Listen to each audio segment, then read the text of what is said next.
Good morning, everyone. Welcome to the first SIGAf International Conference. SIGAF stands for the Surgery Interest Group. Today promises to be an amazing day, and we have a wonderful lineup for you to.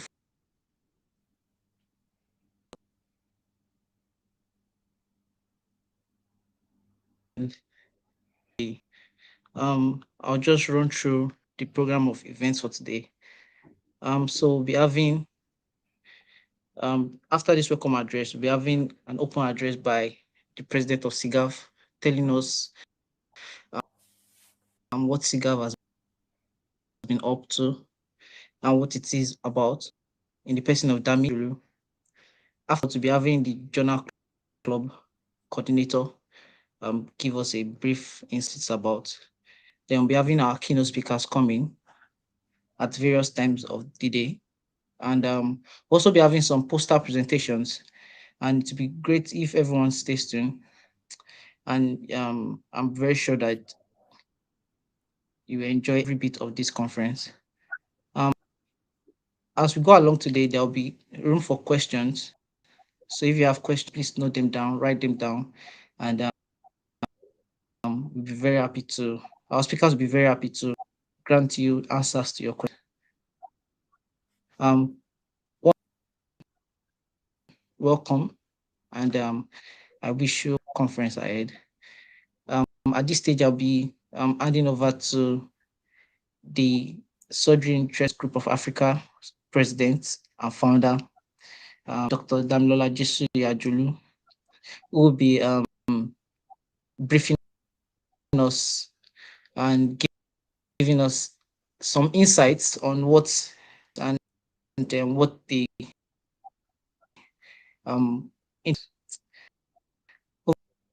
Dr. Dami. Yeah, thank you very much, Samuel, for the warm introduction. My name is Damilola Jesuyajolu, and I'm the current president of the Surgery Interest Group of Africa. I'm sure many of us already know what the group is about, but I like to think of it as the answer to a question, and the very important question that we wanted to tackle was, what if we could provide medical students and early career doctors across Africa access to education, mentorship, and most importantly, access to research from an early stage. That's basically how SIGAF came about. So I'll be giving the welcome address. I believe later in the session we would have someone to properly walk us through what SIGAF has been able to achieve over the past few months. But for now, I would just like to officially welcome everyone to our first and maiden conference, which is also perhaps the most important. Our leads and our committee members have worked hard to put this conference together and to make sure that everyone gets one or two benefits out of it. We have accomplished speakers from all around the continent, and we have invited them to come and share their experiences with all of you. Samuel has also said there's oral and poster presentations and some awards, I believe, that would give. And I'm sure by the end of this conference, everyone would have benefited immensely.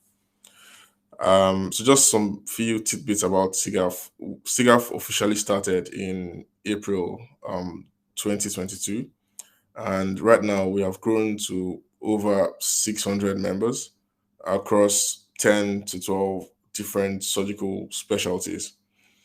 And across all our surgical specialties, there are consultant supervisors, there are medical students and doctors of varying levels, all participating in educational programs, all contributing in one way or the other to some form of research. And everyone is also participating in the sense of mentorship and offering career advice and pathways to one another.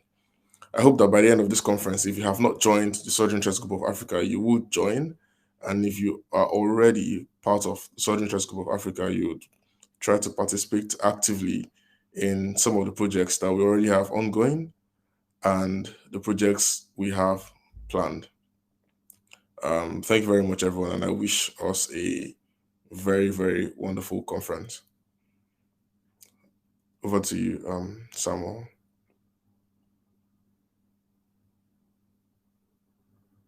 Thank you, everyone. Thank you, Dr.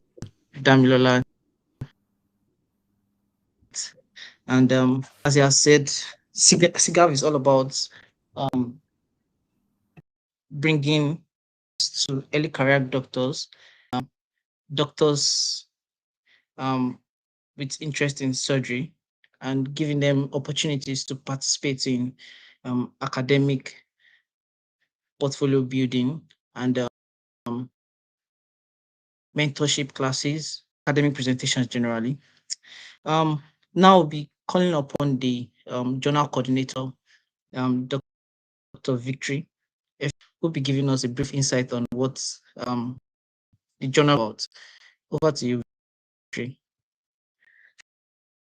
Hi everyone. Yeah, my name is Victory Bassey Effiom. I'm the SIGAf Programs Director for West Africa, and we came up with a journal club as part of the activities for as part of SIGAf activities. The journal club is a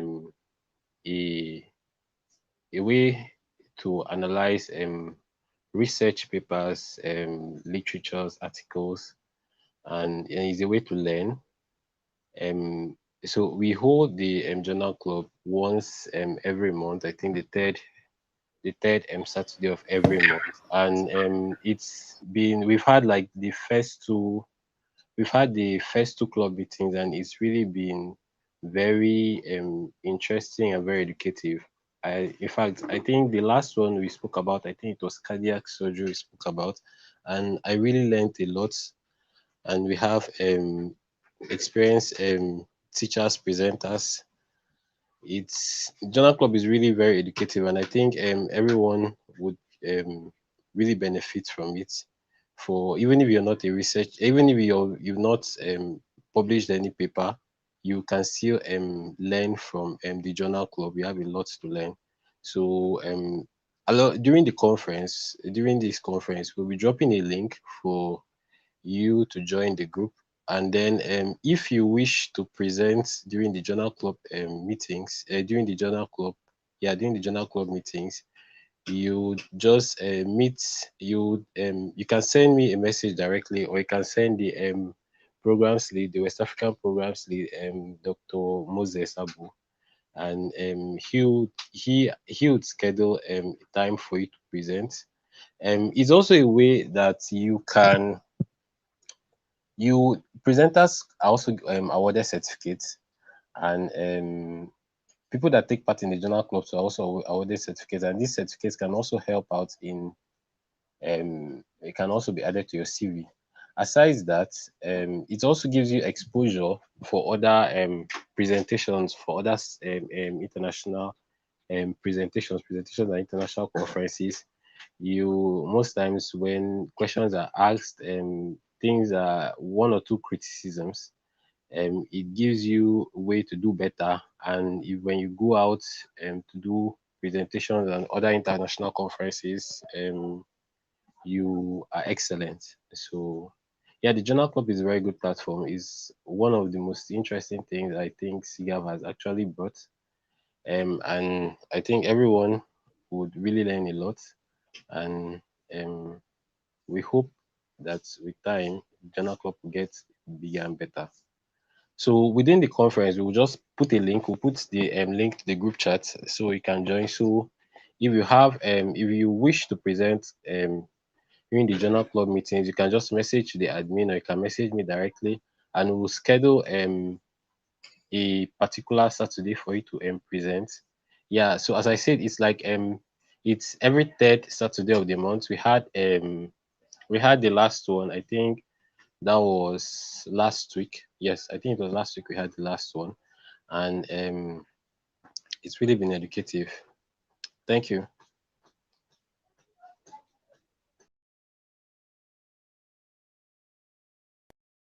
Sorry. Thank you very much, Dr. Victory, for your presentation. I hope everyone generates interest from as regards the project. Now we'll be moving to one of the very vital parts of the conference, and we'll be inviting one of our most esteemed keynote speaker. I'll be reading a short citation of this great personality, and while we get ready to bring him on stage, the next the keynote speaker now is Dr. Ademola Adeyeye.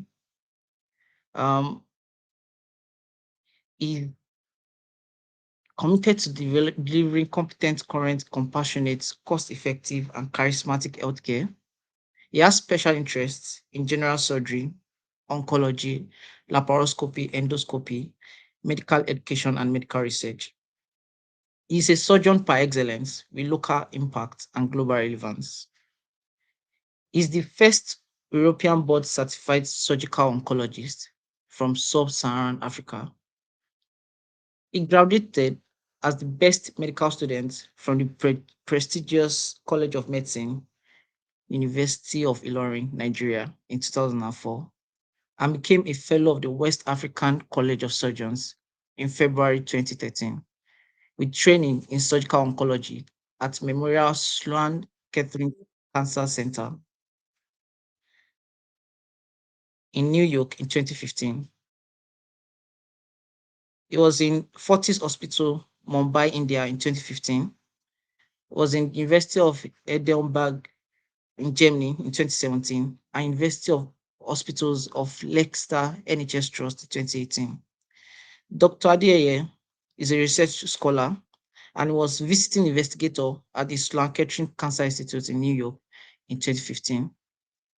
He had further specialist training in Ghana, India, Austria, Germany, Spain, Switzerland, Hungary, United Kingdom, and became the national representative of ESSO in Nigeria. He became a consultant general surgeon at the University of Ilorin Teaching Hospital in 2013. Locally, he has pioneered a number of advanced procedures and anchored different NIH-funded research grants as the pioneer.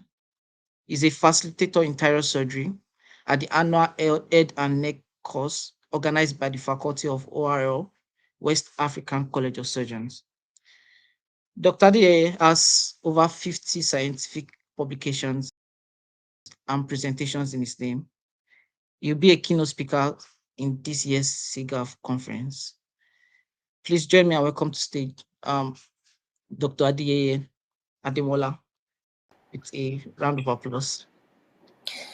Thank you. Good day, everybody. Can you hear me? Yes, sir. We can hear you, sir.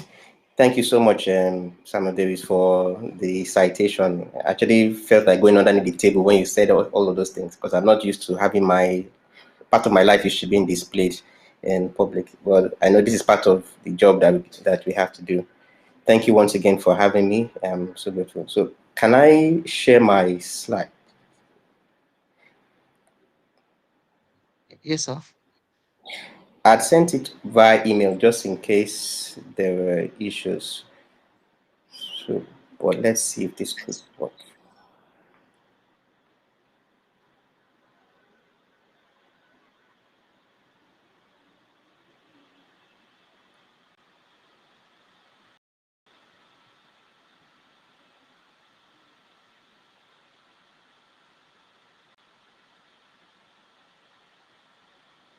Sorry about that.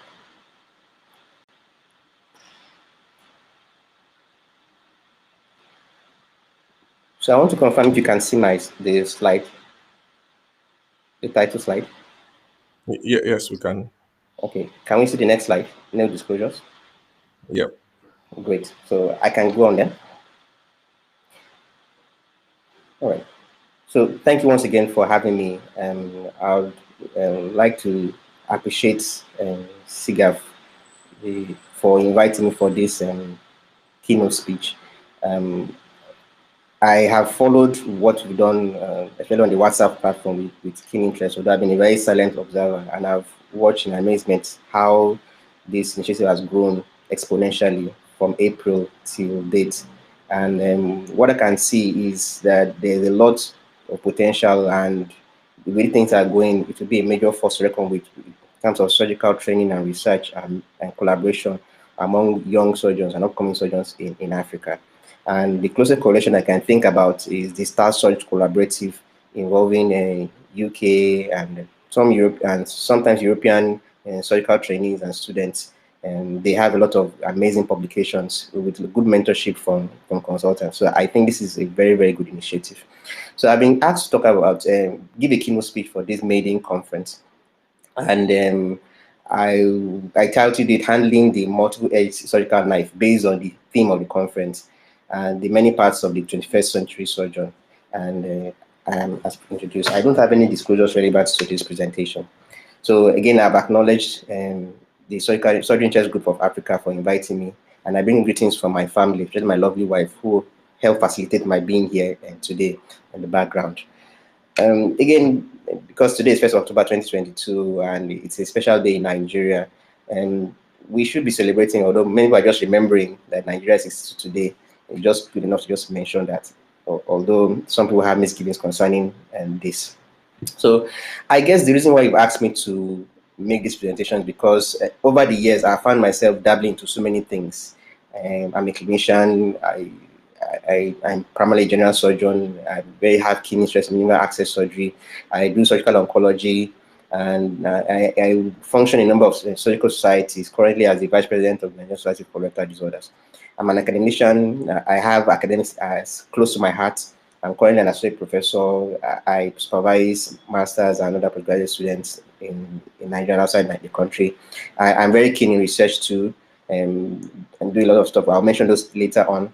I'm also into entrepreneurship, medical-wise, so I have a private practice, and I also co-run a microfinance institution with my wife, and we invest in real estate, and we give soft loans. We encourage folks to save and to have good investments so that they have something to back on, and the institution is doing quite well. I've dabbled into medical practice in MD-CAN and ARD at the local level. And I also am involved in philanthropy because my wife and I, we have a foundation called the Life Foundation, where we promote healthcare and education and other social things that are important and germane to our society. So I guess that's one of the reasons why Moses sent me the invitation to have this speech. Again, from what you've seen, I have a very busy schedule. I have a work life. And I also have to balance with having a family life. Now, this is one of the very few pictures where I've been able to be there from the beginning to the end for family events. And there are a number of birthdays I've missed, some ceremonies I've missed for one reason or the other. But all the while, I still try my best to be there for the family, because we have to strike a balance. So that I have to really emphasize, because no matter how good you are in your professional life, you have to have your family at your background, because that's what you come home to. And home is who they really are. Now, so I'll give this keynote speech in this outline, following 5 Ps. I'll give a preamble to set the stage. I'll talk about my personal experience and how it was stimulated part of the way by some personal tragedy. I'll discuss the products of what my experience has generated, give some professional tips and advice, and talk briefly about some potential pitfalls, and I'll be happy to entertain questions at the Q&A session. So as a preamble, there's a critical need for surgeon scientists. And even in the US, there's this trend in which we are seeing fewer and fewer surgeons dabbling into clinical research, translational research, and other things that are cutting edge. And many people see surgeons as more of a revenue or a prestige building group of individuals for health institutions. So it's not uncommon to see institutions boast that they have transplant surgeons, they have robotic surgeons, but we don't have so much emphasis on the role of surgeons in clinical research and training. I remember when I had my fellowship in what's called surgeon induction in Lomé, in Togo. I went there with a friend of mine who was a physician, and we ran into one of the principalities of the college. And the individual congratulated both of us. My friend said, "Ah, no, I'm a physician, I'm not a surgeon, I just came with my friend." And I said, "Okay, good luck in your practice." And she asked me what was my specialty, and I said, general surgery. I said, "Oh, you are so lucky, you're going to be making lots of money." That was the impression that they had created. So we found it amazing that people had equated this practice more into dabbling into physical things, making money, rather than contributing to scientific knowledge. But that's not what's supposed to happen. The modern surgeon is not just a technician. And the surgeons of England used to be called barbers back in the day, and that's why they still bear the title Mister. But the surgeon is actually supposed to be a technical-minded individual working based on proven scientific principles, and he plays a multidimensional role in the society. So we are not just technicians, we actually have to drive science because we have that capability, we have that access, and we're supposed to take the lead for this. And this need for surgeon scientists is more pronounced in Africa. In 2015, Lancet Oncology estimated that 15 million cancer diagnoses were made all over the world. And at least 8 out of 10 of these patients required one form of surgery or the other. Now, a quarter of these cases of cancers were diagnosed in Africa, but only 4% of the global health workforce is actually domiciled in Africa. And Africa has less than 1% of the global financial resources to mitigate and try to fight on health conditions. And less than 1% of global transplant research actually occurs in Africa. So there's a very, very, very big problem. We have an outstanding need, but we don't have so many people to do that, and the resources are also not there. And we need to create that desire among the coming generation to fill in and bridge this gap. And why should we be bothered about this trend? It's because 10 years ago, cancer was accounted for as was one of the leading causes of death worldwide, and lots of resources were spent in treating this condition. And we found out that if you combine all deaths from HIV/AIDS, tuberculosis, and malaria, they were still not up to cancer deaths in 10 years ago. And by 2030, we already noticed the trend that we'll have many more cancer cases, and majority of them will be occurring in low middle income countries like in what we find in Africa. So there's that expanding trend. Again, I have to apologize, I'm using cancer as a reference point because that's my field, but you can always extrapolate to other specialties. And that gap continues to widen and expand, so that WHO has now recognized that the most powerful prognostic factor determining outcome for cancer is not the type of cancer, it's not even the stage of cancer, but actually where the patient lives. And so if somebody has cancer in Nigeria and is stage 4 colorectal cancer, for example, from our statistics, most of the patients are dead within a year.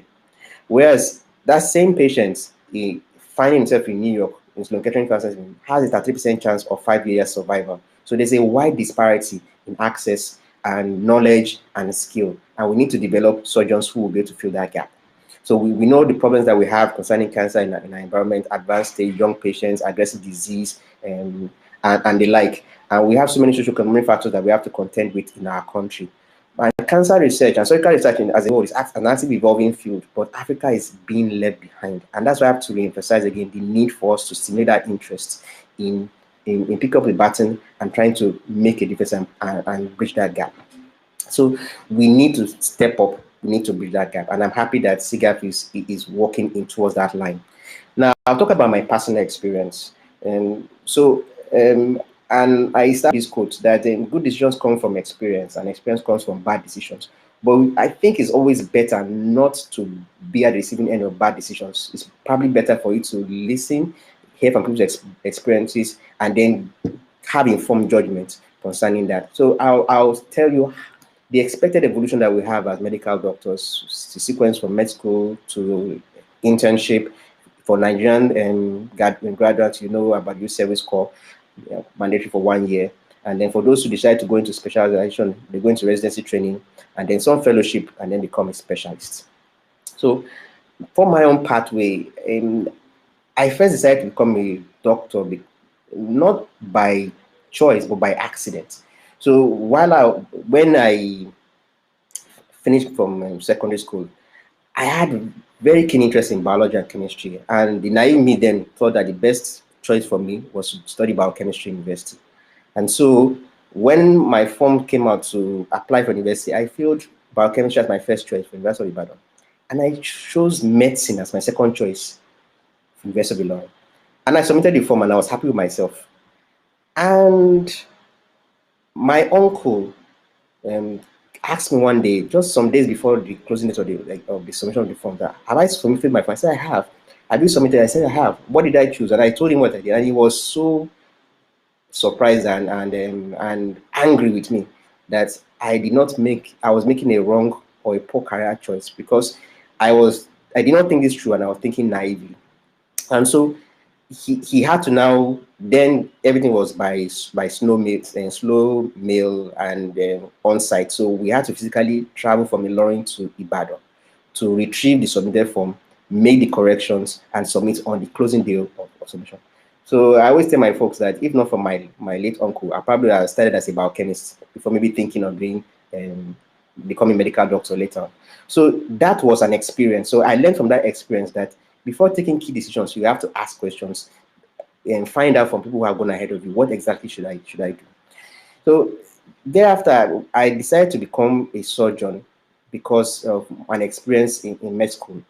I was very keen in sports. I had a fracture while I was playing football, and I had to have surgery done. So that was when I was in 200 level. And I was so fascinated studying myself, the anatomy of the limb that was injured and the like. But more importantly, by the time the surgery came out, the way the surgeons conducted themselves, the way they were so forward thinking, very organized in their manner of approach, very charismatic, I said this was what I wanted to be. And so that exposure to that incident made me tilt into surgery. And I made up my mind that by the time I was ready to graduate, I would go to an area where I would get expertise in hands-on training in surgery, because I didn't like the way interns in the teaching hospital where I was were being treated. They were more of stenographers rather than getting hands-on training. So those who were even interested in surgery were already discouraged right from the very start. And that's something that we really need to change, that mind shift, that right from the very young age, you can catch people in their interest and tilt them towards the academic line. Already I have a group of medical students I'm mentoring where we involved in collaborative research, and they're already getting their names published even as 400 level medical students, something that I could only dream of when I was in school. And then ultimately, after getting that expertise, I had to go to express myself. So my own pathway was to get local training and alternative foreign training, and to get certification as shown on the slide. So I did my internship at the Baptist Medical Center in Ogbomoso then. Now it's Bowman University. And the reason why I went there was because of the hands-on experience. Now, when I went for the interview, I was not a medical doctor. I was just 2 months short of graduation. But I sneaked into the interview, and long story short, I got shortlisted, even though they were surprised to find me in there as a medical student interviewing for a house job position. And they encouraged me to join them and made me promise that I would not abandon them midship. And my experience there was so interesting because I got that foundation for surgery and also that keen interest in surgical research, especially with the collaboration they had with foreign doctors, missionary doctors like you see in the picture. I'm probably sure some of us may recognize me down sitting room, looking very aesthetic and babyish back in the day. But the reason why I was talking about this was because there was a keen determination in spite of the obstacles. I could have said I was not a doctor, I would miss the opportunity to get that interview and then go somewhere else. But because I knew what I wanted, I chased after it, and God saw me through. So by the time I finished my residency training, I knew that I had some deficiencies in training in Africa. We didn't have exposure to laparoscopy and endoscopy where I was. We didn't have exposure to complex surgical procedures. Surgical oncology marathon was nothing to write home about, and there wasn't a keen interest in research. And so I started to explore opportunities to build up myself to gain expertise. So going to India and participating in procedures, getting additional fellowship trainings in different aspects really broadened my horizon and got me to a platform where I could have access to some of the top cancer centers across the world. Now, applying for those fellowships and grants required me to have some level of publication and academic research. And that's why it's never too early for anybody who is a trainee or is an early career surgeon to start writing. You can start anywhere from somewhere, commonly from collaborative research. And I'm so happy that SIGAf already has a platform for people to collaborate and do research. Once you have your name in publications and you have the way to project them, they become an arsenal for you to have access to scholarships. And some people who apply and don't have anything to them about, they're really not shortlisted. And there is a need, increasing need now, to balance diversity. And so there are slots available for people from low middle income countries. There are slots available for people who are of African ancestry. And so you just have to put yourself out there.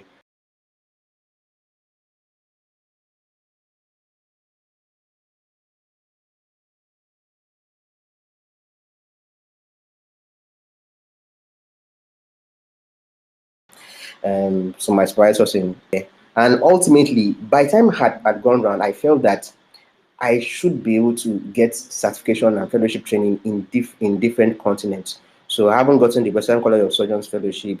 I got fellowships from India, got a fellowship from the European Board of Surgeons, American College of Surgeons, and then finally had my FRCS exam and successful in it this year.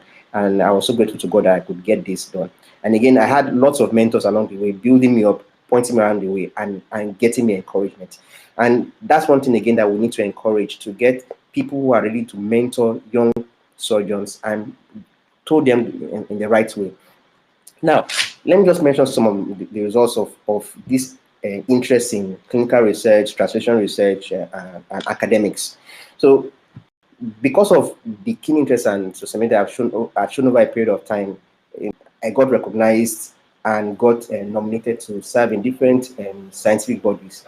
I became an African representative on the Scientific and Research Committee for the International Hepatopancreatic Association, IHBPA.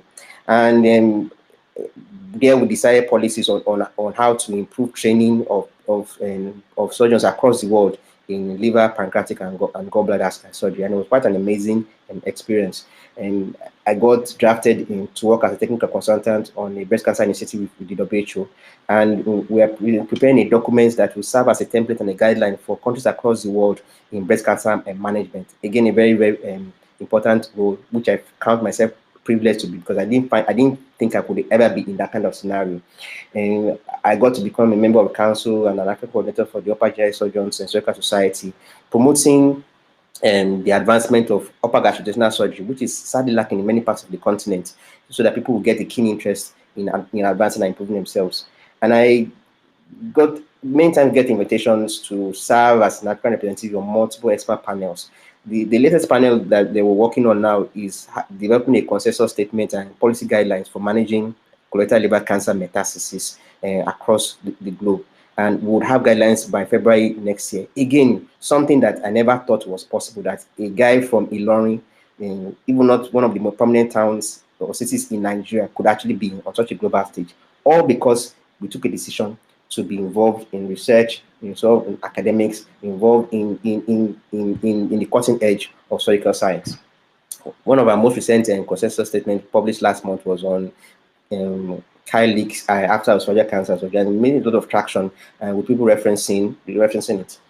And because of my interest in academics, I needed those publications to be able to get promotion. And the lingo or the slogan in academics is you either publish or you perish, although people are doubting that now. But so, and I noticed over a 3-year period that there was an exponential increase in the output because of collaborative research. And I'll mention that as part of my tips. And also because I got put forward to work on different projects. So in 2019, I had less than 200 publications and citations, and my H-index and I-10 index were not written about. But in just 3 years, everything had translated completely.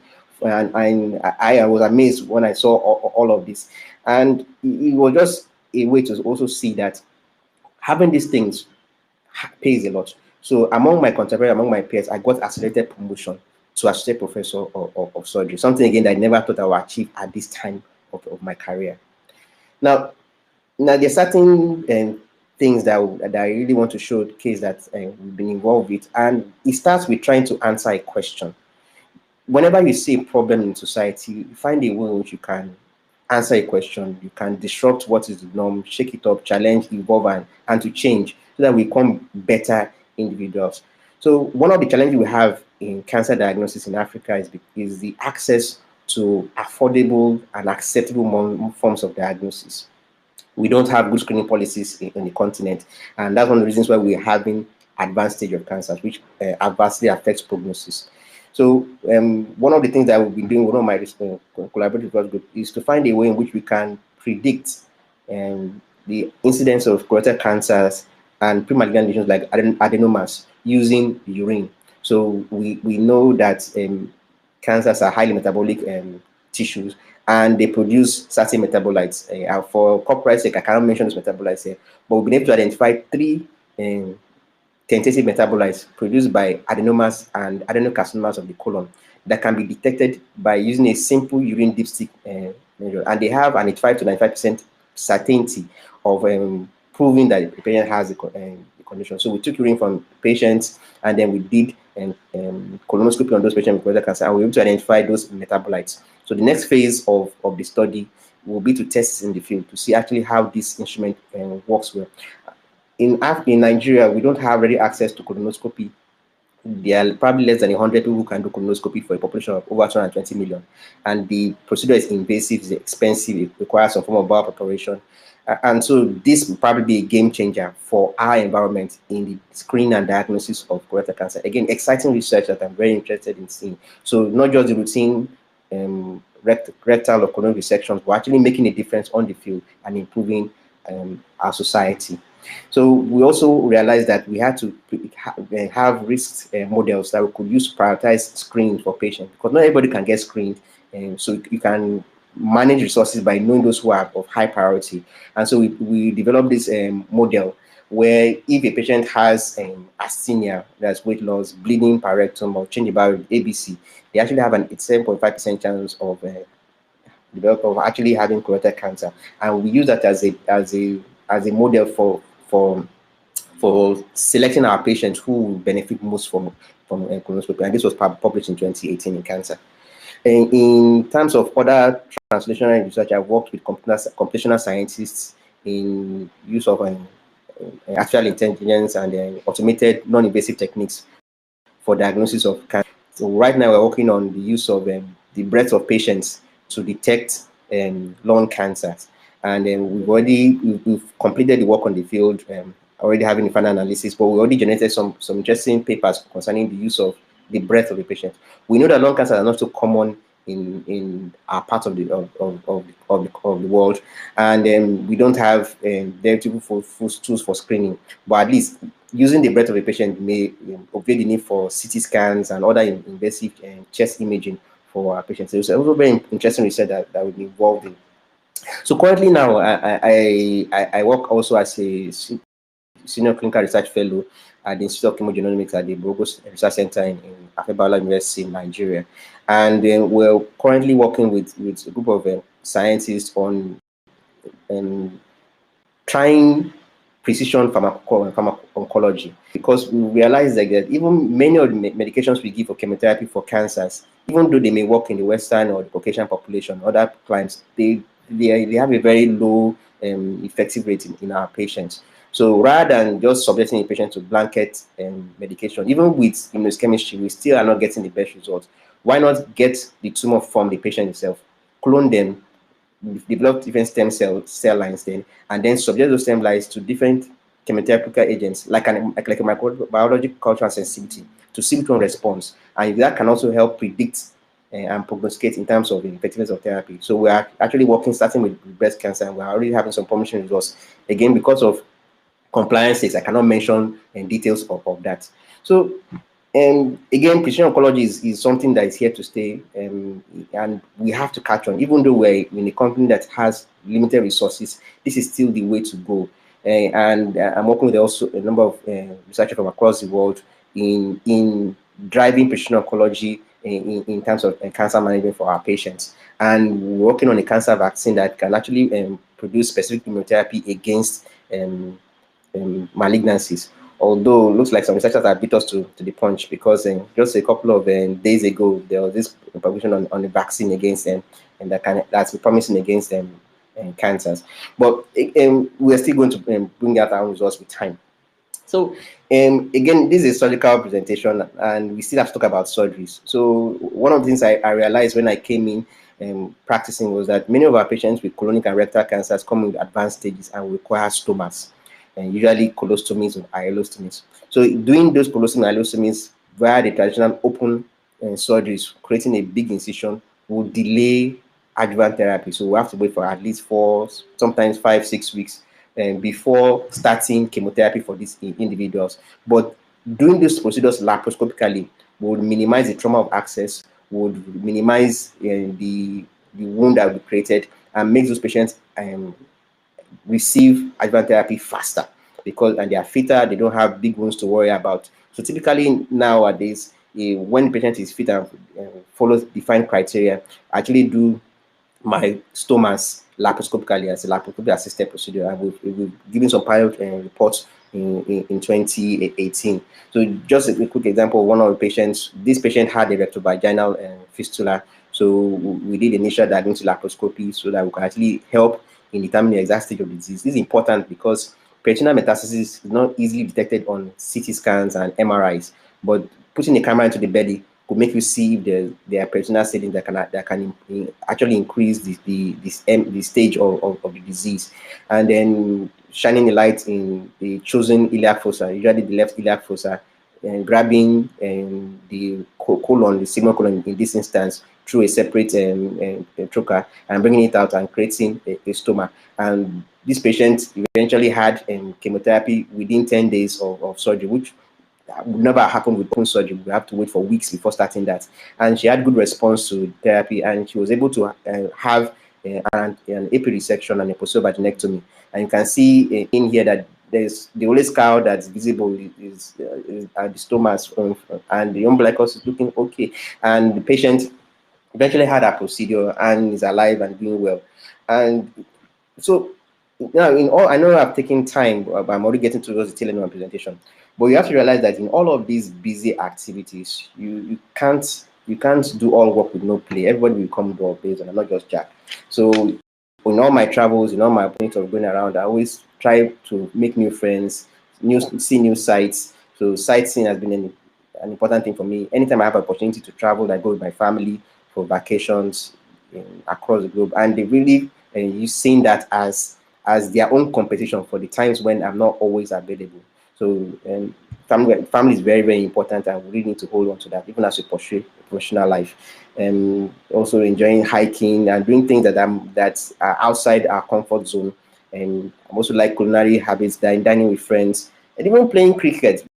It's not a sport I really didn't understand until when I went to India, and I was so happy when I was able to score some wickets. Now, the route to success is not easy, and I'm not saying that I'm successful. We are all attaining to that and aspiring to success. And along the way, we would encounter a lot of challenges, mistakes, failures, rejections, frustration, and insults. We've all had it. We've all been there. So don't be discouraged if things are not happening now.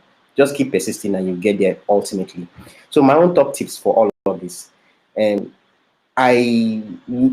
have to have a dream, and you have to spread out your dream.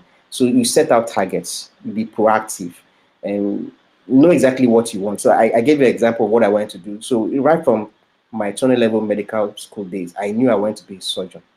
And by the time I was in 500 level, I knew I was not going to do my internship in a government hospital. I knew I wanted to do it in a mission hospital where I was going to get hands-on experience. So you have to set targets, and they have to be realistic. You have to be proactive. You have to go after it, and you have to build relationships along the way. Many of these projects I've been able to do, they've been without physical contact. Somebody sent me a message on LinkedIn, or a DM me on Facebook, or even on WhatsApp. Like, I saw your profile online. I want to partner with you on this project. Can we work together? And things come out of it, and we build that relationship over the years. And anytime they have projects, they keep on coming back to asking, Ade, are you interested in doing this? We want somebody in Africa, we want somebody in Nigeria to help us to pioneer this. So building relationships is very, very important. And SIGAf is creating a good platform for that relationship building. You have to drive for expertise, because you have to bring something extra on the table. I know that we have a mixed multitude in the population here, but we know that when in the pecking order of things, Africa comes very low.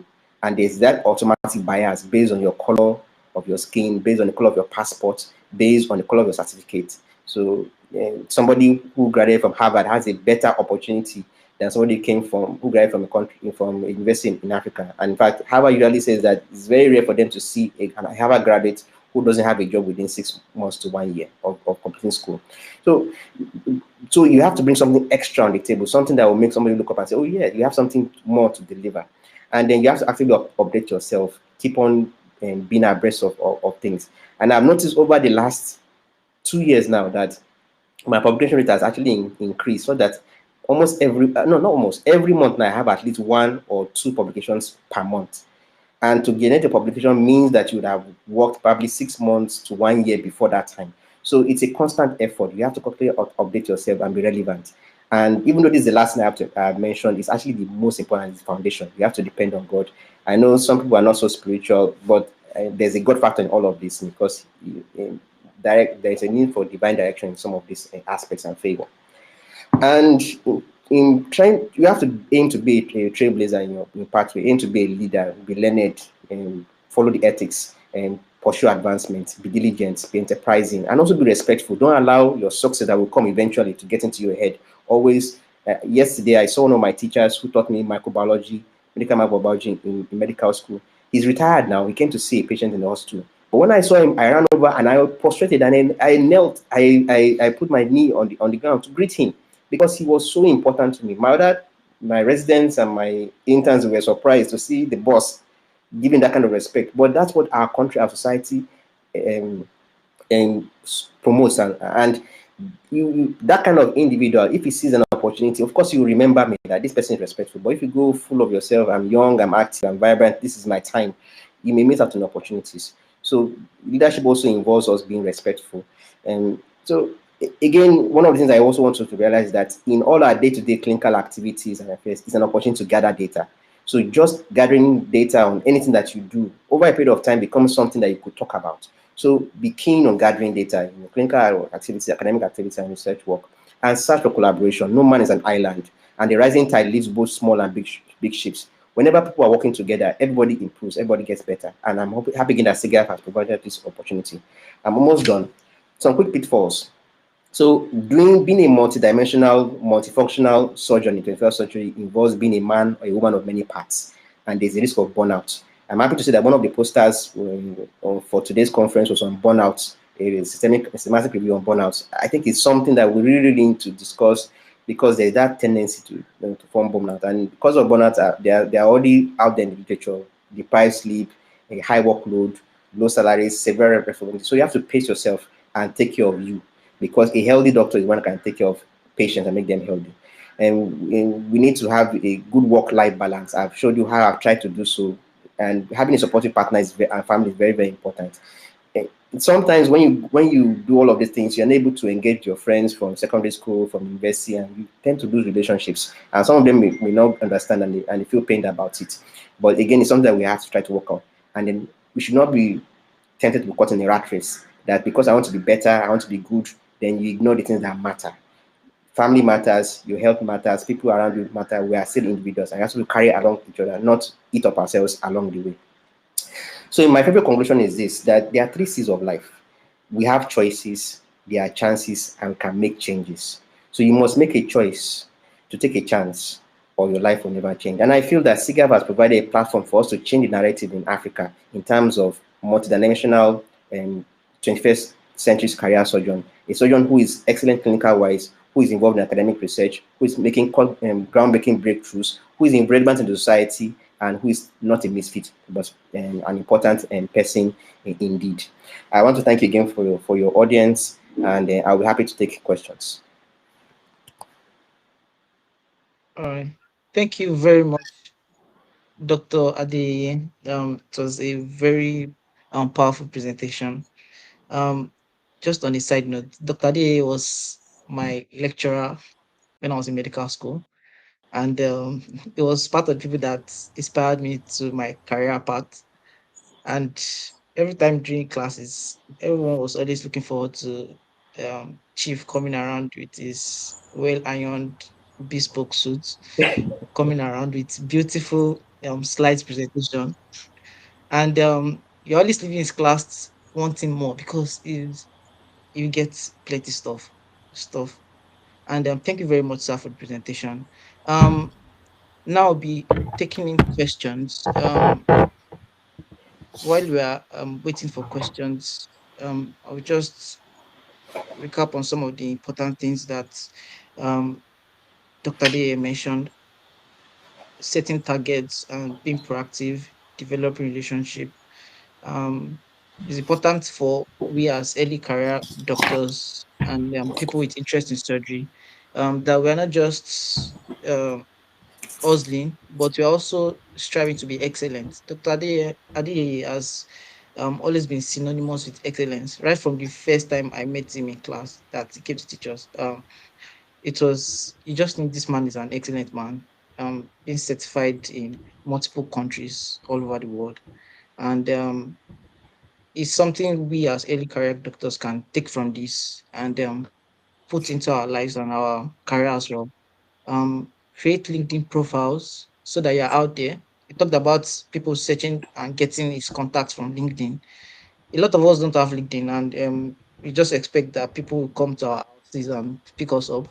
It's important that we put ourselves there and we're excellent in everything that we do. And far above all, we should not neglect the God factor. So right now, I'll be taking in questions. The first question here is from um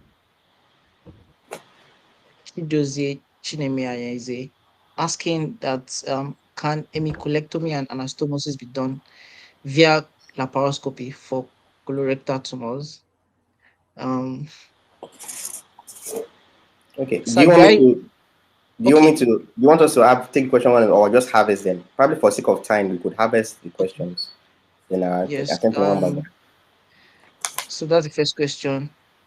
Someone is asking about combining work with other aspects of life and family. Dr. D has already spoken expressly on that. It's not something that can be trashed out in a 30 minutes presentation. It's something that one develops with time and adjusts to your personal lifestyle. Um, Someone was asking for what strategies would you suggest for collaborative research for trainees abroad and specialists or trainees based in Nigeria, especially for work that may require patient recruitment and random control trials. Would you please share your experience in obtaining cross-site IRP approvals in such situations? Many thanks. Okay, this is from Dr. Olale Kwadiboju. Dr. D is taking notes. Um, okay, these are the questions we have for now. Please let's all send in our other questions while you'll be addressing us now. Over Right. to you, sir. Thank you. Okay.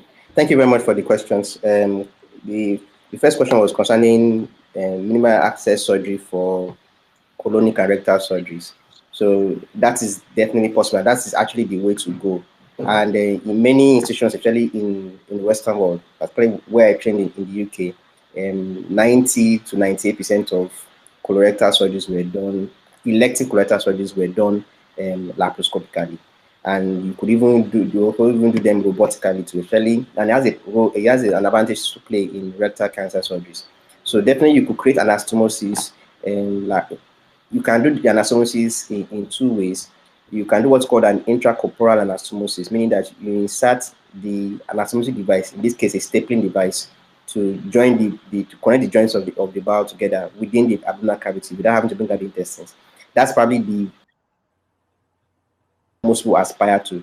But sometimes it may not be that possible. So you may do the initial dissection laparoscopically and then make a small incision around the umbilicus, probably about 5 centimeters or so, to extract the specimen, having put in a wound protector. And you can now do a formal anastomosis with staplers. That's called an extracorporeal anastomosis. That's probably what most people end up doing to start with but as they evolve in training, they become more comfortable with doing laparoscopic intracorporeal anastomosis. So that is definitely possible. And there's already that trend. It appears that in the next 10 to 15, in the next 15 years or 20 years at the max, I think open surgery will probably be consigned to very, very selected cases because the dimensions and the boundaries keep on shifting.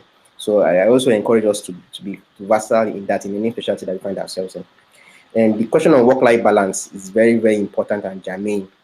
So what I do is to first of all carry my family along. because they have to understand. They need to understand why you do things. And if I say I have to travel, if I say I need to be somewhere, I need to be away for a while, they need to understand the reason, and you find a way to compensate them when you get back. Don't just be a ghost figure, just figuring out things along the way. And then I always try to dedicate some particular time for the family, and my Sundays are usually protected. And I try as much as possible to protect my Sundays. Not always possible, but I try to protect my Sundays, and try to find time individually with other members of the family. But again, there are other things that we can talk about which we don't have time for. And the question concerning the strategies for collaborative research is actually very, very important. So, one of the challenges we have with working across continents and across institutions is that different countries and even different institutions have their own ethical review committee or IRB criteria and conditions. And the first thing you need to find out is what exactly are you collaborating on. Now, there are some collaborative studies that are just audits.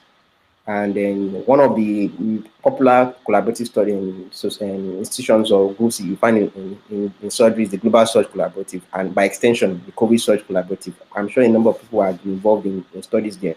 So those are mainly audits and to check a pattern of practice over a period of time. So by nature, you should actually do audits routinely. And so as long as there is no compromise on patient confidentiality, it doesn't require rigorous ethical approval. So most of the time, when we apply for such kind of studies, they usually sail through. But in Nigeria, if you are doing a full-fledged clinical research that is either observational or interventional, like randomized control trials, and is going to involve many institutions, you have to apply not just with the local ethical review committee, but also with the National Ethical Review Committee, and they have their guidelines, which you can find out on their websites. And so it's very, very important that we get this done. One of the challenges I found out with my translational research is that having to export specimen out of the country for analysis in advanced labs has been very tedious. I was involved in this grant. The specimen came from Nigeria, but the analysis was done in New York. And you have to transport the specimen in a cold chain, having to get an initial storage at a minus 20-degree freezer, then getting for full long-term storage in the minus 80 degrees freezer, and then trying to get about some other commercial company across the world to New York. And you need to get approval for that, both from collaborating institutions and from the government. And so it takes a process. And there are a number of bottlenecks. Some of my foreign colleagues are really frustrated when there are delays. I remember one clinical trial we did in 2020. It took the Nigerian group almost almost 9 months to get ethical approval. The study was almost completed, and they said they couldn't conclude the study without showing that we had gotten approval from the national body. It was quite frustrating, and I can imagine the kind of misgivings that our foreign collaborators had. So we really need to strengthen capacity. But I feel I recently have interacted with people in the National Nigerian Ethical Research Committee, and they're actually more proactive now, more vibrant. So, but definitely getting research approval is very important. And the randomized control trials, we don't have so many going on now in the country that are full-fledged because of so many logistical issues too. But at least in my own research group, we are already planning on doing an RCT on immunotherapy for colorectal cancers, because we found out that many of our colorectal cancers have microsatellite instability that suggests that they will improve on immunotherapy rather than regular chemotherapy.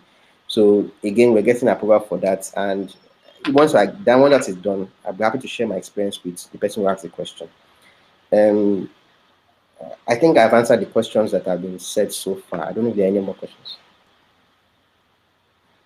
Thank you very much, sir, for answering these questions. Um, every other question has been related to the research. And we have Dr. Bello Rahim asking some questions, but we are really sorry at this moment. We are on a time schedule, and but what we do is that sir, Can we send the questions to your emails and get back to people? Definitely, I will have to do that. All right. Thank you very much, sir. Um, as regards for every other person asking about research collaborations, as Dr. Damilola Jesuyajolu earlier said, SIGAf creates this platform whereby you can join other members and contribute to research or partake in researches.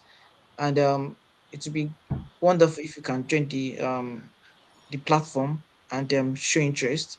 And I'm sure we'll be able to answer a lot of your questions. In fact, there are sessions going on where we have moderators taking people through the rudiments of how to carry out researches, different types of research, from audits to systematic analysis and the likes. So it will be very good if you can take full advantage of this and get a lot of experience in this aspect.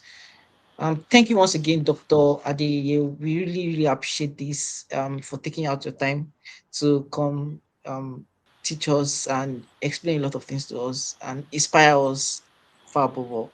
We thank you, we appreciate you. Thank you so much, sir. Thank you, my pleasure.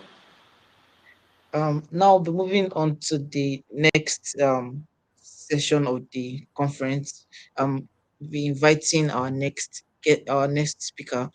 Um, she's a senior registrar in um sorry. So the next speaker is Dr. Sandra Wamaka. She's a senior registrar in the Department of Radiology, University of Calabar Teaching Hospital. She had her first degree in human anatomy in the University of Maiduguri and a degree in medicine and surgery from the University of Calabar. She went further to do a postgraduate diploma in education at the National Open University, Nigeria. She's a female child advocate and a woman who is passionate about standing and fighting for the rights of young women in our society. She's passionate about effective leadership in medicine, and she's currently the chief resident in the radiology department, University of Calabar Teaching Hospital, and she's a two-time coordinator of Young Doctors Forum, Medical Women Association of Nigerian, Cross River State Chapter. Now I'll be inviting Dr. Sandra Wamaka to the stage while she takes on the next aspect of this conference. Hello, Dr. Sandra.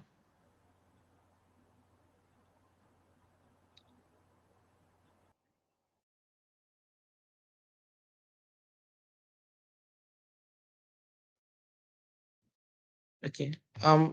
While you wait for Dr. Sandra to come on stage, um, a link will be dropped in the chat section where people can join the SIGAF group and indicate interest in the various subspecialties they would like to partake in. Currently, there are a lot of research work going on in multiple subspecialty, which you can be a part of. And like I said earlier on, it's going to be a very wonderful opportunity for people to learn these things and get um, get familiar with publishing at a very early stage. The more you publish, the more knowledge you have, and more knowledge you add to the scientific community, and the more people are likely to find you on the internet space. Okay, I think now we have Dr. Sandra with us. Okay, hello, Dr. Sandra. I'll be handing over the stage to you now. Okay, yeah, good morning, Independence.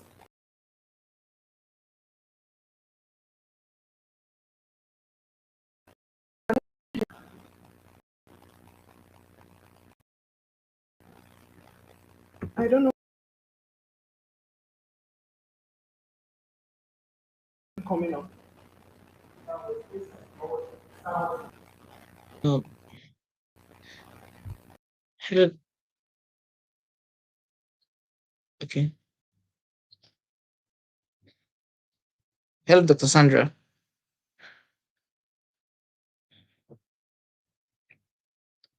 We are sorry for the technical glitches.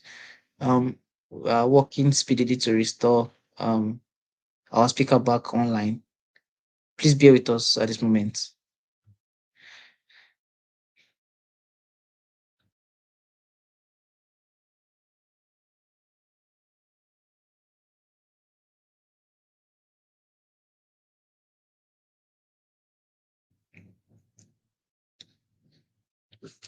While we are waiting for the restoration of our to SIGAf has been posted in the group in the chat box link, and the website is prompt, and show interest in you can join in or show interest in the projects that are going on. Dr. Sandra's system is coming back on.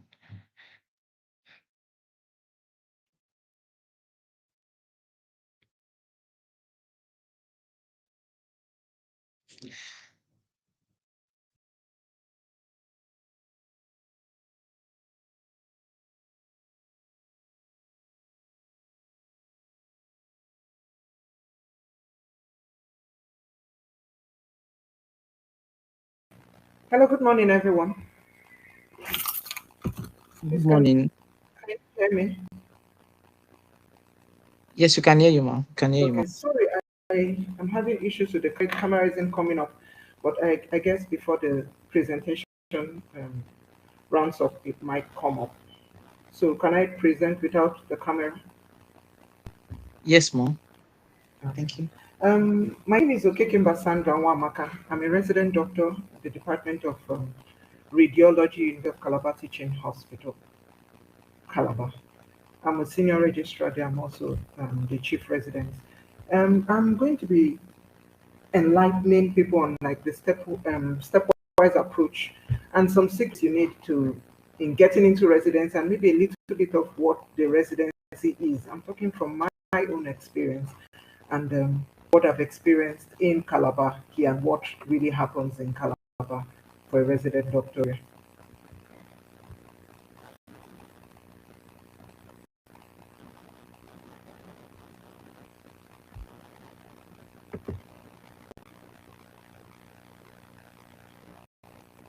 Okay, I hope I'm talking to residents or medical and dental professionals and also students involved, and probably house visitors and anyone willing actually and ready to go into residency and meet up with the challenges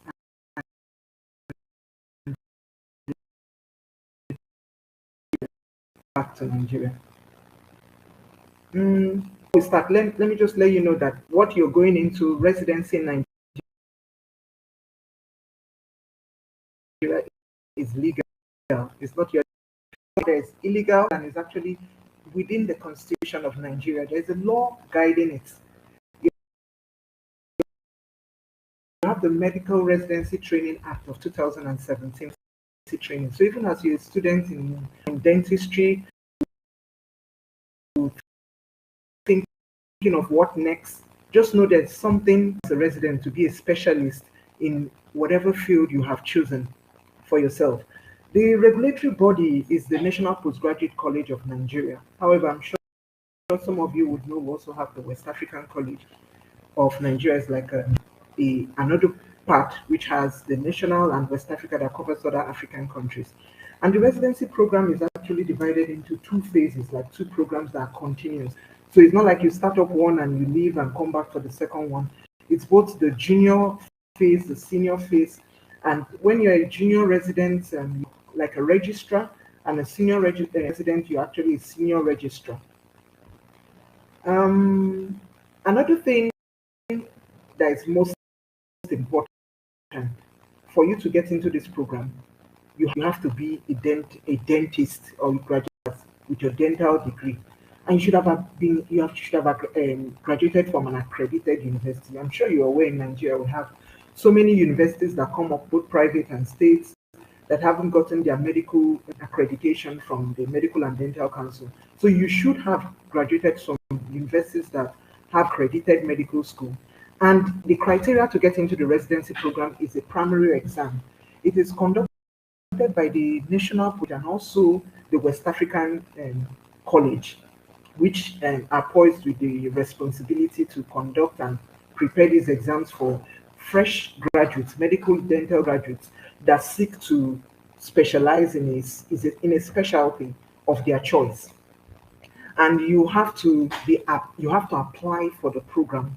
It's not something you have to write a formal application to any institution you want, and institutions that run residency program also have to be accredited by this college.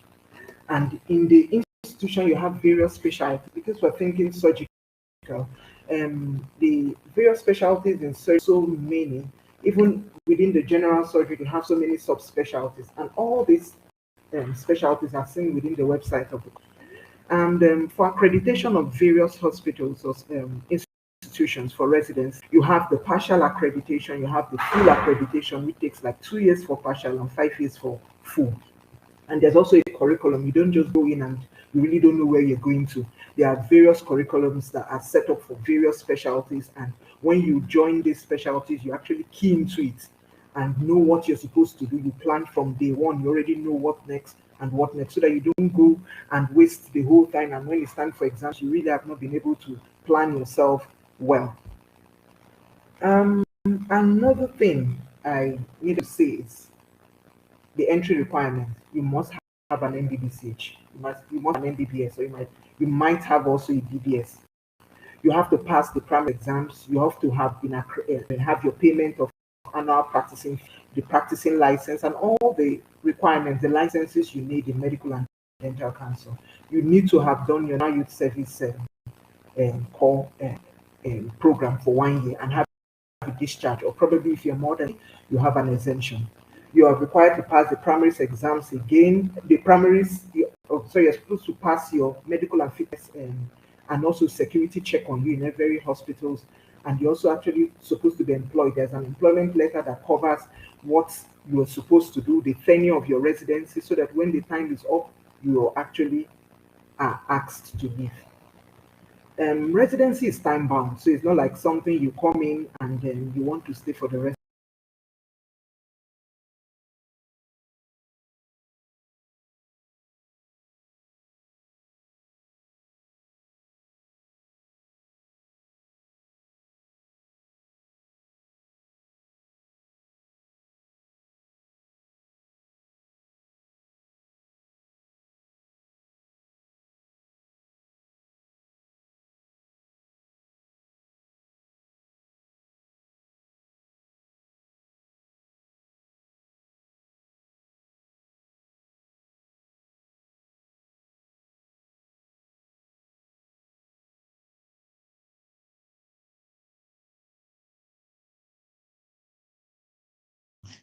We are sorry for the break in transmission.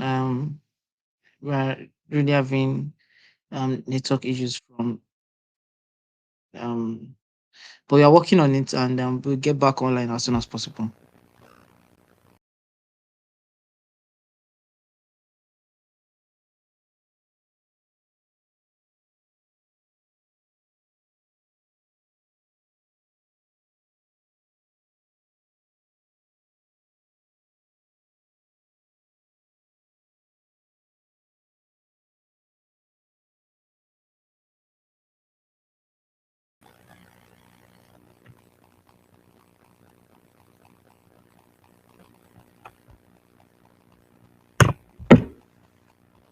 Hello, hello? Yes, hello, Dr. Sandra, we can hear you now.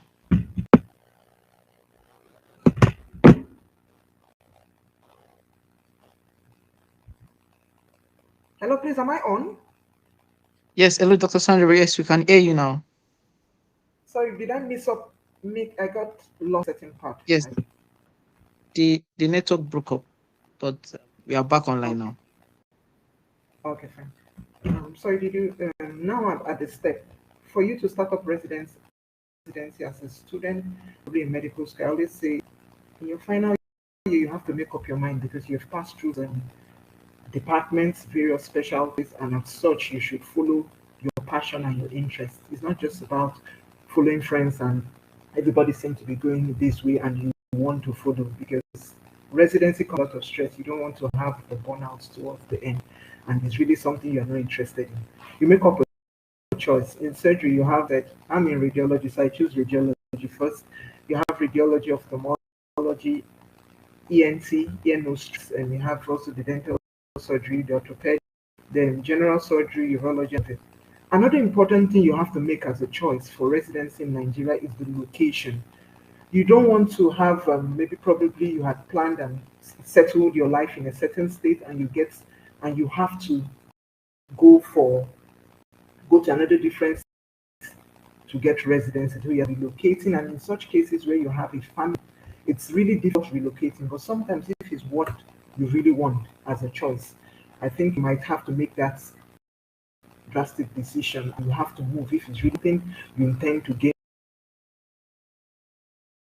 Is important, and apart from the location, you're looking for a center that has full accreditation. Let you also know there are a lot of teaching hospitals in Nigeria that really don't have full accreditation. So you have a situation where residents start up residency and probably tell you they have accreditation for junior residency, you don't have for senior residency. So you're through with junior residency, you're looking for another center to travel to, another different state to travel to go complete your residency. And in such cases, you have to go pay a bench fee, pay to the center, move your family, move yourself to that place. So those are important things you have to think doing, looking for a place for residency. And if you're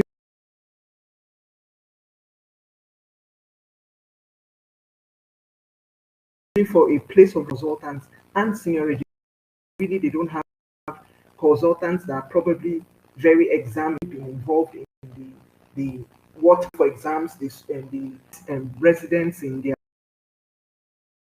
and the dissertations, and you're in the center, you really don't have anybody to guide you, and you really don't have who to really lost. So that sort of centers kind of slow you down in your program. And you know this, like I said earlier on, residency is time. You need to know the new residents in the field of your choice. You like they say you go into a new part. So you need to ask those that have been there. How has this been? How is it? What are your challenges? Pull through and stuff like that. Ask questions. You can always ask questions. They said when you ask questions, you really don't get lost. You ask questions from people that are knowledgeable in the field. You ask questions from even doctors that work in the hospital on what this department has. What are the opportunities there? Is it possible you be able to time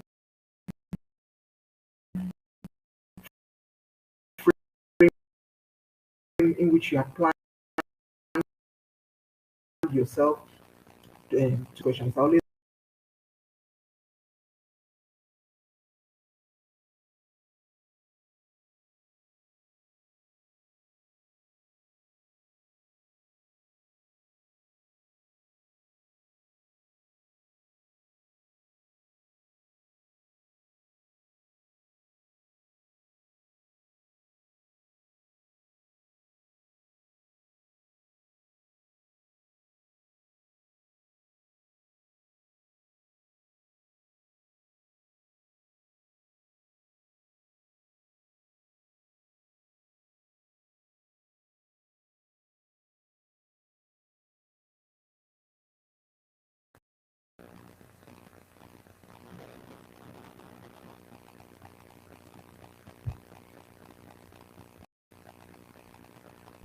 some of the things I say about the golden secrets about being into residency or getting into residency and finishing up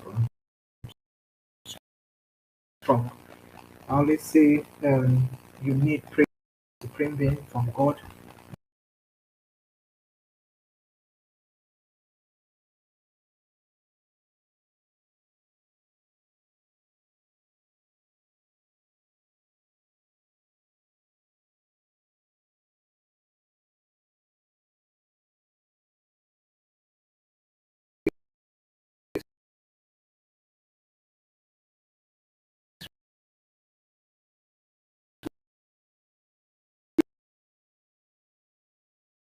Where I've realized utilize every opportunity that comes your way even as a student. As you're in every field, your hands in so many things, gain skills. Even as you're doing your NYC, learn, try to gain. Don't be the sort of doctor that really don't want to get involved, always looking for a way to cut corners and let other colleagues do the work. It won't help you because in residence, a time will come when the onus is on you to make some critical decisions that would help in the care of the patient. Someone that's ready to take all the aim that come. It will be really difficult. Getting into passing the residence and passing the primaries exams, I use my experience during my time when I had to get into residency. It was really difficult. There was no much social media groups, and so you had to have colleagues that had written the exams. They had past questions, they had recalls, and you had to get materials. But now I've heard many people had passed primaries exams by joining social media groups, and it's not just for fun. It's not just about joining Telegram or Facebook or stuff like that. They have social media groups that are both paid and not paid. They practice questions. They have senior colleagues. They have people who are very knowledgeable in your field. Different fields for primaries have different Telegram page where you could join and also join other people that are practicing with you. In medicine, you do not run this race alone. You actually have to move with a group. You have to have a collaboration. You have to have people you work with because that which you know on somebody, that which others know you could always gain from. So you always seek for knowledge, get informed, drop routine timetables because the activities of the day, the other activities of your life apart from residency. So they always have a way of coming in between. So you drop the timetable, follow it routinely, follow it judiciously. Prepare for primaries at least 3 to 6 months. You depending on your ability, not about following others.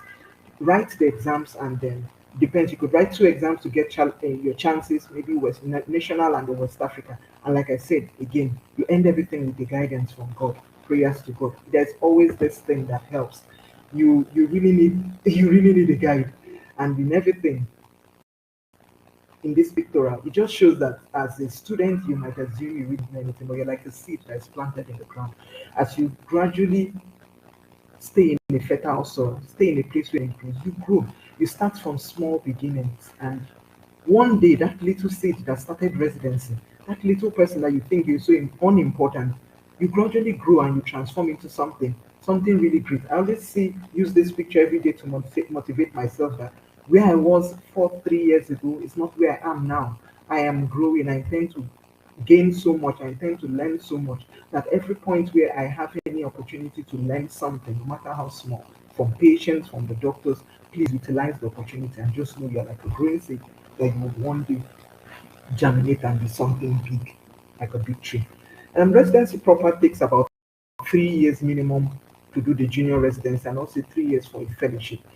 Everything is achieved by proper management of time, resources, energy, and also a balance with some of us that had to get married even before we finished medical school. It hadn't been so easy because you are facing the challenges of taking care of a spouse, taking care of children, and also you have to face your residency. There's always you always need a mutual respect. That hospital staffs, even fellow colleagues. Nigeria has a lot of challenges, like we all know, the challenges of the equipment. You don't have equipment you use, the power supply, even the patients believe.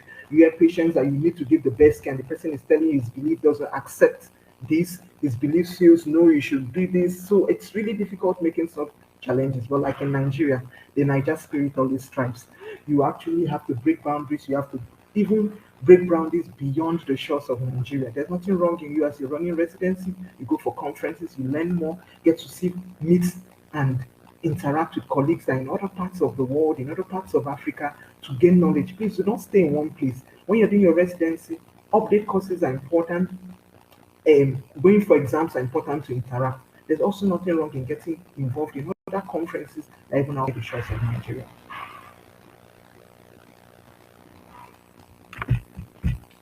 Um,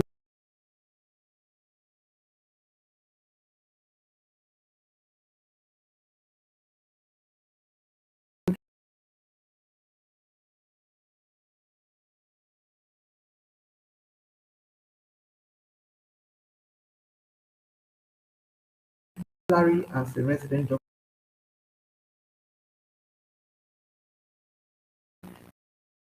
yearly to residents that should cater for their exams, yeah, and all that. And as such money is not meant to buy a new phone or to buy a new car.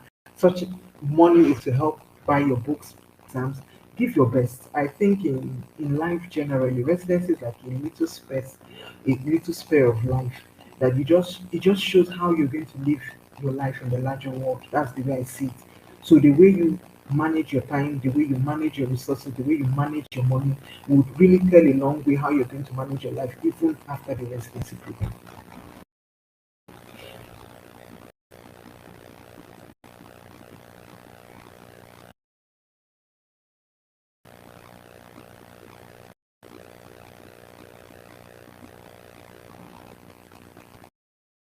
And the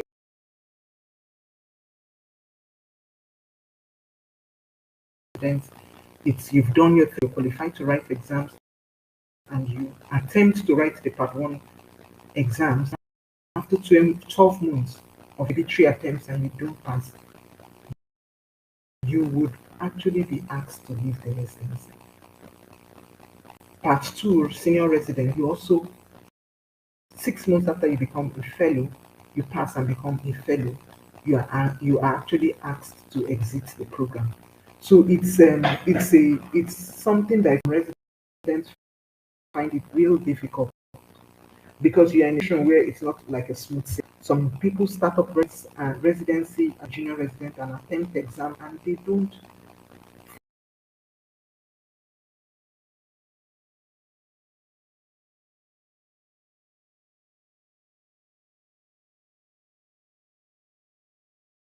For reasons, so many reasons, not the fault of the resident. Probably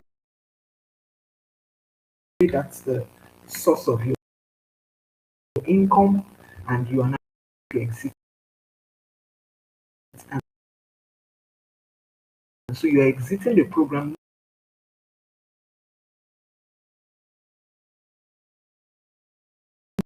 Where else?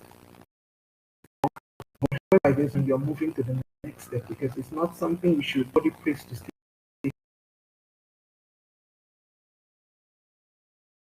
Like I said, there's an exit from residency. It's not a lifeline.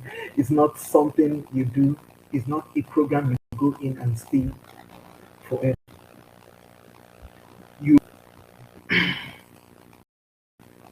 The residence in Nigeria is actually controlled, or would I say it's like a union that involves the National Association of Resident Doctors. I cannot fail to state that everybody hears on the news when they're having one or altercations with the government concerning some payments and all that. This is like a few residents, mostly young people. Most residents are young people with families, with other things, other careers, other things they do. However, this body actually, every resident doctor in Nigeria, in every teaching hospital, and they actually try to fight for the rights and what is eligible or what is required for a resident doctor to practice in Nigeria. And with a few slides of mine, I want to say thank you for listening. This is a bit of what residency is all about in Nigeria. It has its challenges, it has its joys, it has its sad moments, but I cannot fail to emphasize residency in Nigeria taken serious, and it should be taken by colleagues as a means where you actually give other colleagues support. We've had situations where students have not been able to handle the failures, writing exams and not passing. And we've had several attempts.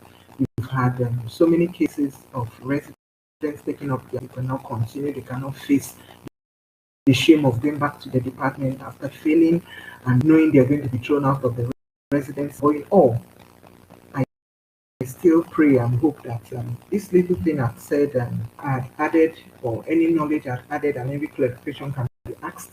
But I just pray that as you think about coming into the residency area, know you're coming into a program where you're coming to give your best shot in the midst of the unavailable equipment, unavailable things to work with, even the accreditation in all, you would give your best shot and actually show the Niger spirit in you and achieve so much so that even if you plan to leave the country later on, if you plan to excel or maybe do another specialty or add more specialties to what you had achieved, you know there's really something you had gained in your time frame being a resident here. Thank you very much.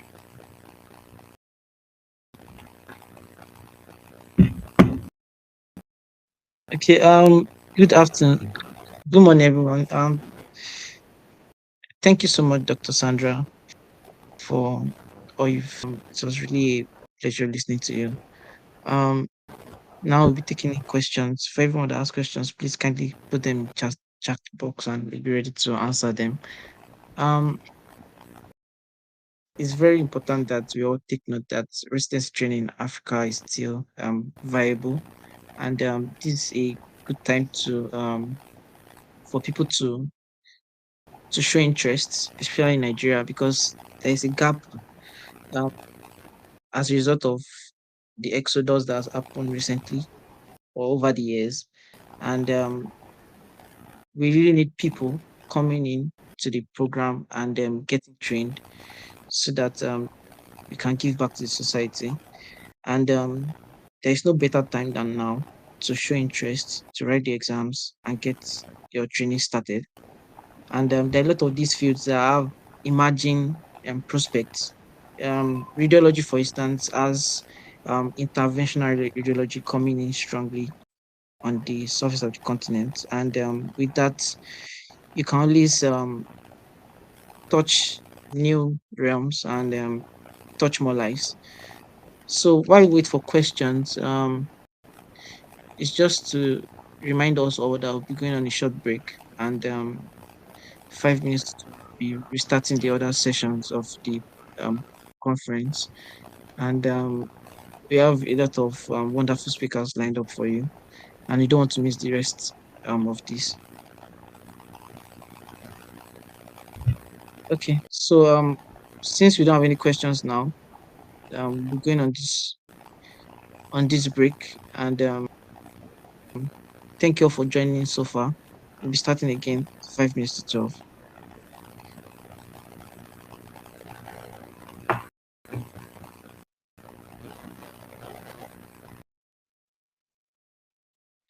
Just to also note, the speaker that will be coming in after is to residency training in the United Kingdom, and it will be a very viable topic for a lot of people that are interested or people that want to show interest. Be starting on the dot 11:55.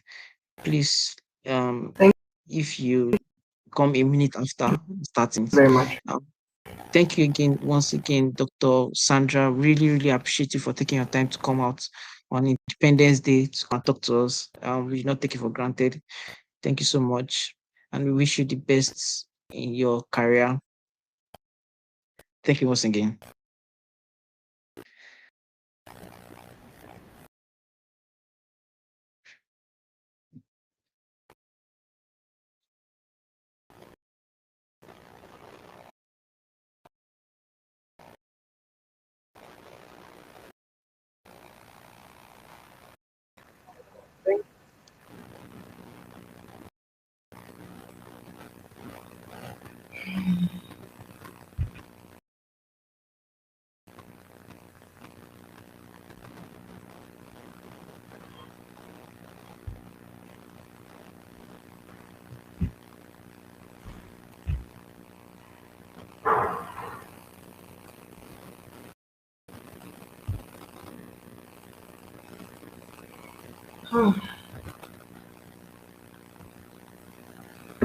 Hello.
Let me be, cause I'm lost in the way you move, the way you feel.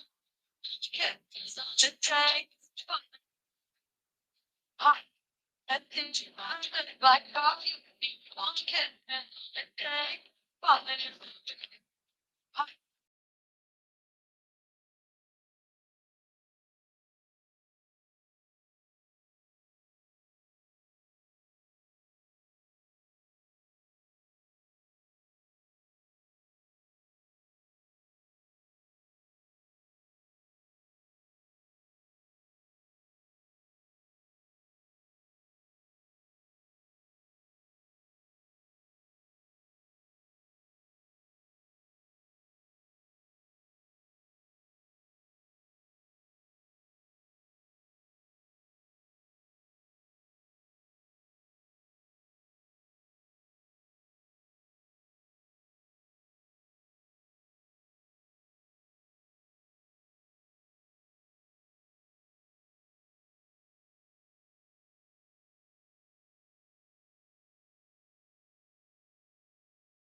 Um, Hello everyone.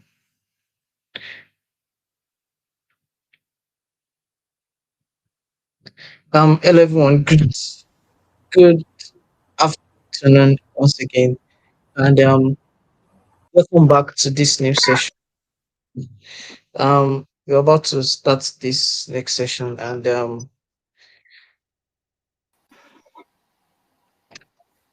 just before I call the next speaker on stage, um,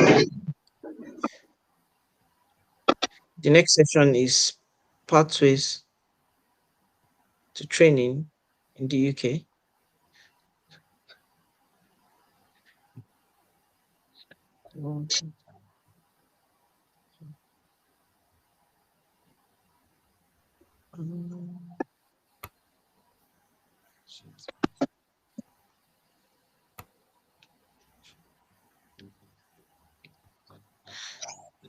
All right. Mr. Obafemi Wuraola is a higher surgical training in general surgery in the Health Education England in the Yorkshire and Humber region. He graduated in 2010 from the College of Health Sciences, University of Dawin, with a Bachelor of Medicine and Surgery. He had his junior surgical training at the Ekiti State University Teaching Hospital, where he completed his membership and Part 1 exams from the West African College of Surgeons and the Faculty of Surgery, National Postgraduate College of Medicine, Nigeria. He's presently a member of the Royal College of Surgeons, England. After working as a senior registrar in general surgery in Ekiti State, he then proceeded to the United Kingdom to work as a specialty registrar in general surgery. Mr. Wuraola is a lifelong learner who is passionate about the effective use of non-technical skills of leadership and teamwork in motivating and training upcoming surgeons to deliver holistic surgical training and care.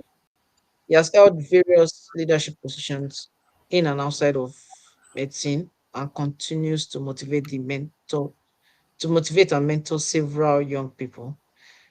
Join me all to welcome on stage Mr. Obafemi Wuraola as he takes on this next session. Just to mention, I'm sure many of you have been wondering, been saying Mr. is a medical doctor, as I've mentioned in the citation. But in the UK, surgeons are regarded to as Misters. So that's why I'll be calling him Mister. So welcome on stage, Mr. Obafemi Wuraola. It's nice to have you here with us, sir. Over to you now. Thank you very much. For some reason, I'm not able to see myself when I'm presenting on the screen, but I believe you can see me until I exit the share screen mode. My name is Obafemi Wuraola. I'm a surgical registrar in the UK. I had most of my trainings in Nigeria. I would actually be starting my higher surgical training program in 4 days' time in the Yorkshire region in the UK. I've always looked forward to networking with people, so I find SIGAf as a good platform for that. I would mention that a bit in my short presentation. I would just be sharing my journey. I've not been in training, informal training, or I will be in formal training in a few days' time. But what I've had over the last few years has been what mimics a training program. I came into the UK to work as a surgical registrar in a small DGH, what we call a district general hospital, and I more or less acted or worked like a trainee until I got into the training program proper. So I'll be sharing my own experience and journey, and I hope we'll be able to learn from that. I aim to be able to show steps that are required for the application process for people who are coming from outside the training, whether within the UK or from outside of the UK. And through sharing my story, my personal story of my journey, I hope to be able to demonstrate some learning points, and then I would take questions at the end. I've got an outline like this. I'll speak of my personal story. I'll run through what the portfolio looks like, just show a bit of the application process, and then show what to expect in training, generally based on what I've seen from outside and what I've passed through, and then we'll take questions. I graduated from the University of Ilorin College of Health Sciences. Ilorin is in Nigeria. Dr. Adeyeye, our keynote speaker that spoke earlier, was a senior of mine, and was a flagship example. And Ilorin has shown over the years to produce great individuals. He's been a unique example for us. I started general surgery. I started working in general surgery at Ekiti State University Teaching Hospital in 2013. They started their residency program while I was already a member of staff there in 2015. And I did my Part 1 National Postgraduate College Faculty of Surgery in May 2018. I did my PLAB 2, which was a preparation exam to get into the UK in August 2018. I returned back to Nigeria, completed my membership for West Africa College of Surgery, and then worked as a surgical registrar until August 2019, when I moved into Western General Hospital somewhere in southwest England. And I'll be starting training in Barnsley on October 5 as a higher surgical trainee, what we would call a senior registrar in general surgery back in Nigeria. My journey had been one, my journey in the UK had been a unique one, I would say. Unique because it's ended up in getting into a training program. It may not be too different from many people's journeys, because that is perhaps the way people will get into the system. I arrived as a surgical registrar in Western General Hospital in September 2019. I had initial struggles of adapting to the system, because I was coming from a system where I worked largely fairly independently. Back in Nigeria as a senior reg, the only senior reg in the unit at the time. I was saddled with organizing the unit, doing many operations independently, which were largely open surgeries, and a lot under supervision as well. I had initial struggles to adapt to a system where I was now just a part of the jigsaw. I was not, I could not be in charge of anything. I had to ask for my way around almost everything. I had this imposter syndrome, coming around being from a low middle income country, not being used to the system around. I felt I was just not confident enough for a while. And then I had a lot of de-skilling as well. I was used to doing open thyroidectomies with my consultant. When I mean open thyroidectomies, we did thyroidectomies open anyway. Doing loads of mastectomies, laparotomies for trauma, for large or difficult conditions like perforations, in very septic patients in the middle of the night, open cholecystectomies. I came down here where most things were done laparoscopically. And in fact, I've not had to do an open appendicectomy for years. I think I may have seen just two in 3 years, whereas I would have done perhaps 3 or 4 when back in Nigeria. So I think a lot of losing of skills and gaining of new ones. And I had a lot of noise around. I call them surrounding noise, because a lot of people had felt, well, you coming into the UK, you would only be able to do standard service jobs. You would not be able to train.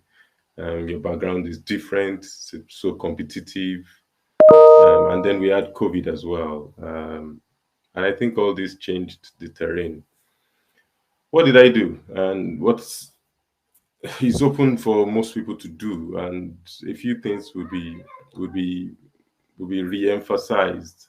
I had a clear aim. I networked a lot. I don't work alone. I'm someone who is fairly independent, but I work a lot with teams. I don't believe in self-isolation or trying to isolate yourself, which a lot of people do in a very competitive environment in order to gain edge. I believe you share information, you share ideas, and get a lot of people to contribute to the system while gaining from their experiences and learning from them.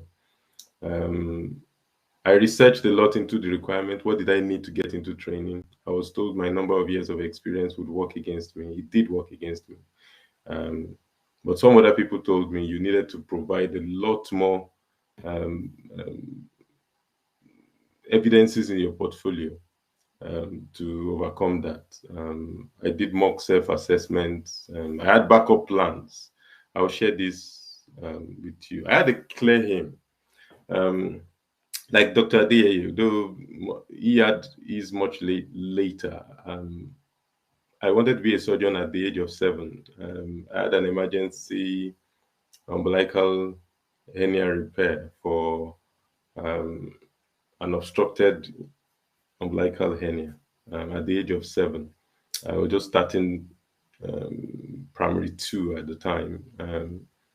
And a lot of doctors tried to intervene and they could not. But I guess the senior pediatric surgeon or general surgeon at the time came in, reduced my hernia within a short time, took me to theater.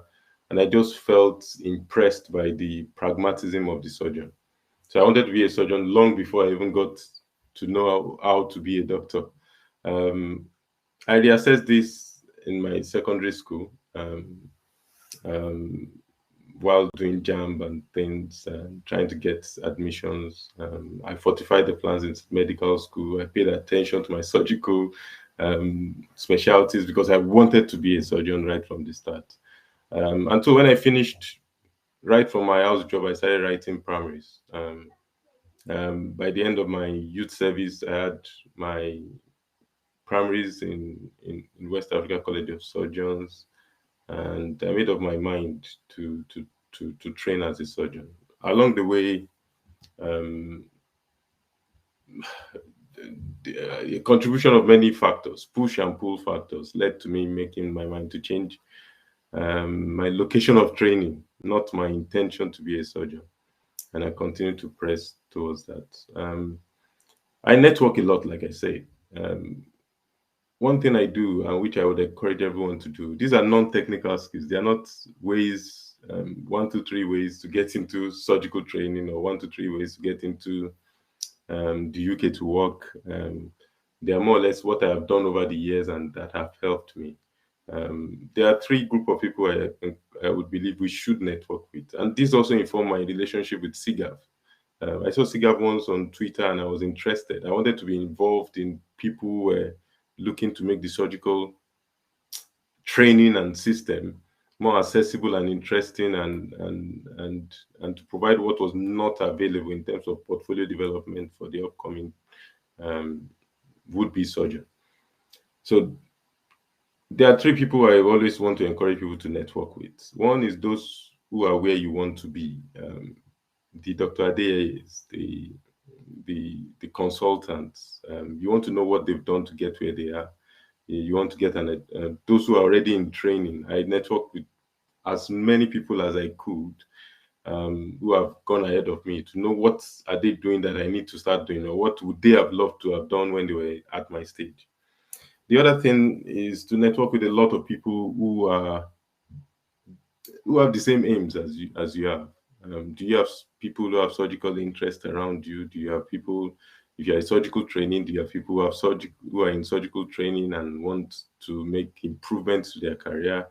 You network with them, you share ideas, you know what they are reading, you know the materials they've got, you check for collaborations they're involved with or involved in. You want to know courses that they've had to go for, scholarships that they've applied for. And I did these a lot, exams that they're writing that you didn't even think was possible. And the other group of people is to network with people who are coming behind. The reason is you leverage, they get leverage to get quicker to where you are. But at the same time, you also learn a lot by collaboration with them. They might have ongoing projects, like coming into the UK. I didn't know how to do audits from Nigeria. At least we didn't do audit the same way. I had a lot of juniors who were involved in audits, but because I was so close interacting with them, they would tell me the ideas. I would show them how to go about it, and then we'll do the audits together. And while they present it, or while I show them the basics and help them analyze their data, by the time we publish or present such audits, I have an audit to my name. So I've done audits, loads of them that I've had to just support people to do and participate in helping to get them better and get those things done as well. There are requirements you need to look out for. There are basic requirements to work MBBS, depending on the stage you want to come into. To work or to train. I will mention about this a bit later. Exams, courses. There are courses you don't need to repeat. There are a lot of courses you may have done back home in Nigeria or back in your junior training days or in school, which would become relevant. Participation in audits, clinical audits demonstrates is an important part of clinical governance. It demonstrates your keen interest in contributing to the system and helping to develop the system you work in. Publications, logbooks. Considering it's a surgical specialty, it's not too early to start keeping logbooks. I made self-assessment for myself. Everything I did at every point in time, 6 monthly, yearly, they were not things I did formally, but I did review myself from time to time to check if I was still in line, if I still got the requirements, if there were still more things I needed to do, if there were courses I was lagging behind in, there were publications I needed to contribute a bit more into to get me what I wanted. And then backup plans. I had a very defined interest to be a surgeon, but I still had backup plans within surgery. If I couldn't get to train in general surgery, I was going to do urology. If I didn't do urology, I was going to do something surgically related. If I was not able to get into a formal training, I was going to keep doing the things that trainees were doing and get into to apply for alternative certification, which I would mention.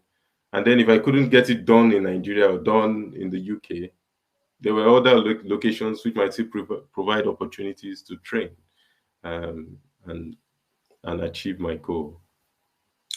And I say this to people: it's a numbers game. Keep an eye on the numbers. If your colleagues have got 10, 15 audits and you've not got any audits, you need to do more audits. If people are writing papers, you're not writing papers. You need to collaborate more, write more papers, publish more. It's a numbers game. If people are doing much more appendectomies, senioraphies, or if it's in other specialties, whatever they are doing and getting their numbers up, you also need to get your numbers. So places where you're not doing too well, you need to just keep up the same thing. The same thing for as students. If you feel if you have the goal within reach, within your scope of vision, you're able to keep up the numbers required. Are there exams that are required to write to get into the surgical training in the UK? For the core training, it's important and advisable you write your MRCS Part A. Materials are available online, and there are courses available with the Royal Colleges of Surgeons, and there are materials available that you could prepare with peers, and this is advisable before your core training. If you want to get into the higher surgical training, you would also need the MRCS Part B. It's important to have had significant, I would say, surgical experience, and if possible in the UK, to make it easier to pass the Part B. Again, there are online groups, there are practice groups. I practiced with friends and did a lot of online study with people I never met before, people I met on Telegram, from India, from Egypt, from the Arabian world, from Pakistan and things like that, and places like that, which I practiced with. We just met as often as possible. While I was working, it was in the evenings, it was at different times for them. But I knew what I wanted, and I was going to get it from anywhere it was offered. Important courses that were useful. They were not necessarily a requirement to work in the UK, but I describe myself as a lifelong learner. So anywhere I find courses that I can afford, that would improve me, that would increase my portfolio towards surgery, I key into them. Right from back in Nigeria, and as soon as I got to the UK as well, I did the ALS, the teacher course, the ATLS, the CRISP. These courses are not easy to find. They take time. You may have to book a year or 9 to 12 months ahead. And I volunteer a lot. I volunteer and I document my volunteering. While in medical school, I did a lot of travel and work with the NCCMDA, it's now CMDA. I still do a lot of volunteering. I volunteer in my church. I volunteer in the court around me when I have free time. The reason for this is this gives you important leadership skills. And surgery is not only a science, but it's an art that requires you to demonstrate a lot of non-technical skills that would help you both in getting your aim of getting into surgical training as well as being an effective surgeon. Logbooks. It's not too early to keep a logbook. My first surgical surgery that I did or that I participated in was as a 500 level student in in obstetrics and gynecology. I was a group leader then, and the consultant had told us to collect patients. I collect my patients and presented on the ward round, and I was told I could join in scrub. And I wasn't phased by it because I always had the mind to be a surgeon. So it was something I looked forward to. And from then on, I've not looked back. 500 level medical school, student scrubbed in for surgery. It was strange to people around then. I think it happens a lot.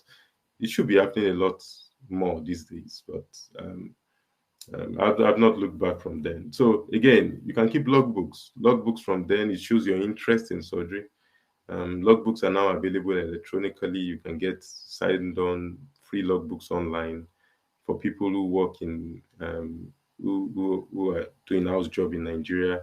You could get online logbooks and document what you do. You then, in the long run, it shows your commitment to the specialty. You can always document your work over a long time. If you're in surgical training already in Nigeria or elsewhere, it's always good to keep an e-logbook so that you can take it across continents.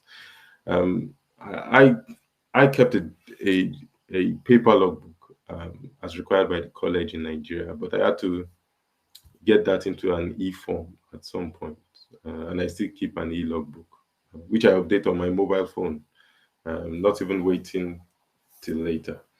Audits are important things. I've tried to encourage people to get into the habit of doing audits. I'm impressed SIGAf is training people on doing audits. There are materials on the website on Medal. I've seen the video button. Which encourages people to. Yes. Sorry? No, I'm using a laptop. Which encourages people to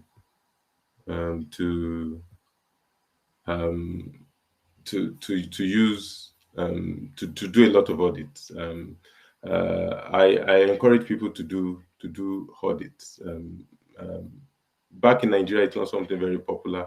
I've spoken to a few friends to start, because it's not popular means you can start it in your hospital. You can start with WHO checklist. You can start with fluid prescribing. You can start with no matter which corner of the world you are, you can't start audits by learning the system of audit. This is not a platform to go full length, but to start documenting and presenting this at scientific conferences, virtually or in person, and start driving change within your local hospital at the same time, building your portfolio. Collaborations are important. I've not written a lot of papers myself, but I collaborate. I collaborate a lot. There was the COVID surge that crossed continents. I was an hospital lead while being a non-trainee in my hospital. I collaborate a lot with all researchers, randomized controlled trials that cut across centers. Very recently, I was a part of the sunflower study in my hospital, and there are still quite a lot of studies that cross. It doesn't matter where you are in the globe. There are studies that cut across. You just need to look around, ask people, even as a medical student, what are the parts I can play? If you're a medical officer, if you're even within the private sector, and these are collaborations that you could key into as soon as you get into a formal training program. I can see they all become important. Again, presentations, national or local, every opportunity you have to present your work, please do. Teaching.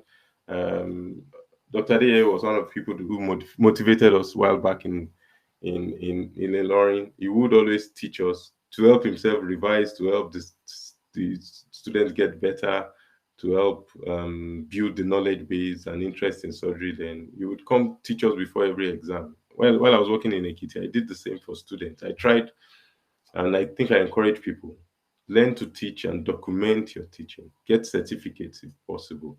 It might be on SIGAf, it might be on, if you have the opportunity to get feedbacks, you can design online feedback forms, Google Forms for people to fill and document their for you to document your experience of teaching. This becomes important when applying for training outside the country.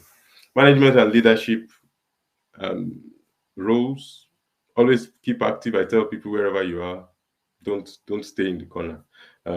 Get involved and document what you do. Is it um, in medical school, as our job level, is it within politics? Is it while you're serving? Wherever you find yourself, document this. Find opportunity to develop your leadership skills and document them. All this become important when getting into or when applying to get into training. My own strengths were my experience in surgery. It wasn't always a strength. It was it was it was not a strength if you didn't have enough experience to cover for the time um, lag. Availability, I was always available to help juniors, to help my seniors. If I was in a consultant unit, I made sure I covered and helped such consultants so that they in turn want to teach me. I was very friendly as well, very affable. Um, didn't I relate well with as many people as you can. These are non-technical skills that help to improve your placement. Um, I've got help from across the world, junior colleagues, both back home and here in the UK. When I was about to apply all the documents I needed to get, these were people who would help to you to get them. Same with colleagues and trainees, people who have already gone ahead. Social media platforms. Uh, these are places and things where you get help. Online materials, practice with friends. I had a trainee who was who was starting his own journey, and he took me aside as my personal coach and took me through the process of applying, of preparing for interviews, and for interviews to get into the surgical training. I'll just quickly say this because I know we are from different points. For people who are medical students and plan to move or to train in the UK. If you do want to train in the UK and want to start from the start of like your house job year, you could start from the foundation year 1 and 2. It will involve you applying after getting your GMC registration or provisional registration into the um, foundation years. If you've had your house job or some form of house job training back in Nigeria, the aim will be to get into the core training. The core training would involve you applying through a selection process. Again, this is not a platform to go into the details, but there are things that are possible. You would probably also be required to have done your MRCS Part A at that time. There are people who are not able to get into this core training because it's quite competitive. It's still not the end of the road. It's encouraged that if you have an interest in surgery and you still want to push that forward, you could apply for non-training jobs, SHO or junior clinical fellowship jobs anywhere in the UK. And through that, you build the same portfolio, the same experience that the core trainee is building. You're also building, you're doing your audits, you're doing your research, you're teaching, you're being taught regularly, and you're documenting all these in a portfolio. And then by the time it's time to apply for the higher surgical training, you would have got your MRCS Part B and then get a certificate of what we call a CREST form, certificate of to demonstrate an alternative training pathway. That is, you've also had an exposure at core training level. And then higher surgical training, which is ST3 to 8, depending on the specialty, and also fellowship opportunities. For people who have trained in Nigeria, they might decide to come back and retrain. For some other people, might decide to just get into the training. Are there alternative pathways to training? Yes, the answer is yes. You can, as an SHO, as a specialty registrar, or as an hospital specialist, you could keep a logbook and a portfolio and demonstrate the same competence that those in training are able to demonstrate. There are limitations at the end of the day, but these are surmountable. There are materials around to ask around, to know that this is possible. People have come in, worked in hospital roles, and been able to demonstrate these competencies. I just put in a few timelines and key dates, but these are not very important because they are specific for. These were the examples from the time I applied, but they're specific for their surgical training. Um, for people in training, training is much more structured than it is back in Nigeria because I had a bit of training in Nigeria. There is deanry guidance, there's a curriculum for you to go through, there are opportunities for you to develop yourself. You're encouraged and monitored much more closely by mentors and by systems. Systems such as logbooks, such as portfolio checks, and there are mechanisms to review this. So while the training is good and structured, it still relies a lot on the person. Um, if you do things for the right reasons, I believe you'll be unstoppable. This is an important resource for people who want to get into higher surgical training. There's a similar one for core training, and I'm sure for foundation training there are links available as well. Thank you very much. Um, yeah.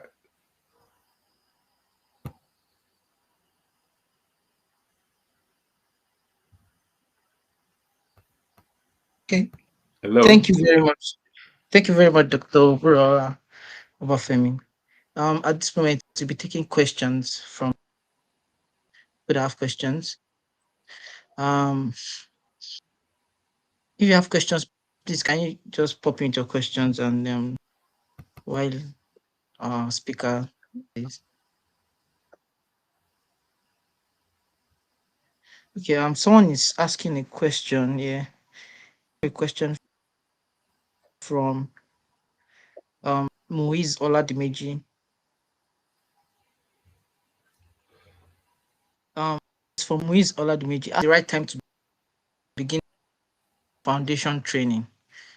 Okay, so our speaker. And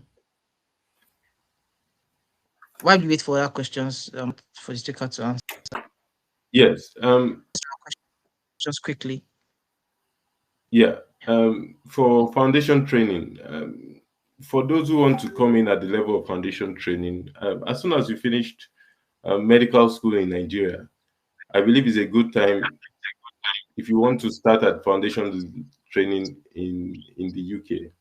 But that would mean you have done your IELTS while you're in school. That would mean you have done your PLAB 1 and PLAB 2. The likelihood is that you would not have been able to do the PLAB exams between that time. So I encourage people that if you do your house job in Nigeria and you still want to start at the foundation training level, that means, well, it may mean you're going back a step, but it gives you a bit more experience and advantage to and covered a bit of time as well to get into the foundation training. But foundation training is synonymous to house job. It's 2 years. As soon as you finish medical school, you are entitled and qualified to get into the foundation training. The details on how people get into it, I'm not very conversant with it, but I know people get into foundation training as long as your medical school is recognized by the GMC, and the right time is after med school. Yeah. The advantage it gives to have to pass through the foundation training from the UK is that rather than you bringing experiences from outside the UK, you will start from the very beginning from the UK system. So you get to know how things work, you get to know interactions with patients, you get to know your job roles, rather than having learned a different system and coming into the UK. All right. Thank you very much. We also have a question here from Yemi asking that how important are the competition ratios, and because there seems to be a variance as regards the importance of competition ratios. I Yeah. think okay. So competition ratios are published online. The year before I applied, I did apply to get into the surgical training a year before.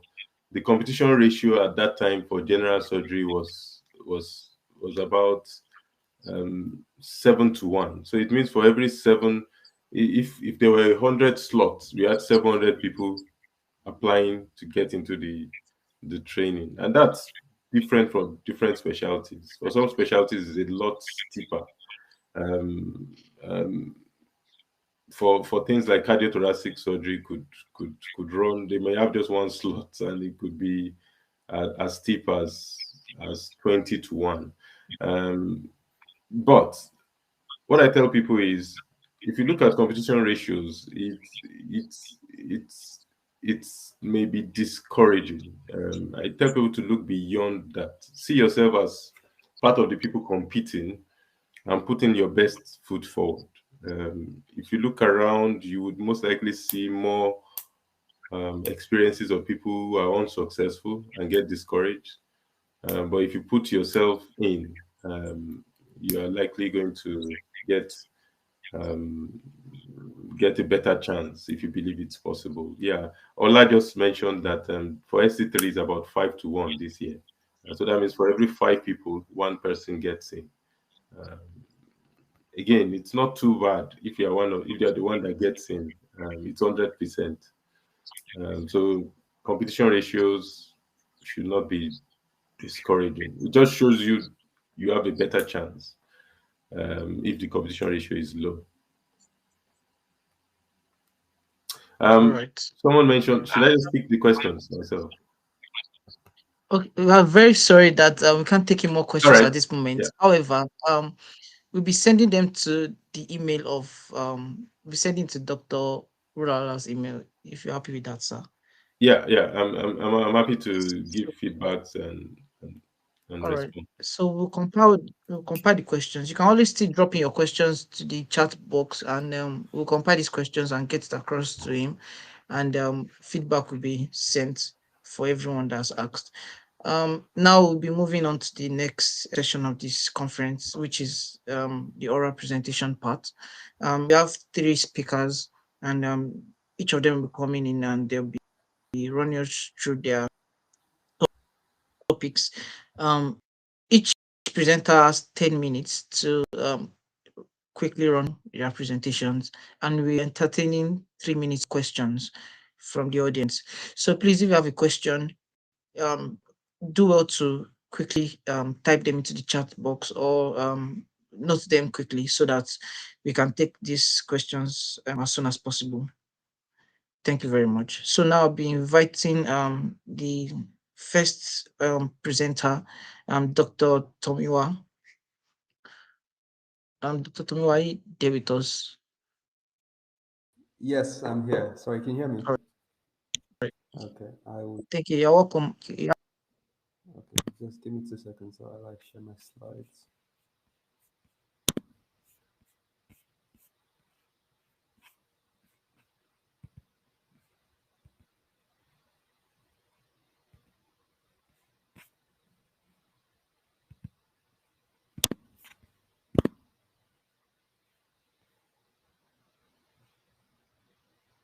And while we're waiting for Dr. Tomiwa, please, Dr. Bello and Dr.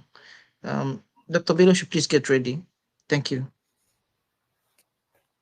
Okay, so hello, I'm Olatomiwa. I'm going to be presenting our research looking at the prognostic use of temporal muscle thickness in patients with intracranial intraaxial malignant brain tumors. This was conducted as part of the neurosurgery section of the Surgery Interest Group of Africa, and I'll be taking you through that now. So, intraaxial malignancies represent a significant proportion of intracranial tumors, and this is a significant burden of disease. Recently, we have different ways to prognosticate outcomes in many different cancers, and one of the ways that has been established is sarcopenia, which is a measure of skeletal muscle mass.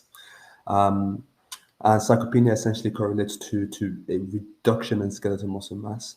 And that has been correlated very strongly with outcomes in a number of cancers. And recently, what they've established is that you can correlate the thickness of the temporal muscle very well with skeletal muscle mass, and therefore, temporal muscle thickness can serve as a surrogate marker of sarcopenia and patient frailty. And typically, how we measure temporal muscle thickness is obviously we measure it on MRI scans typically, because that's the imaging modality most patients with intraaxial tumors will have to diagnose their cancers.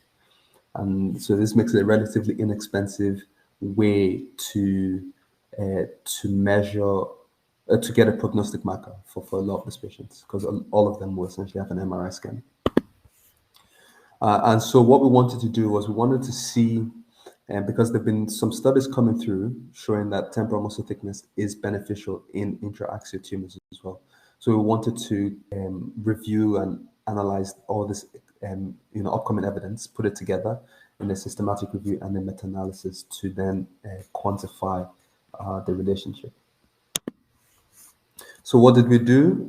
So first of all, we registered our meta-analysis on Prospero, and then we conducted a systematic search in multiple databases, so Ovid Medline, Ovid Embase, Scopus Cochrane, and we did that from the inception up until 24th of June.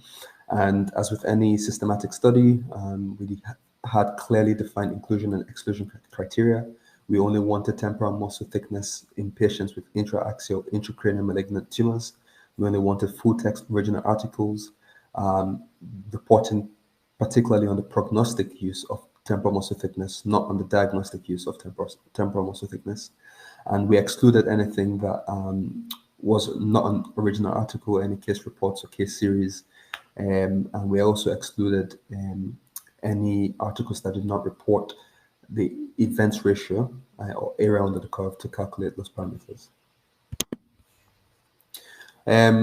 Once we had our studies, we then went on to extract the data. So we used the predefined proforma to do that. And then following data extraction, we assessed the quality of the studies. And so we used the quality in prognostic studies tool to do that. And each of those stages was conducted independently by 2 reviewers. And if there were any discrepancies, that was adjudicated by a 3rd reviewer. In terms of how we analyzed the data, so when we couldn't perform, essentially we said this is a meta-analysis, but there will be some outcome measures that are reported for which we can't perform a meta-analysis. So when that was the case, we vote counted the direction of the effect to essentially derive a meaningful data about the effect of thicker TMT on the outcome. And then where meta-analysis was possible, so we used the generic inverse variance method, and we used Revman software to perform the meta-analysis as well. We then went on to use the grade framework to determine the certainty of our evidence. So how certain are we that our outcome measure is truly representative? And I'll just run through that briefly before I go through the results. So for the grade framework, it breaks down the quality of or certainty of evidence into very low, moderate, or high quality. And essentially, high quality evidence means that the effect that you're reporting in your study is as close to that estimate as possible. So it means that what you're saying is very, very likely to be the case. If the quality certainty of evidence is very low, it means that what you're reporting is much less likely to be the case, essentially in layman's terms. So for our study, we identified 17 studies following our review of literature and our screening process. And those studies involved about 4,430 patients. Across the studies, there were 4 outcome measures reported, and we had 3 intracranial conditions reported as well, so glioblastoma, intracranial brain metastasis, and primary CNS lymphoma. The majority of the studies were single-centered and retrospective. A majority of our studies, 11 out of the 17 studies, were performed in European countries. Okay, so going on to our results. So here we have the results of our vote counting. So as I said, we couldn't perform meta-analysis for some of the outcome measures, but here we see the four main outcome measures in glioblastoma. So overall survival, progression-free survival, early discontinuation of treatment, and complications. And across the studies, we see that thicker TMT is correlated with much better outcomes in glioblastoma, except for complications where it didn't have an effect on outcomes. And then going on to brain metastasis, again, we're looking at thicker TMT, and we see that it's correlated with better outcomes in terms of overall survival, but no effective outcomes in progression-free survival. And then finally, for primary CNS lymphoma, our vote counting shows that thicker TMT correlates with much better outcomes for overall survival and progression-free survival in both cases. As I mentioned, we then went on to perform meta-analysis where that was possible. And so looking at the overall survival in glioblastoma, again, the studies, what we reported in vote counting is again consistent. Thicker TMT is more better for outcomes in terms of overall survival on meta-analysis, although the grade for this evidence is low.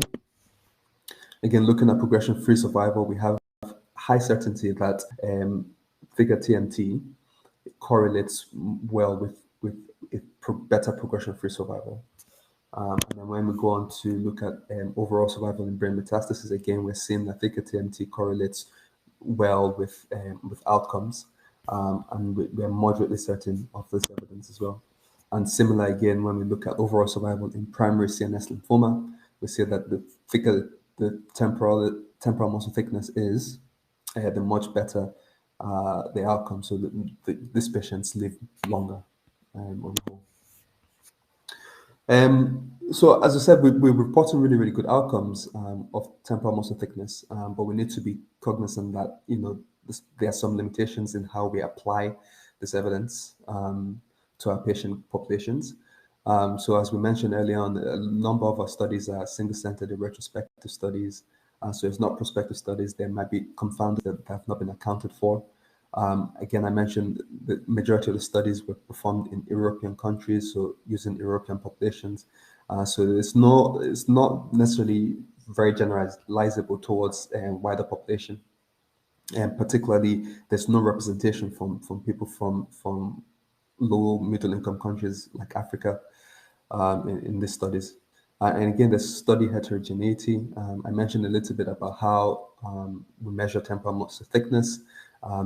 There needs to be greater work done in standardizing how, what thresholds are used for the cutoff and consistently applying that across all studies. And similarly, we need to make sure that we're doing more prospective international randomized studies, particularly involving low and middle income countries. And so just to conclude, we're saying that in glioblastoma patients, having a thicker TMT is better for you in terms of your overall survival, in terms of your progression-free survival, and it protects against the early discontinuation of treatment. In brain metastasis, again, thicker TMT is associated with better overall survival and progression-free survival. And similarly, in primary CNS lymphoma, having a thicker temporal muscle thickness, again, means that you are likely to live longer and live for longer without your disease. And so we're seeing that temporal muscle thickness is an inexpensive, relatively easy way for us to identify those patients that will benefit from surgery, so that we can have those conversations with them much sooner, much sooner rather than later, and say, okay, we think you will benefit from surgery, or we think your disease is likely to progress much quicker despite surgery. What would you like to do? I'll just share briefly some theories about why we think thicker TMT correlates with outcomes. And so there are 5 proposed mechanisms. So involves temporal muscle thickness, or the skeletal muscle, is very much involved in regulating the immune system. And so they mean this thought that when you lose some of that skeletal muscle mass, it results in chronic inflammation, which is bad for outcomes. And similarly, skeletal muscle is involved in glucose metabolism. And so as you lose skeletal muscle, it results in insulin resistance and glucose intolerance. That's bad for outcomes. And again, skeletal muscle is important in it has a lot of mitochondria, and so there's been evidence that you have mitochondrial dysfunction with sarcopenia that results in production of reactive oxygen species, and that is also bad for your outcomes. And finally, last two, so looking at protein status, and it's reduced in sarcopenia because of reduction in ribosomes, and this alteration in your protein status has been shown to negatively impact complications and overall survival. And finally, because of a loss of skeletal muscle mass, although your overall weight might not necessarily change, you have a reduced volume of distribution, and therefore chemotherapeutic agents might be in a higher concentration in people with reduced skeletal muscle mass than those without. And so there's a relative overdosing that might result in negative side effects from chemotherapy and might be a reason for why people discontinue treatments early. So these are our references. Thank you very much for listening. I'm happy to take any questions.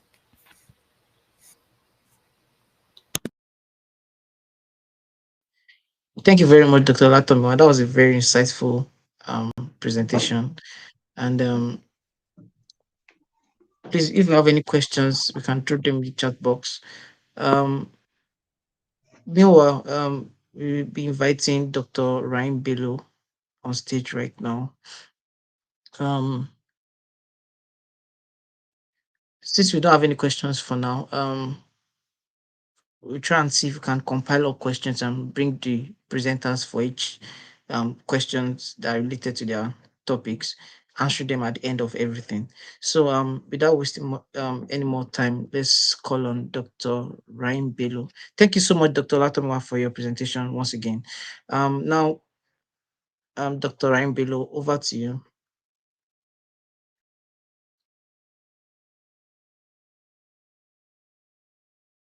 Dr. Ryan, please, your microphone is not on, please.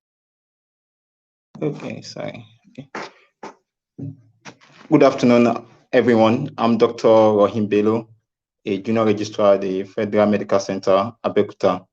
I'll be presenting a paper on the relevance of neutrophil lymphocyte ratio in spine surgery. Sorry, the monitor will help me to share my slide. I have some connectivity issues from my own end here. Can I go ahead with my presentation?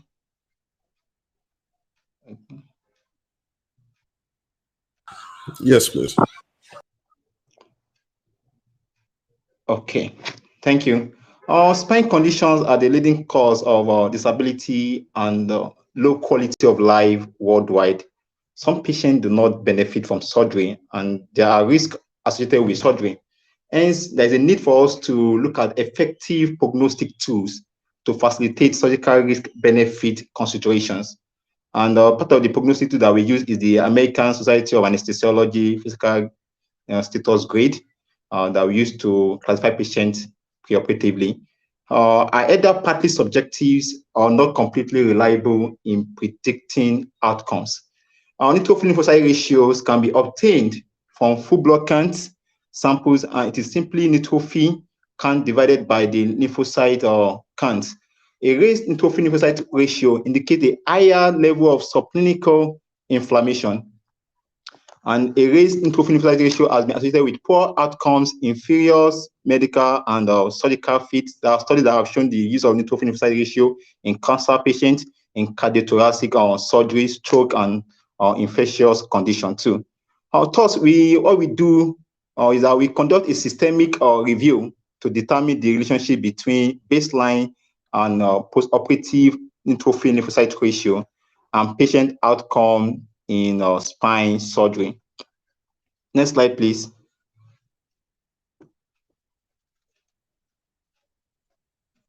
Next slide. Okay, next one. Okay. This systematic review was registered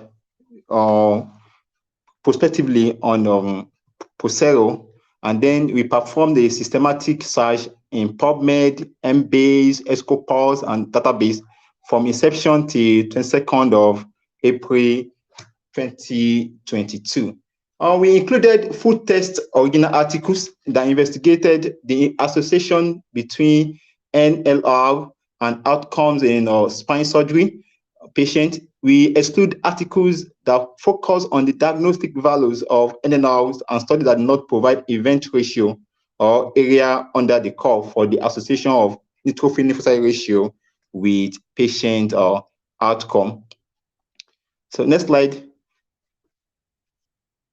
Data extractions and risk of biases assessment were conducted by 2 independent reviewers, and when there are conflict of opinions and a third reviewer adjudicate their decisions. Using generic inverse variant method, we conducted a meta-analysis on the Refman software, and we utilized the random effect model to account for study heterogeneity. Where meta-analysis was not possible, we vote counted the direction of the effect of elevated neutrophil lymphocyte ratio. Subsequently, we use the GRADE framework to assess the certainty of the evidence for our findings, so that we, is the grade low, is it moderate or high? And these are our results. Our search produced 16 studies investigating the association between neutrophil lymphocyte ratios and 5 outcomes measures, and in 5,471 patients. Part of these studies, there are 14 retrospective cohort studies, 1 prospective cohort studies, and 1 case control study. 12 out of the 16 studies were from China and Japan. They are literally the Far East Asian countries that we got most of our studies from. Next slide, please. Yeah, these figures show the association between elevated baseline neutrophil lymphocyte ratio and 5 patient outcomes. A red bar represents a worsened outcomes, a white bar represents no effect on outcomes, a green bar represents improved outcomes. On vote counting, we see that the direction of effect, patients with elevated baseline neutrophil lymphocyte ratio had worsened overall survival and poor functional outcome, while the neutrophil lymphocyte ratio have no relation or no effect on the outcomes of complication. So continue. Next slide, please. This figure shows the association between elevated postoperative neutrophil lymphocyte ratio and the risk of postoperative complication. We found that elevated day 3 to 4 and day 6 to 7 postoperative neutrophil lymphocyte ratios were associated with higher risk of postoperative complication, although the grade was low. Next one. This forest plots show that at any given time, patients with elevated baseline neutrophil lymphocyte ratio had a statistically significant 63% increase in the risk of dying compared to other patients with low neutrophil lymphocyte ratio. And next slide, please. We found no association between baseline neutrophil lymphocyte ratio and mortality or 5-free survival. Next slide.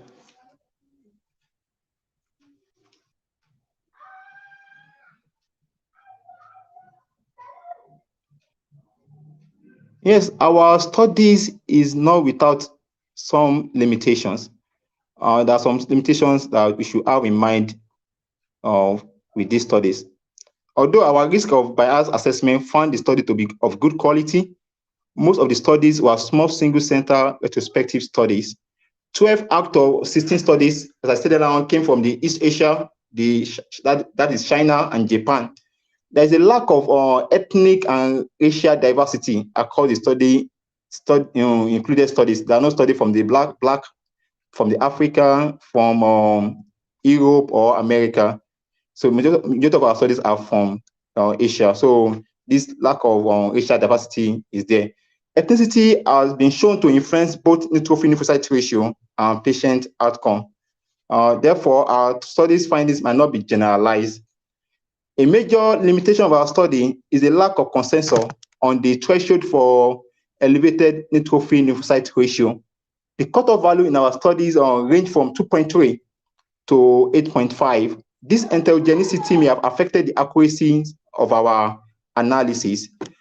And there is a need for large international multi-center prospective validation studies to achieve a diverse patient population and reach consensus on elevated neutrophil lymphocyte ratio threshold value. So that you can, okay, this particular value, then we can put that as a benchmark in comparing to in comparison with other patient value. Next slide.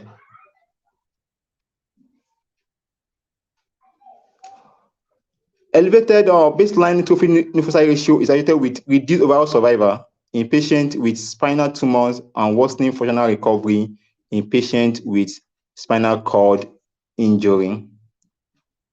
Elevated day 3 to 4 and day 6 to 7 postoperative neutrophil lymphocyte ratios levels are associated with greater risk of complication in spine patients. Hence, baseline neutrophil lymphocyte ratio is an objective tool with the potential to identify the patient that will benefit from surgery and enable shared decision-making.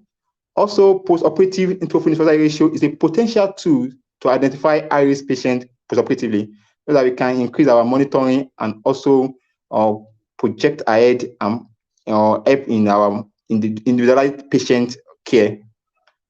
Next slide, please.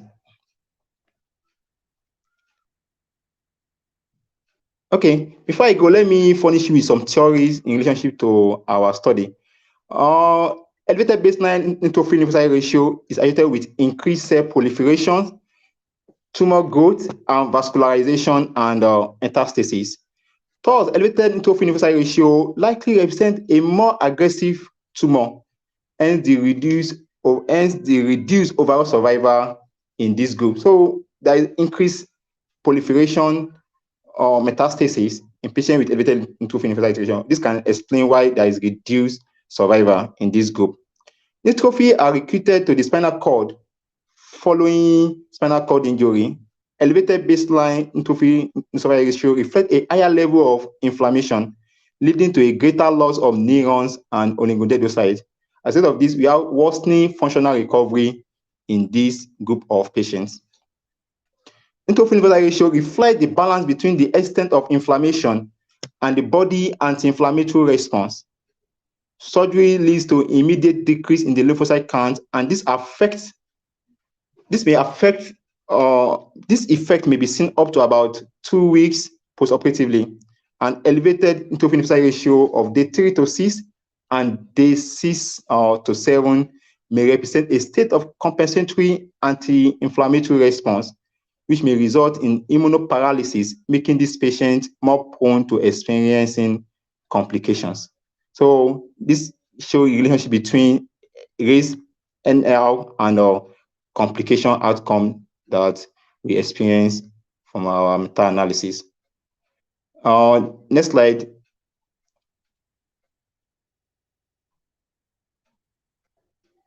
These are our references.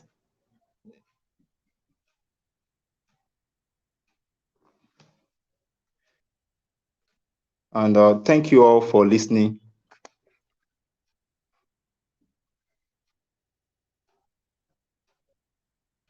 Thank you very much, Dr. Bello, for your presentation. Please, like I said earlier on, let us drop in our questions so that the presenters can start ruminating while we work on the answers. So I'll be calling on the next presenter.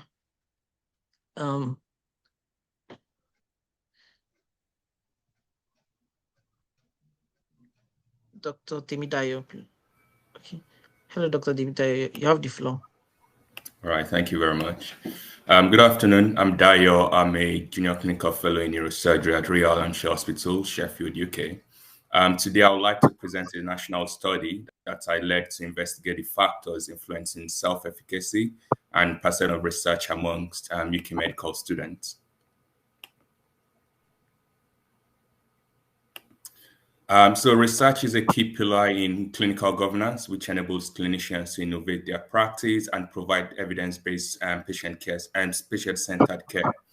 Thus, the engagement of clinicians in research is vital for its application and clinical translation. So the academic clinician pathway was created in the UK to facilitate the uptake and translation of clinical research findings in practice. And the figure you can see on your screen as a summary of the UK academic clinician pathway. So when you're in medical school, you have the opportunity to be involved in research through student-selected modules, through intercalated BScs, and even some people do PhDs as well. And then in the foundation stage, sorry, I was told my video is off, sorry. In the foundation stage, you have a 4-month period. If you go into the academic foundation program, you have a 4-month period of being involved in research. And this was actually something I did recently in August. I finished my academic foundation program. And it was a very useful experience in terms of like developing my research skills and knowledge. Then after the academic foundation stage, you have the opportunity to go into the academic clinical fellowship, which is usually between ST1 and ST3, and you have 75% of your time doing clinical stuff and 25% doing academic stuff. Afterwards, if you have a PhD, after that, you go on to clinical lectureship and then senior clinical lecturer. Right. So, however, there's been a decline in the number of clinical academics in the UK. And in addition, the ethnic and gender profile of the clinical academic workforce is not reflective of the wider population of licensed doctors.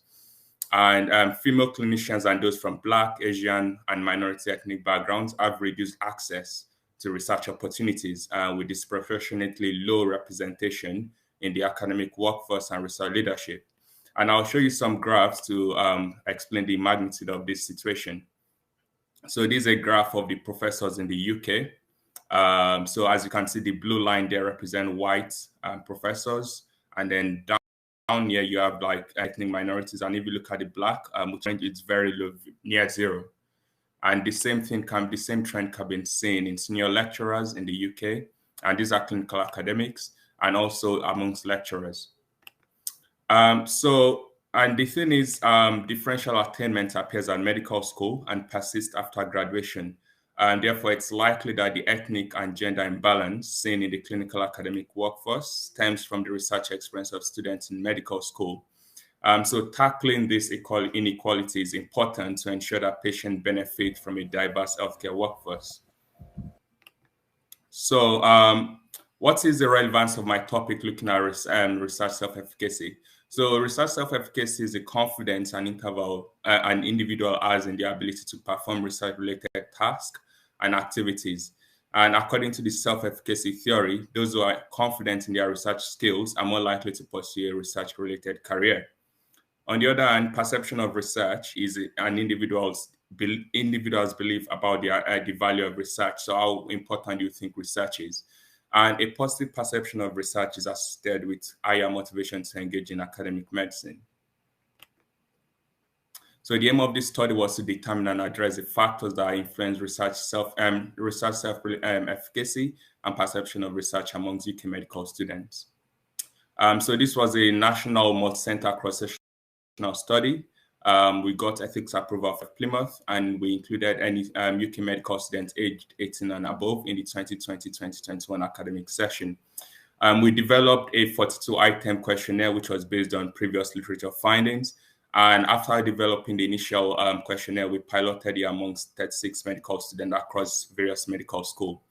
The questionnaire was disseminated over a 9-week period using the UK National Research Collaborative Model. So what we did essentially was we recruited medical students as regional lead from various medical schools and told them to share this questionnaire among their student bodies. So it was shared through departmental emails and social media as well.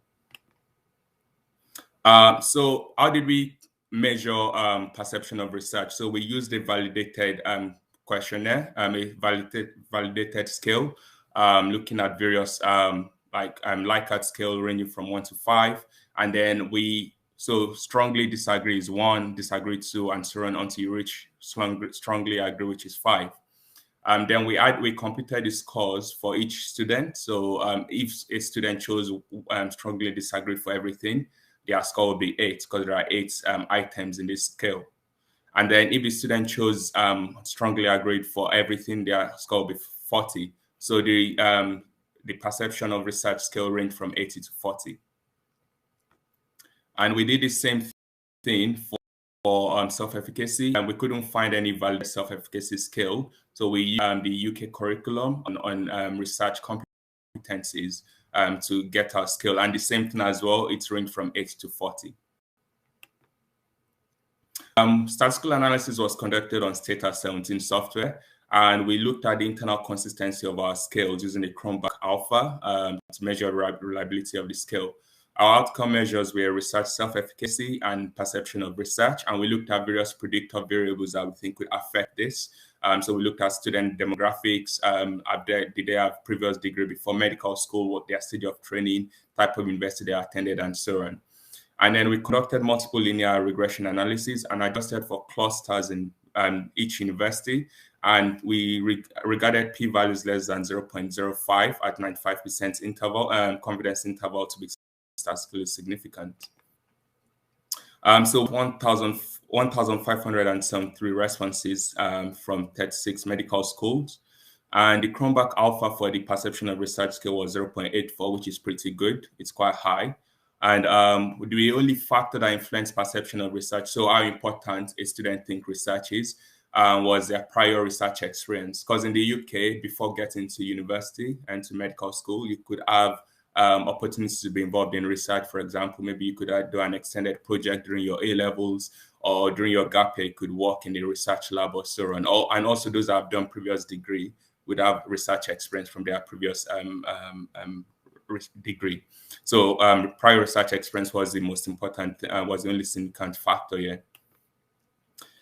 Then for research self-efficacy, so how confident they are in their abilities, we found various things that could affect it. So students that had previous degree, previous research experience, and clinical students were more likely to be more confident. And we think this might be because they've had more exposure to research, so they are more confident. And something we found is that those that attended secondary school outside the UK were more confident in their research skill. We don't really know the reason for this, but this is something future research could look at. And something that is really shocking to us is that women, so female students, those are identified as women, they were less confident in their research skills, and students identified as Asians as well were less confident compared to white students. So, but the thing is, the lower research self-efficacy reported by female students and Asian students might not actually be a true reflection of their actual level of competency in these research skills. For example, literature suggests that female medical students tend to underestimate their abilities compared to their male counterparts, and even in cases where the women had higher objective assessment scores. Nevertheless, whilst higher research-related competency level may actually predict the likelihood of having a successful academic career, it is those who are confident in their research skills that are more inclined to pursue a research-related career. Therefore, to reduce the gender and ethnicity gap in the UK academic clinical workforce, we need these disparities in research self-efficacy among UK medical students must be addressed. I mean, the reasons behind the low self-efficacy amongst Asian and female students in our study is not very clear, but we think it might be because academia is currently white male dominated in the UK, and this could serve as a deterrent to females or other ethnicities as they may feel marginalized and intimidated. So one way to address this would be to focus on mentoring and professional networking, and this may boost confidence of these marginalized groups and provide them with the tools to access and succeed in academia. So with regards to mentoring, a randomized control trial showed that students that received both group mentorship in combination with one-to-one mentorship benefited more and were more likely to go into an academic career compared to those that only had group mentorship. And also previous studies in the UK have shown that students that were there was a study of medical students across 5 medical schools in the UK, and they showed that they were unable to identify opportunities for research skill development within their research projects.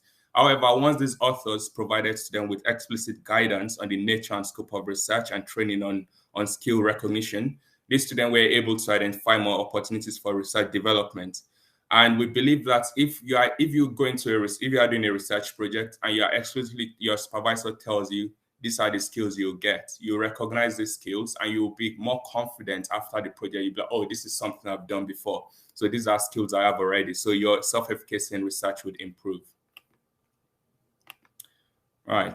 So our study has some limitations. So the self-efficacy scale we used was non-validated. However, the internal consistency was quite high, but there's a need for more validated scales.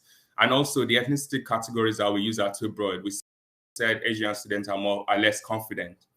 But is there a difference in Chinese Asians and Bangladeshi Asians? So we need more studies to actually look closely at ethnic subgroups.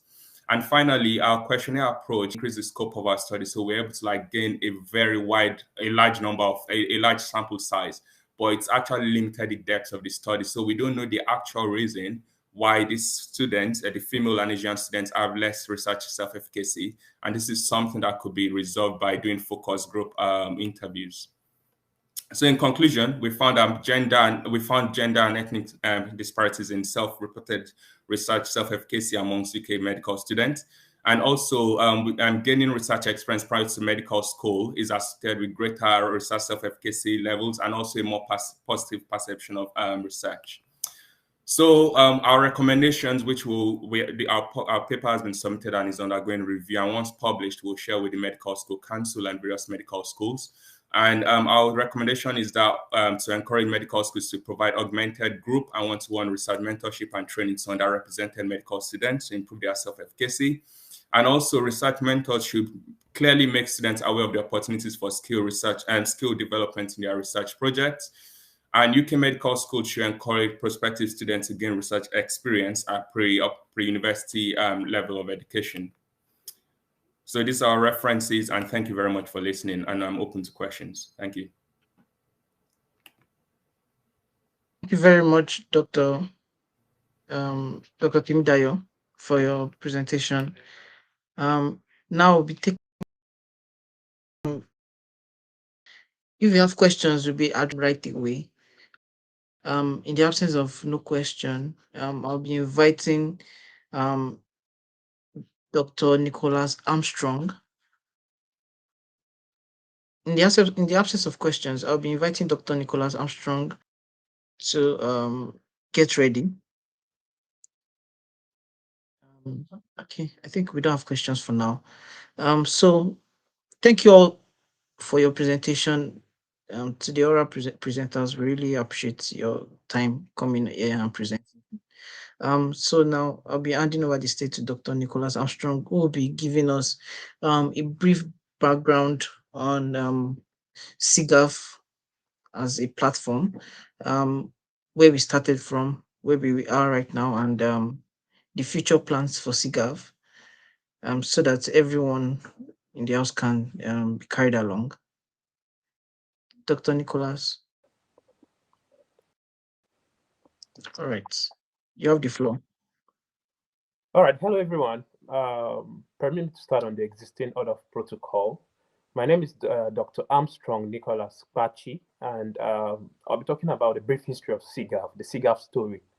So about more than a year ago, a couple of young African medical graduates were trying to navigate their way around finding surgical residency programs, both within Africa and then in the developed countries like the US and then the United Kingdom. And they met a couple of stumbling blocks, such as research experience and then mentorship and then education. So if you notice, this later on formed the bedrock and structure for SIGAf. So in trying to find out about how to get into some of these residency programs, they realized that research experience would be needed.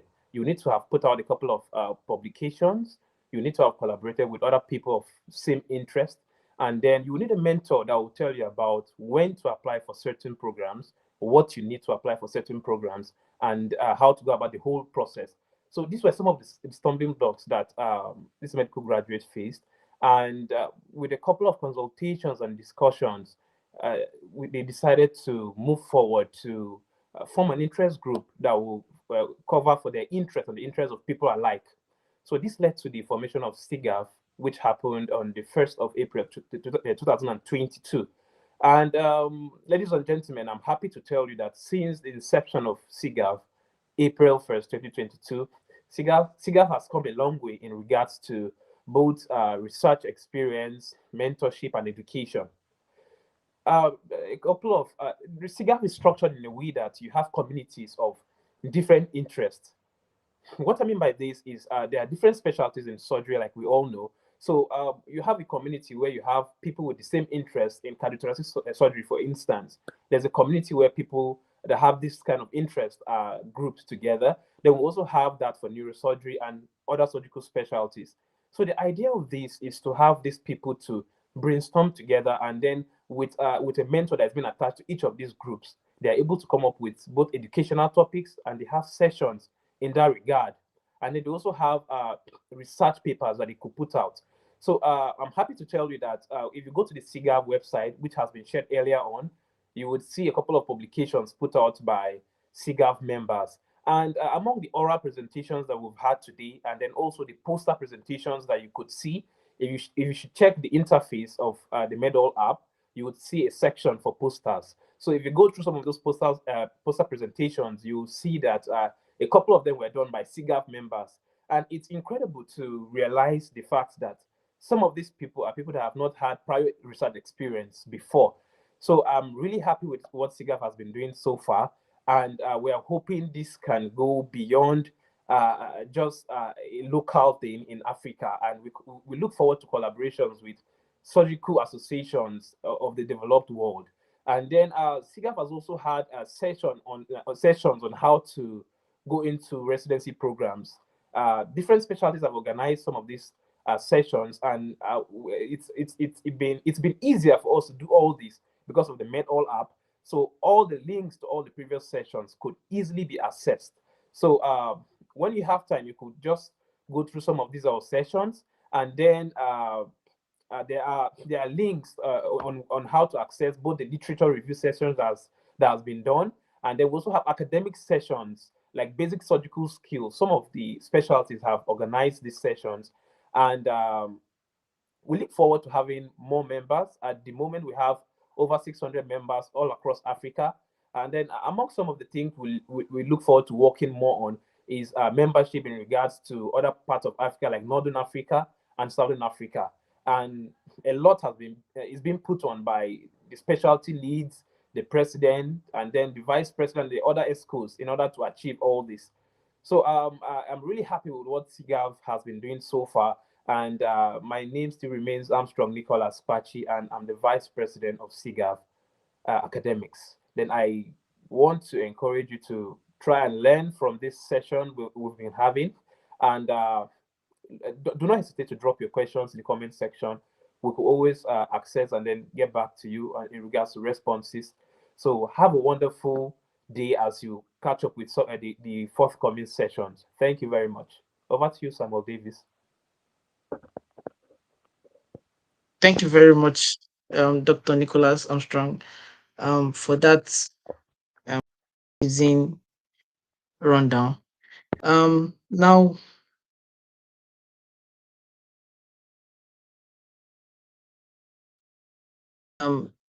is going to be telling us about how to start early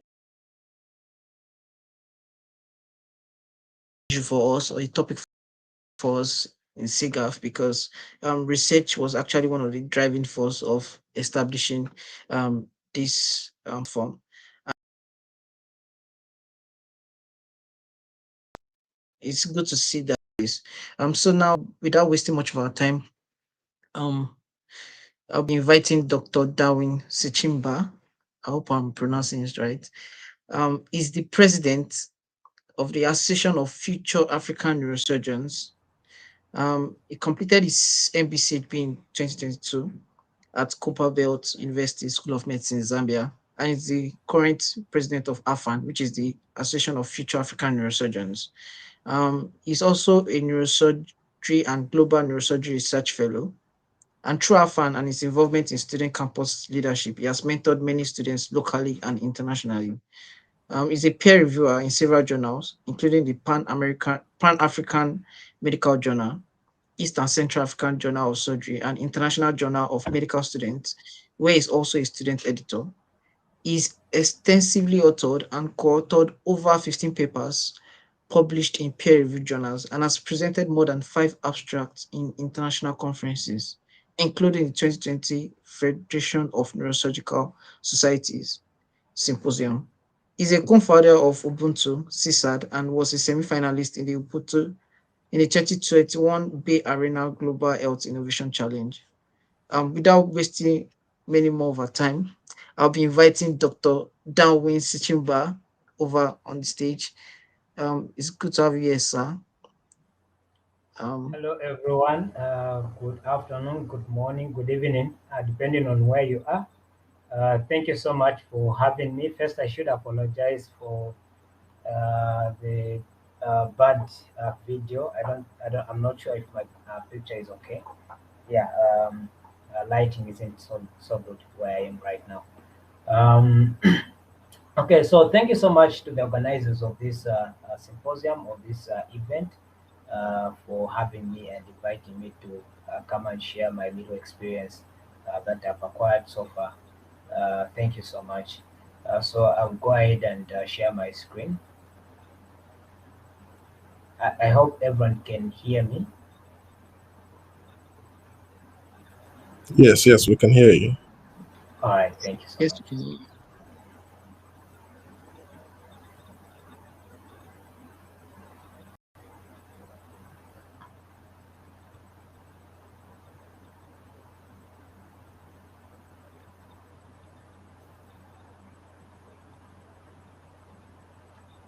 Okay, are my slides visible? Are you able to see?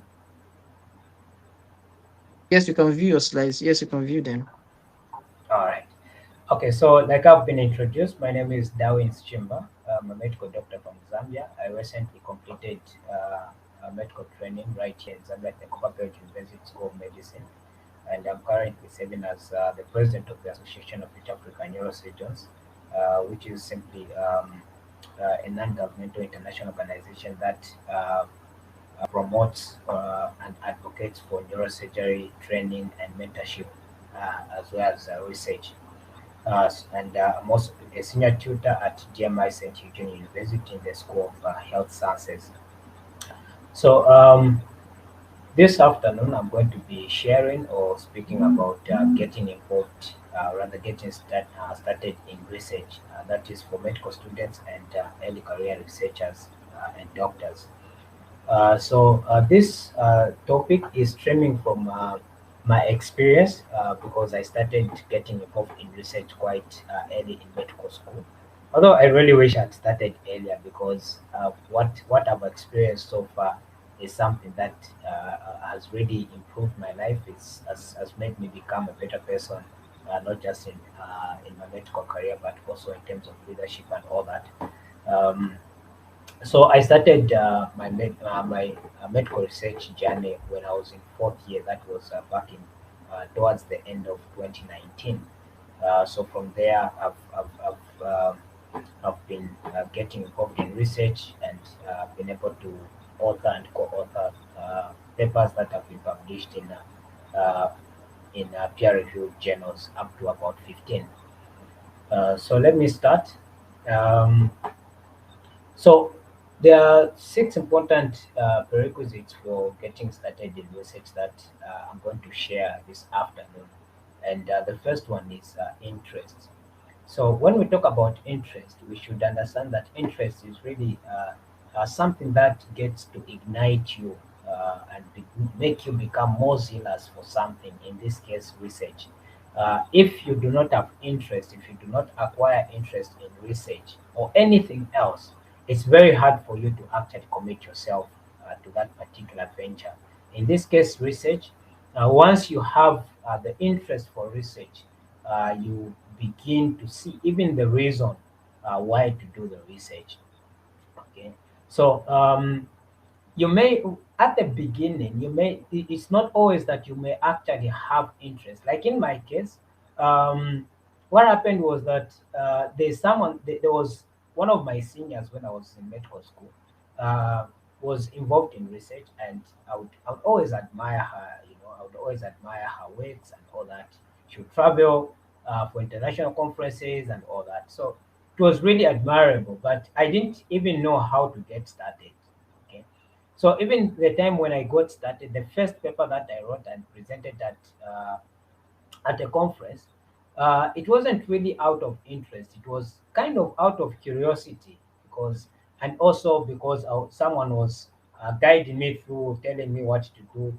Said, okay, you can apply for this, you can submit, write an abstract. It was a case report, by the way, traumatic brain injury. The consultant told me to write a case report. By then, I never knew what a case report was, how to write a case report, and all that. So I was being guided all through, and he told me to submit an abstract for presentation there. From there, it was accepted. That was in 2019, somewhere in August. Okay. It was accepted as a poster presentation. I presented there, and I got best poster presentation. So from there, it really ignited my interest in research. Like, it made me start wanting more of such kind of events and kind of exposure. So that's how I got interest in research and continued moving.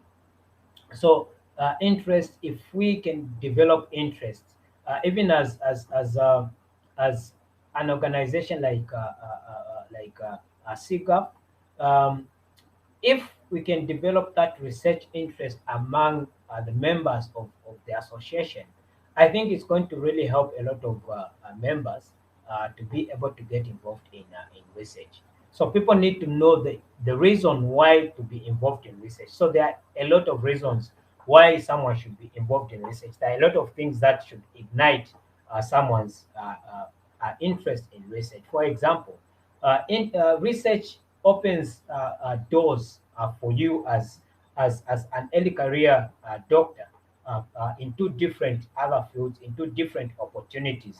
For example, it may open your opportunities for you in terms of scholarships. There are certain bodies, there are certain organizations that are going to be looking out for someone that has been involved in research, for them to give a scholarship to such a one. So if you're involved in research, particularly maybe in a particular field, you increase your opportunities to get certain scholarships as compared to someone that has never been involved in any research before. It also, opens you up to the outside, outside world, because you find that a lot of times, so many people do not actually know other opportunities that are out there. But when you get involved in research, you actually get to be able to collaborate with others, be able to form social networks with a lot of other people, and be able to know a lot of things that are going on out there. Other than that, it also just builds you up in terms of your knowledge, because as you are doing research, you're getting to know a lot of other things on various topics. So because of that, you find that you start gaining more interest. So there are different reasons why someone needs to gain interest in research. The other important thing that I have come to realize about research is that you need to start with the simplest form of research. Okay, because if it is your first time and then you go for the most challenging one, just imagine you go for a randomized control trial as a first career, as an early career researcher, or maybe it's your first time to do research, and then you go for a randomized control trial, or you go for meta-analysis and so on. It's going to really be challenging for you, and it's going to actually burst your bubble. It's going to put off your zeal, and your interest is going to diminish because of that. So I think if it's your first time, or if you're an early career researcher, it's very important to choose wisely which type of research to start with, which type of research to follow up with, and so on, so that you don't lower your own interest if you find it challenging along the way, because you're going to find that as you go up the ladder in research, things are going to be becoming simple. Things that used to be hard for you 2 years ago, at this time they're going to be quite easy for you because you have gained more experience, you have gained more knowledge, and so on and so forth. So it's very important for you to start with the simplest and the easiest ones. For example, in my case, I was fortunate to start with a case report. Okay, so a case report is something that I really feel it's not something that is so hard to start with. It's quite easy to start with and maneuver around. Besides, it doesn't involve so many things like, for example, like EFCO approval. You don't always need EFCO approval if you are publishing, or rather, if you're writing and publishing a case report. All you need is consent from the patient, signed consent. I think that's all. Okay. The other thing maybe that may come in terms of course is probably the article processing fees if you want to publish your paper. But generally, a case report is something that is quite simple. The other research methodologies that are simple, research designs that are quite easy. Also, letters to the editor, editorials, those are also quite easy for you to go about, and they do not require so much finances. Also, you find others like case series. Case series is basically similar to a case report, but having more than 3 case reports. So you need to start with something simple and easy so that you are able to rise in the ladder and be able to accomplish more in the field of research. Then the other thing that I've also learned that has really helped me in my research journey is being focused on a particular specialty. Okay, I've always wanted to do neurosurgery since I was in grade 9. That was 2009. So it has always been that specialty that I've always wanted to do since then. So even in terms of research, much of the research that I've done, that I've been involved in, it has been around the field of neurosurgery. And so in this case, you find that as you are doing research, you find yourself being focused on one particular field, and hence even your efforts are going to be concentrated or are going to be focused on one particular field. Because obviously you can't be a jack of all trades, you can't be a master of all trades, you can't go about research in all the fields. In that case, it's going to be a bit difficult for you. Other than that, when it comes to your postgraduate, for example, when it comes to you specializing, there are some of these specialties that are highly competitive, or you probably want to specialize through a particular scholarship. Some of the scholarships are specific to a particular field. And for those that are specific to a particular field, they're going to be looking for candidates that have been involved in that particular field. For example, if you want to specialize in neurosurgery, there are all these organizations that take up candidates that have been want to specialize in neurosurgery, and they're going to give priority to someone that has built their CV in the area of neurosurgery. They're going to look for a candidate that has been involved in neurosurgery, that is in research, in education, and so on and so forth. So if you have built yourself in the area of neurosurgery over time, you stand a chance to become a better candidate for such kind of scholarships. So it's very important for you to concentrate on a particular field. If it's general surgery, if it's pediatric surgery, if it's cardiothoracic surgery, and so on and so forth. So there are different areas of research that specifically in the area of surgery that you can look at for you to be able to build your CV in that area and increase your opportunities for in that area. The other thing that is very important is self-development.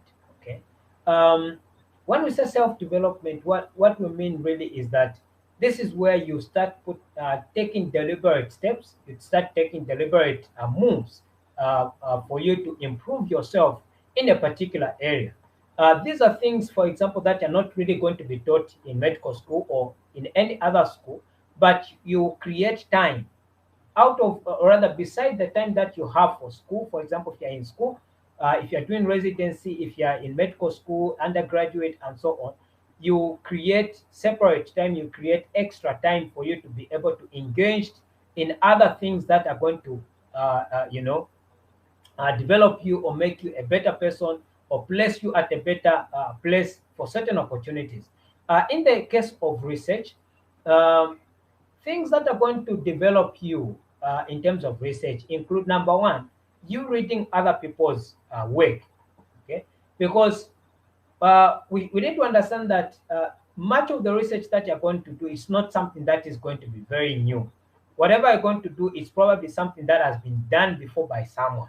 So if you want to know how to go about a particular research, if you want to do a certain research, and you are an early career researcher, you do not have so much knowledge, rather enough knowledge about how to do that particular research. There are a lot of papers that have been published that are similar to what you actually want to do. So if you go online, you go on PubMed, you go even just on Google, you search for papers that have been published that are similar to what you want to do, and read about that particular paper. It's going to increase your knowledge. It's going to highlight on the steps that you need to take. You're going to be able to know how to go about that particular research, such that next time if you want to do a similar research that you've done, you'd have already gained that experience. And also from what you read from other papers, at least you have enough knowledge to be able to go about your research on your own. Other than that, you also there are a lot of opportunities out there. For example, you find online courses to do with research. There are a lot of papers, a lot of online courses. One of them that I can recommend, for example, there's this peer reviewer online course by Pablo's Academy. It's one of those that I've really benefited from. I did that one in 2020 during the course of the COVID-19 pandemic, and it was really helpful. Also by also Elsevier Research Academy. It's now, I think it's now under Web of Science, if I'm not mistaken. It's now under Web of Science. So that one also, it helps you to build yourself in terms of research, okay? And because of that, you are able to build yourself, you are able to gain more knowledge on how to do research and so on, okay? The other thing that can also improve you, or rather that can develop you, being on certain platforms. For example, there are platforms such as ResearchGate.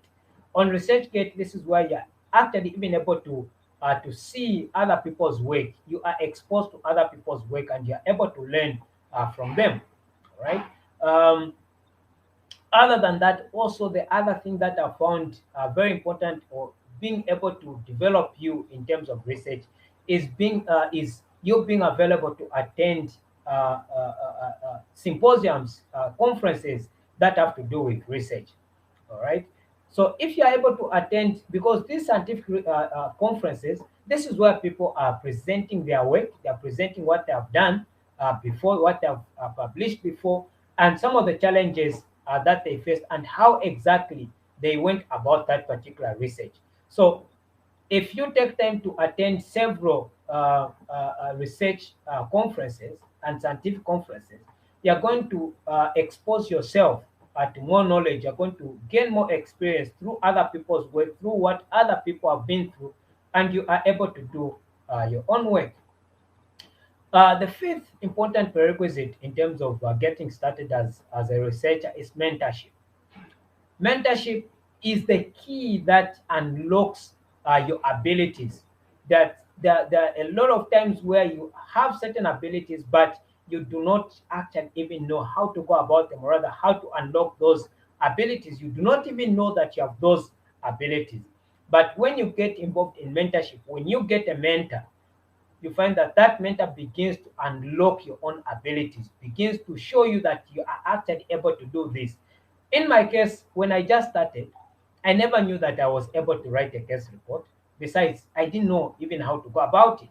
So through a mentor, I was able to write a case report, and I was able to present and get Best Poster Presentation Award. That was under the Pan-African Organization for Research and Education. That is that we had, that was in 2019.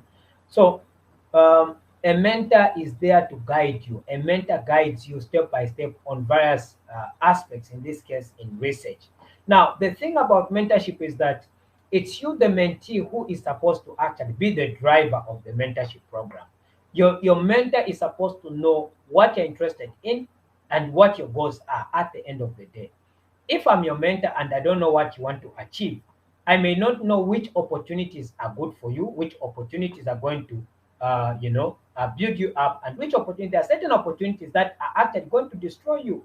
It is an opportunity, but instead of it working for your good, it begins to work against you because it's not even really your area of interest. So if your mentor finds an opportunity that is in the line of your area of interest, then your mentor is able to avail that opportunity for you. So mentorship again is at different levels. You have peer mentorship. This is where you have colleagues. You are at the same level with a group of people, maybe with someone, and you are actually mentoring each other.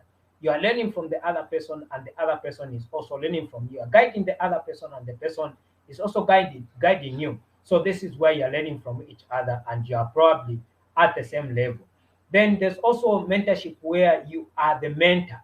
Okay, when you are a mentor, it also forces you to develop yourself. It forces you to attain certain opportunities, certain skills, to attain certain goals, so that you are able to transfer those skills, you're able to transfer those opportunities even to your mentees, to the person that you are mentoring. Okay, so if you only concentrate on mentorship as you being mentored, then you're not going to grow in the area of mentorship, and you're not doing yourself any good as far as developing yourself in the area of research is concerned. So when you have a mentor, you should also have a peer. You should also be engaged in peer mentorship, and you should also have people that you are mentoring. Both all these three levels of mentorship, they play a critical role in you becoming a better person in the area of research. Then lastly, on the prerequisites for getting started in research, it's collaborations. Okay, you cannot be a one-man army. You cannot. In the area of research, you can't be a one-man army. It's not possible. You cannot do the work alone. It's going to make you stressed. It's going to bring burnouts and so on and so forth, because you cannot, especially when you're getting started, you find that, for example, like in my case, I'll get involved in research, in research projects where I'm only required maybe to write maybe 2 paragraphs of the introduction section. Okay, the next time we're doing maybe a similar paper, I'm maybe required to do maybe the methodology part, or maybe I'm required to do the analysis part. I'm required to write part of the discussion, maybe 2 or 3 paragraphs in the discussion section, or to do the conclusion. So at the end of the day, you're going to find that if you're collaborating with other people that have more experience or maybe less experience, or you have similar, you're at the same level in terms of experience, you're going to find that you're going to be learning from those people. You're going to, and those people are also going to be learning from you. Other than that, it gives you ample time to learn to do research step by step. Today, you're going to learn how to do the introduction. Tomorrow, you're going to learn how to write the methodology section. The other day, you learn how to write the result section. You're going to learn how to do, or rather how to write the discussion section, the conclusion, and so on and so forth. So it gives you that opportunity to learn how to write different sections of the research paper bit by bit and not at once, so that you are not forced and you do not feel pressurized to know how to do research at once. If you are doing the paper alone, if you're doing research alone, you are obviously going to be the one to do everything alone, and that is not going to be good for you. So collaborations with people of similar interests is going to help you a lot. So in this case, if you find people that are interested in general surgery, then you decide to do research on a particular topic, then it means that you're not going to do the whole paper on your own, but you're going to be involved on different aspects of that particular research project. So these are the prerequisites, something that I've learned over time in terms of getting started as a researcher. So again, remember I mentioned about I said that one important thing is to start with the easiest and the simplest. So this chart here simply shows the different research methods that are there, and showing the levels of hierarchy of evidence. Okay, so as you go up the pyramid, it's becoming, the evidence is becoming more. So, for example, a systematic reviews and meta-analysis of randomized controlled trials, these have a higher higher in the hierarchy of evidence. Okay, uh, then randomized control trials follow after that, then cohort studies, case control studies, and so on and so forth. So in this case, you find that these ones that are lower in the hierarchy, they are even simpler to work on if you are an early career researcher. So if you pick on a case report, for example, case studies, you pick on editorials and so on, these are going to make your work easier. And the more you publish, the more you work on some of these, the more you gain the zeal. Okay, the more you're going to have the zeal. Later on, you're going to find that you start climbing up the ladder in terms of research. So what are some of the challenges that you should expect once you get started in research?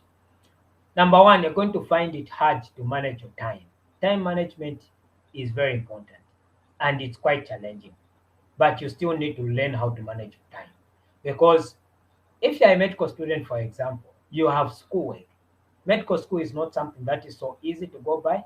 It's already bulky on its own. So once you get involved in research, you need to divide your time between medical school work and your research work. And obviously, you cannot give an excuse that you have research work. That's why you're not doing well in medical school. That cannot be understood. So obviously, the priority in terms of time allocation should be given to your schoolwork. Then find time, or rather create time, to also be involved in research. All right, such that by the time you are leaving medical school, you'd have accomplished quite a lot in terms of research. But that should not mean that your research work should be an obstacle to your medical training. It shouldn't be like that. So be able to manage your time. Now, there's a simple rule in terms of time management. Okay, you need to ask yourself a question: is this important? Okay, the answer is obviously yes or no. Then you ask yourself another question: is it, how urgent is it, or rather, is it urgent? If something is not urgent, or if something is urgent, you know when to do it. You know whether to do it now or to do it later. If it's not important, you know whether to do it or not to actually do it. So you need to be able to manage your time effectively and appropriately. Then other than that, you also, the other challenge that you're going to encounter is funding. Research is not something that is you know that is that is cheap. Research requires resources. It requires money at different levels of research. When you're beginning, for example, data collection to require funds, publishing it to require funds, and so on and so forth. So you need funds. So you're going to find it hard, especially if you're a medical student, for example. It's going to be hard for you to find funding for your research, and hence you need to start with the simplest ones, those ones that do not require so much resources. It's going to help you. Lastly, we have the technological challenges. Okay, for example, hello, can everyone hear me? Yes, we can hear you, sir. All right. Technology, one of the commonest challenges in terms of technology, it's internet connection, especially in our localities in Africa. It's a very big challenge. You find that you're trying to work on your paper, but the connectivity is not there. You're trying to attend conferences, online conferences, or rather virtual conferences, but internet connection is quite poor, and so on. you find there are power outages here and there and so on, right? And not everyone has access to certain tools like computers. You may not have a computer today, tomorrow you have a computer, and so on and so forth. So you're going to always find these challenges in terms of technology. And also, you may not even have the right knowledge of how to use certain tools that are helpful in terms of research. For example, when I just started, my mentor told me there's a paper that I wanted to start writing, and then my mentor told me to put it on Google Drive, or rather to use Google Documents. At that time, I never even knew what Google Documents was. And that alone, like, I started thinking, what is this? Like, what am I supposed to use? I'm used to using Microsoft Word and so on, and then it tells me to use Google Documents. So it became a challenge. So I needed to start learning how to use Google Documents effectively. And Google Document is one of those tools that really makes your work very easy if you are collaborating with a lot of people. So these are some of the challenges that you're going to face. So with this, I've talked about the prerequisites. I've briefly talked about the different research methods and where you can start from. And then I've talked about the challenges that you should expect as an early career researcher. So thank you so much again for having me. It has been a pleasure. Thank you so much. Okay. Thank you very much, Dr. Sichimba. That was a very loaded presentation, and we have questions already. So one question, and for the others, we will send it to you, sir, so that you can help us get back, and we get back to the questions from Lok Peng. He wanted you to repeat the online courses that you benefited from. You listed some online courses that helped you with learning, with research and developing your research skills. Hello, Dr. Dawin. Okay, so let me just send them to Dr. Moses. I'll send some links, and then I'm sure he's going to share some of those. Is that okay? All right, thank you very much.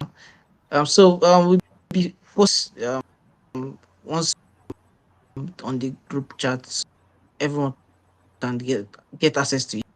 Also, Dr. Chukwu knows that as a preclinical student who won't be able to write case reports, where should you start? Okay, I think Dr. Dawin and when he was emphasizing on collaborations, case reports means that probably you are the one that is starting it yourself, and since you're still a student, you might not be able to start a case report because you are not really managing some cases yet. But you could collaborate with a case report and participate in other parts of the research, probably data gathering, analysis, and the rest, and you get your name reached as well. If Dr. has other things to chip in on that, sir. Okay. So like you have mentioned, as a medical student, you can't write a case report on your own or alone, because, for example, when you are getting the consent, it's the attending doctor that is supposed to sign that consent. So you always work hand in hand with an attending doctor. So in my case, that's what I did as well. So it was helpful like that. All right. Thank you so much, Dr. Dawin.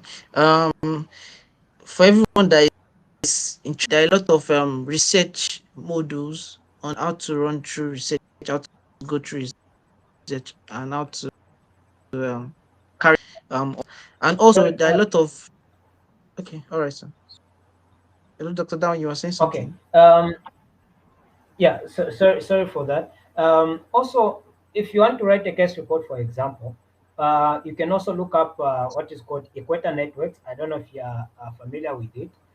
This we are going to find guidelines. For example, like case report, you're going to find what is called the care guidelines. Yeah, care guidelines. Those are guidelines for writing a case report. So you can always look them up, and it's going to guide you step by step and what you need to write. All right. Thank you so much, Dr.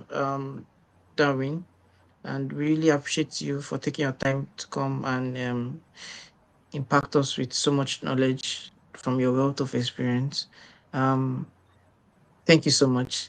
Now we'll be moving on to the next section of this conference. Said a lot today. There'll be a catch-up content at the end of people that are not around, least certain aspects where you can just reflect and go through probably the slides, the presentation, the questions and answers, and you can always get this to refresh your memory. Now to the next stage of the presentation, this conference, I'll be inviting Dr. Victory Effiom, who will be giving us a talk on a brief talk on SIGAf Research Fellowship. He's going to be giving us some tidbits that will be very useful to everyone. Dr. Victory. Hi everybody. Yeah. So my name, for those people that may not have been around at the beginning, my name is Victory Bassey, and I'm programs director for SIGAf West Africa. And we within the executives, among the executives, came up with an idea that we should do like a research fellowship. Now, this research fellowship we are planning on, we planned that the research fellowship would start immediately after this conference. But what we are going to do is that we are going to send a link later on to the SIGAf groups and SIGAf communities. And what we are planning on doing is that people at the initial point, people would take some free courses which will help them in terms of the research projects which they'll be carrying out. Elsevier or Publon, we'll drop links to that, and then you will give you time to go through those free courses, any of them you wish, and then we'll give you also a free grant course, which you'll go through. Those courses will not really take time. We may give you like 3 weeks or maybe a month to go through it, and then after that we'll be selecting a specific number. We'll be selecting a specific number of people who will work with, and those people, let's say we decide to take 30 people. Those people will be divided into groups, and we'll be doing it based on the communities. So we divide equally among all the SIGAf communities, and then we'll attach each of those for at the initial point. What the people on the fellowship would do is that at the initial point they'll be starting with narrative reviews. They may also start with case reports, but we're not too certain if we'll have case reports yet, since it's more like virtual thing, so we don't know yet. Maybe along the line, if we have case reports from the mentors, maybe we might decide to just add people from the research fellowship on it. So we are also hoping on starting with the narrative reviews, and then progress to original research, meta-analysis, gradually like that. So we are hoping that the research fellowship would last for a year, and at the end of that year, the people on the research fellowship must have published at least must have had at least 6-7 publications in peer-reviewed peer-reviewed journals. And we're also hoping that at the end of the research fellowship, we are going to be giving certificates, and we are hoping that this certificate will also be recognized internationally. That's what we are planning on doing. So along the line, we'll be giving more information to the different communities. So we'll be posting those things on different communities. So you get more information from your community. Yeah, so that's all about the research fellowship. So people that are on the research fellowship would be divided into groups and will be assigned a mentor in the field you want. Yeah, so we'll be assigning a mentor. Yeah, some of the speakers may even be mentors on some of the projects. Yes, so we'll be assigning a mentor to each team, and we are hoping that at the end of the day, everybody on the research fellowship will come out as research fellows, and then they'll have at least 6-7 publications for that year, or even more safe. Yeah, so that's all about the research fellowship. So we'll keep everyone posted on their different communities. Thank you so much. Over to you, Samuel.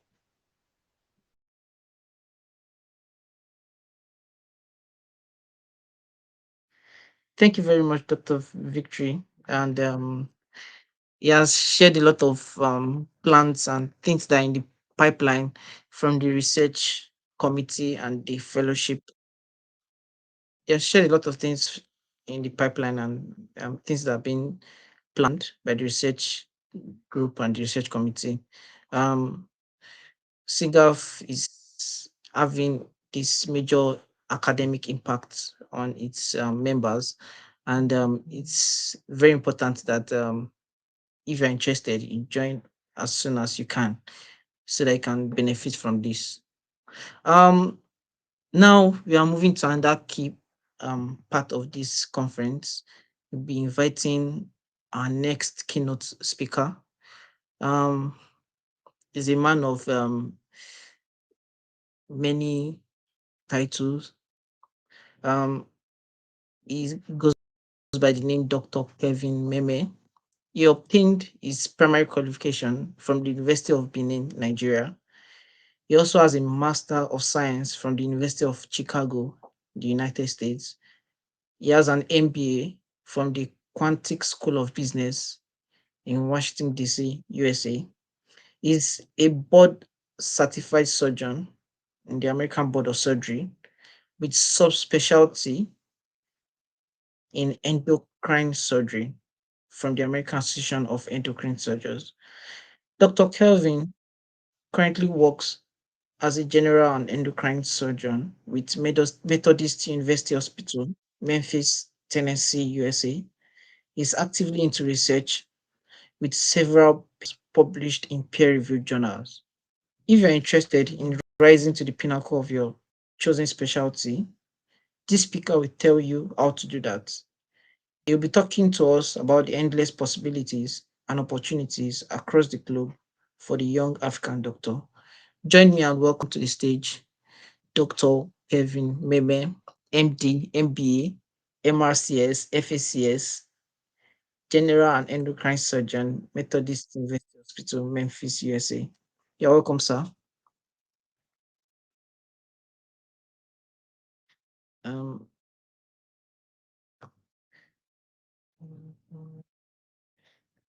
Okay.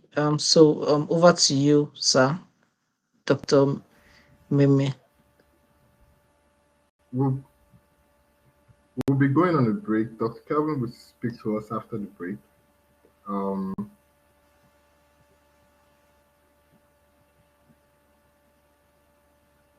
right, so we're taking a short break now, and Dr. Kevin will be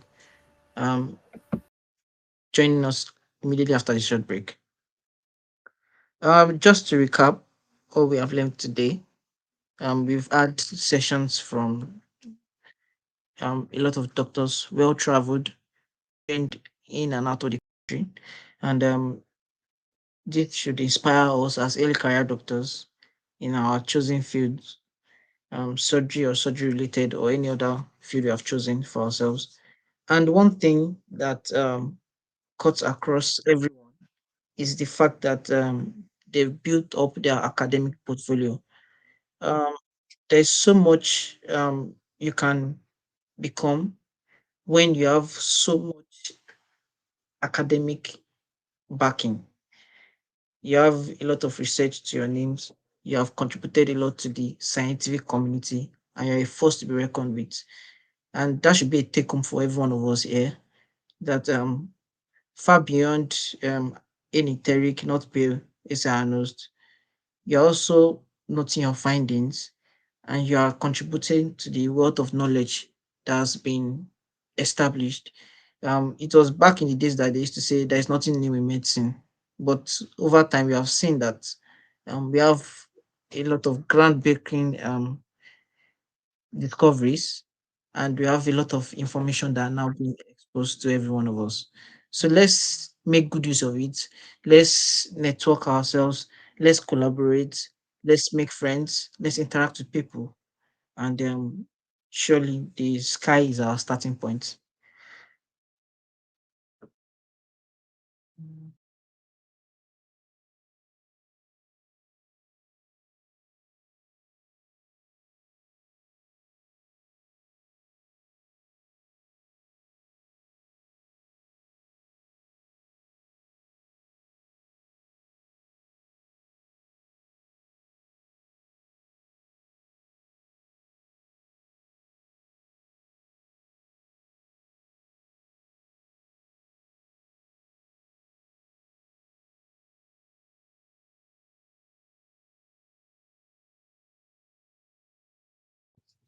We're on a short break, please, and let's um make good use of the break to refresh, drink water, rehydrate ourselves. We'll be recommencing the next section by 2:25. That's GMT plus one. 2:25. Thank you, everyone.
Okay. Welcome back, everyone, and it's nice to have us here with us once again this day.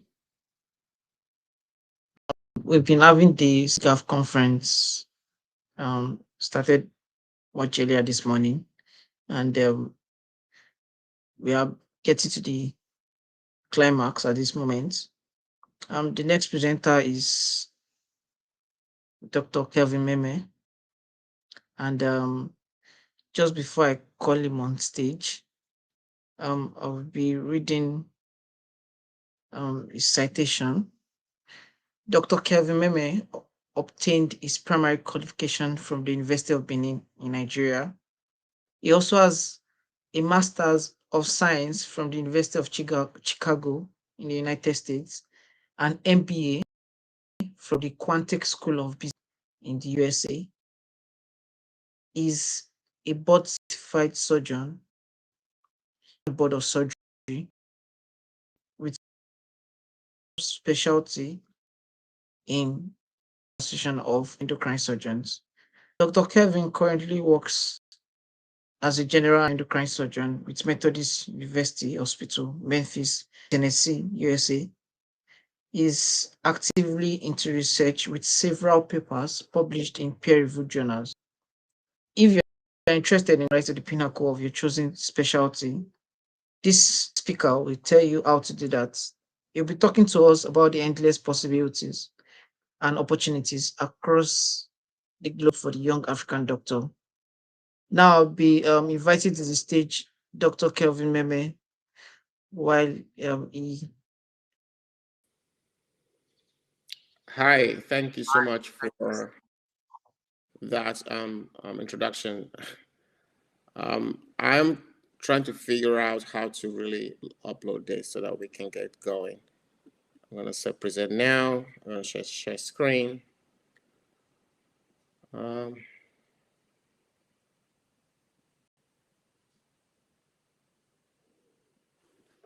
don't know if I can do that.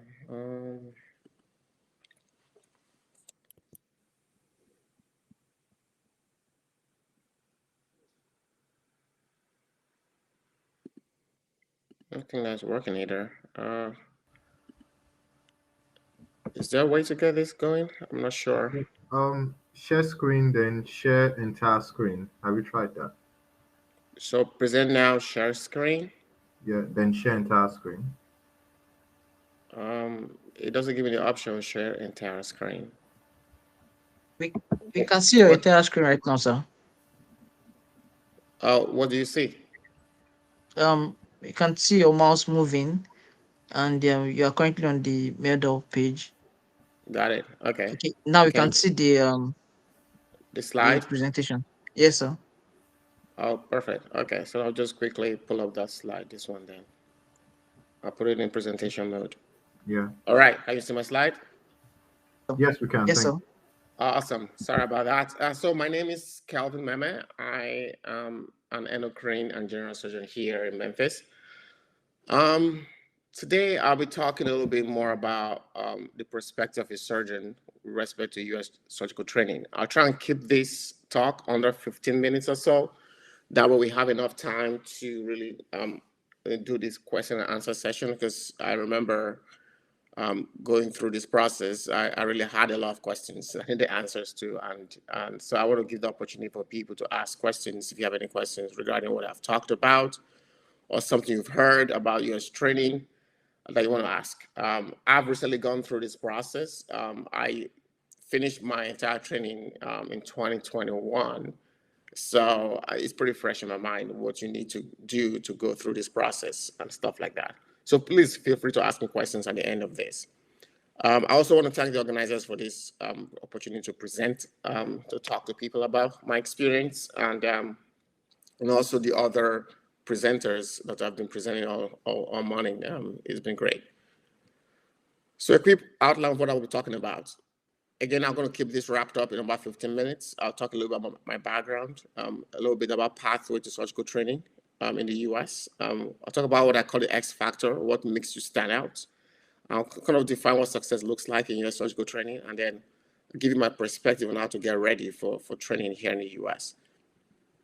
So what is a quick disclosure? I'm not a life coach or a career advisor. And this talk is not really about the best way to become a US trained surgeon or an exhaustive discussion of what surgical opportunity is here in the US.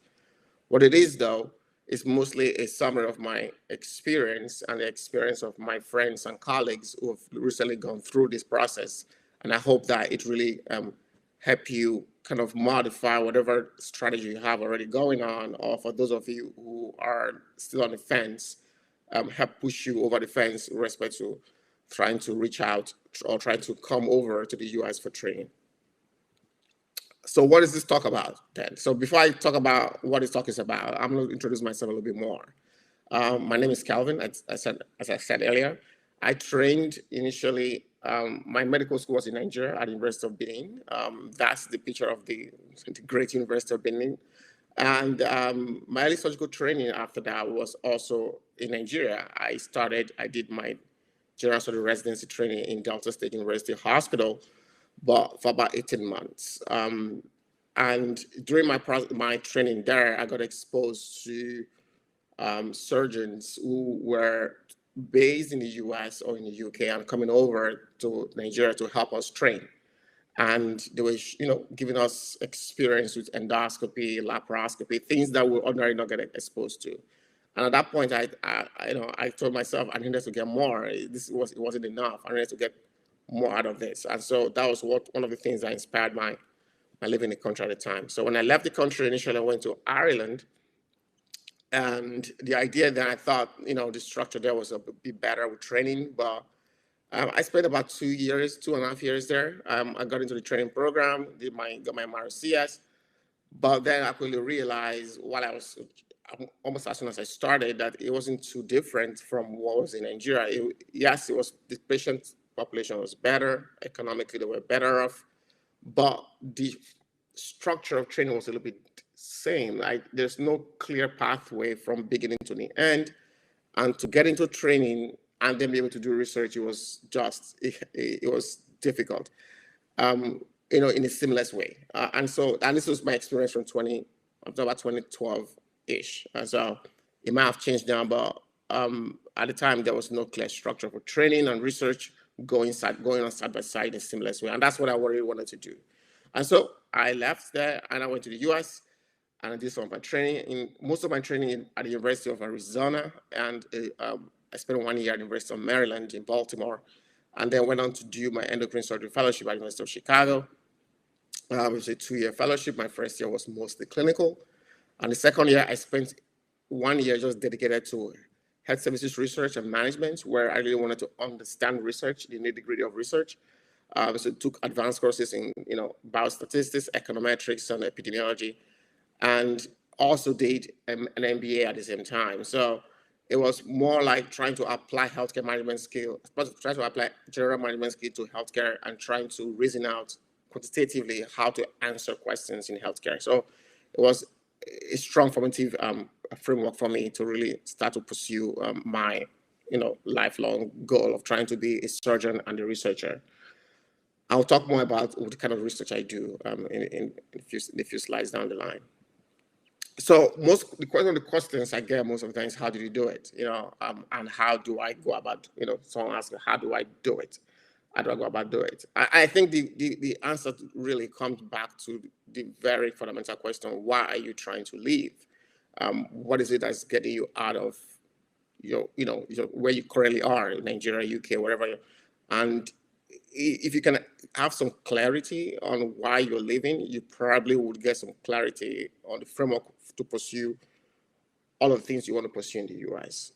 Like the introducer said earlier, there's a lot of opportunities here, and you can pretty much find what you want to do based on your strengths. But you have to have those strengths to be able to find what you want to do. So why are you leaving?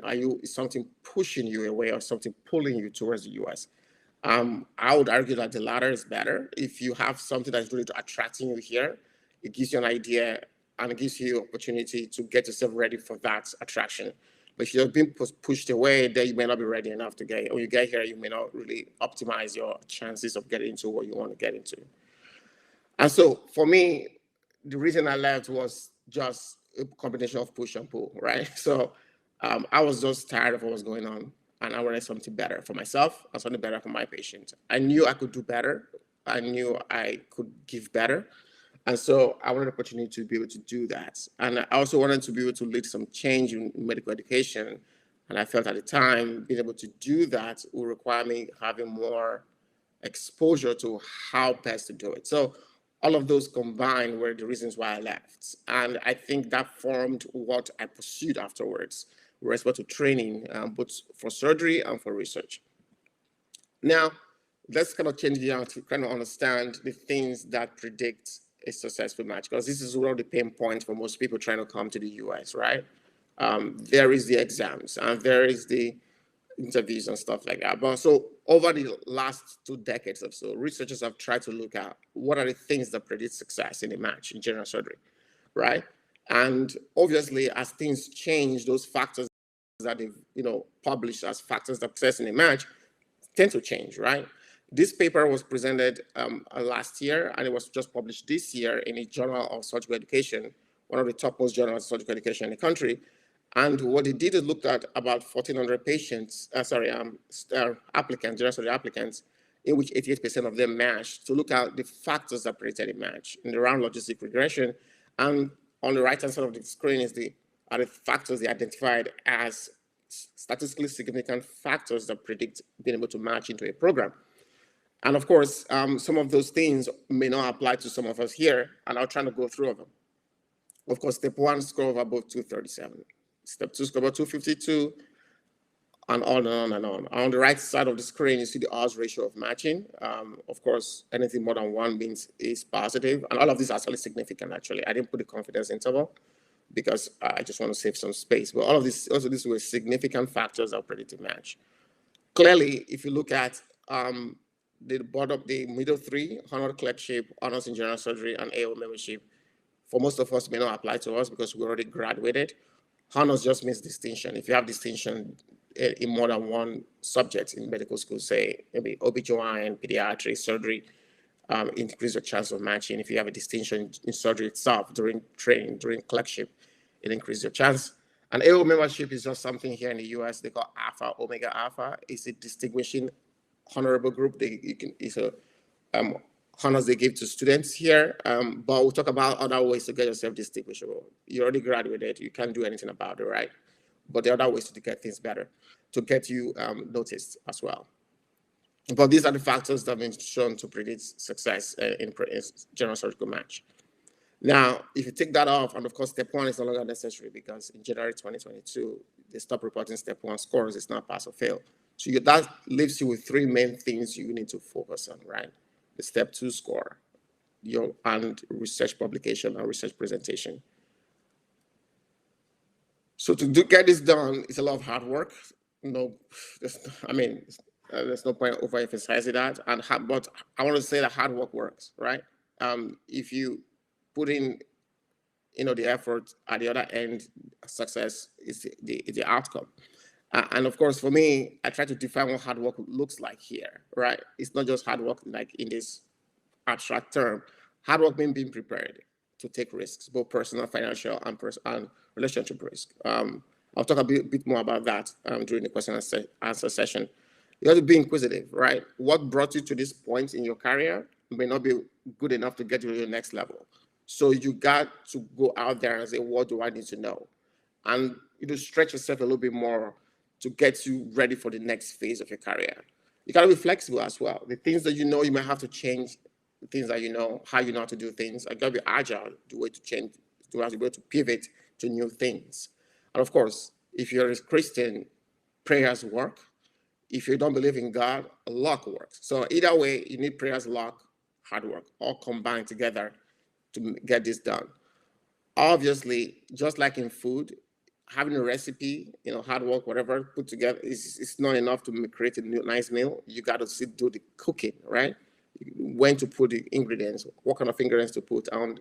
Should I put it dry? Should I put it in solution? All of those come down to strategy, in respect to timing and intensity. How much do I put? How much of this do I put? So in a nutshell, you got hard work, you got all of this going. You got to also figure out how much of research do I need to do? When do I, how much do I need to do research? How much do I need to get clinical experience? And how much do I need to get, my step 2 score, which is what is good enough. All of those come down to strategy on how to best utilize the time. Because remember, you have a kind of limited time frame from which you got to be ready to apply for the program. And we can talk a little bit more about that. This is just a quick brushstroke overview of all the things you need to do.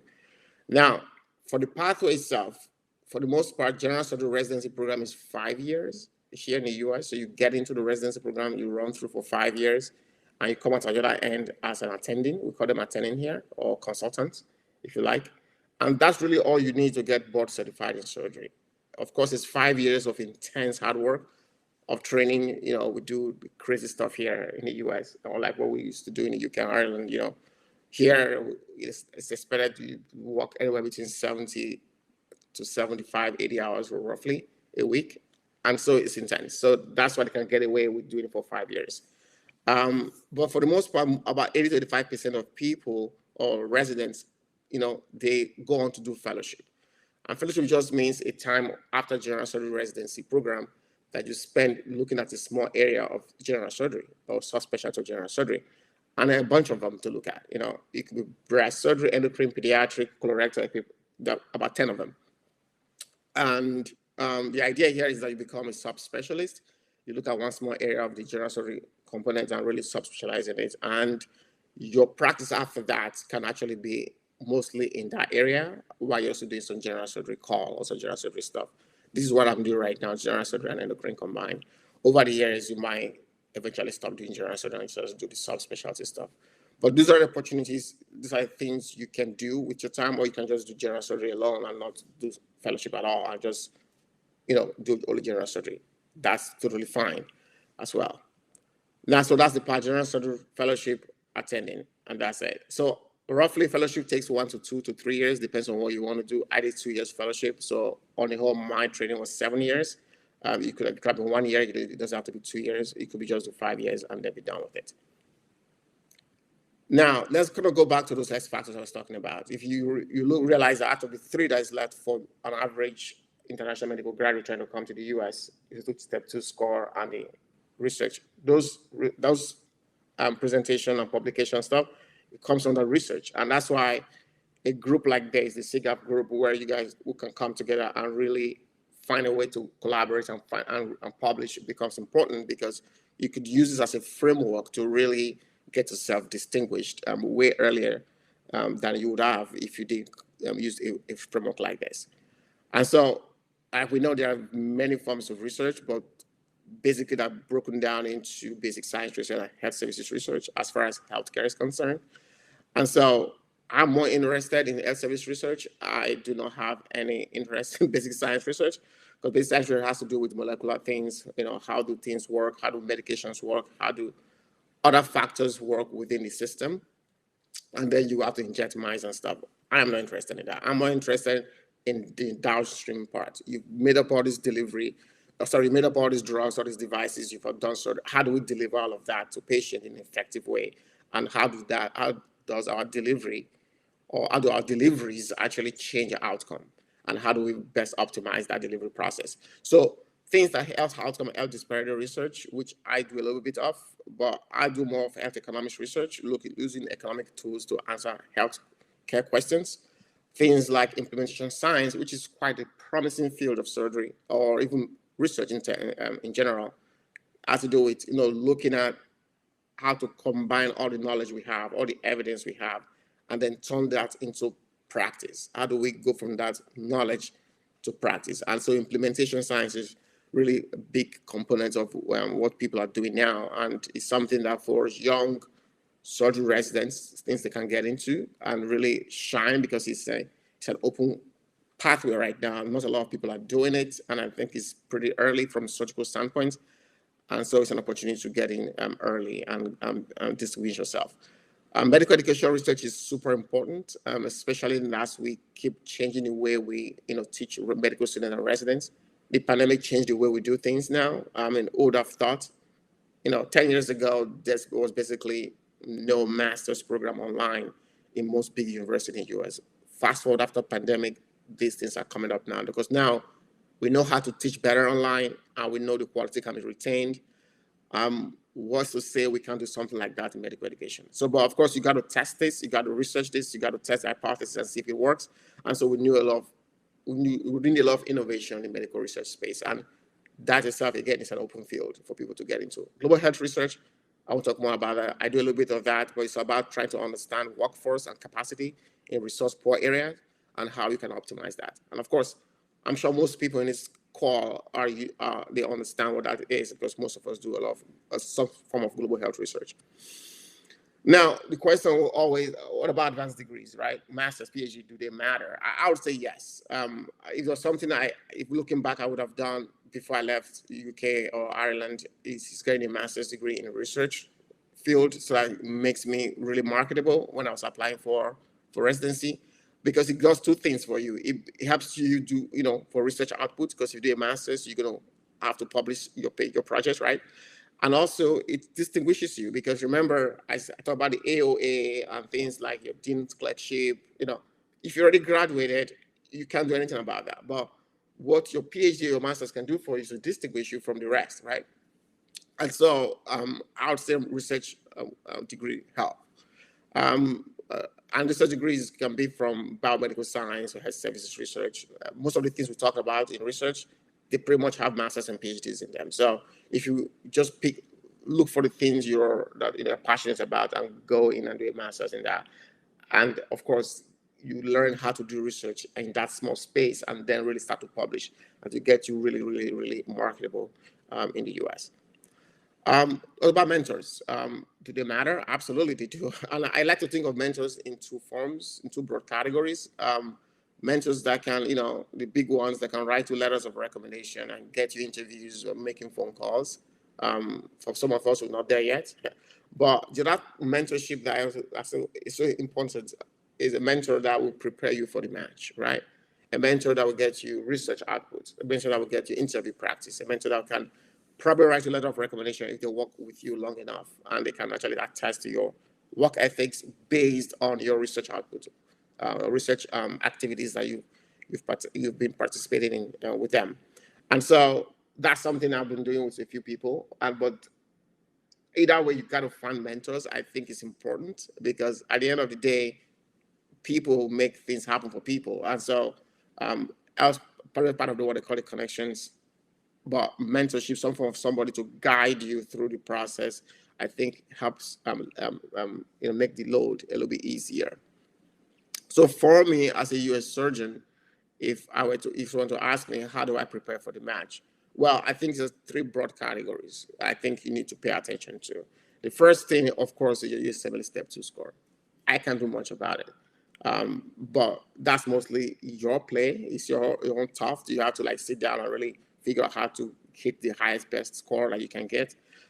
The next thing is factors that will distinguish you from the pack. Remember, a lot of people, so-called the best brains around the world, are trying to get in. And so for me, you have to find something that gets you, easily identified from the pack. And that could be, instead of, form of volunteering, you could work for big corporations and do big things for them, WHO and stuff like that. You could get a graduate degree, like we talked about, the master's, MBA, and PhD, and publish in those fields. Or you could be from your work experience, working with some group organization that, that do big things and, highlight that in your CV. But you gotta find something that distinguishes you, and you're gonna do that intentionally.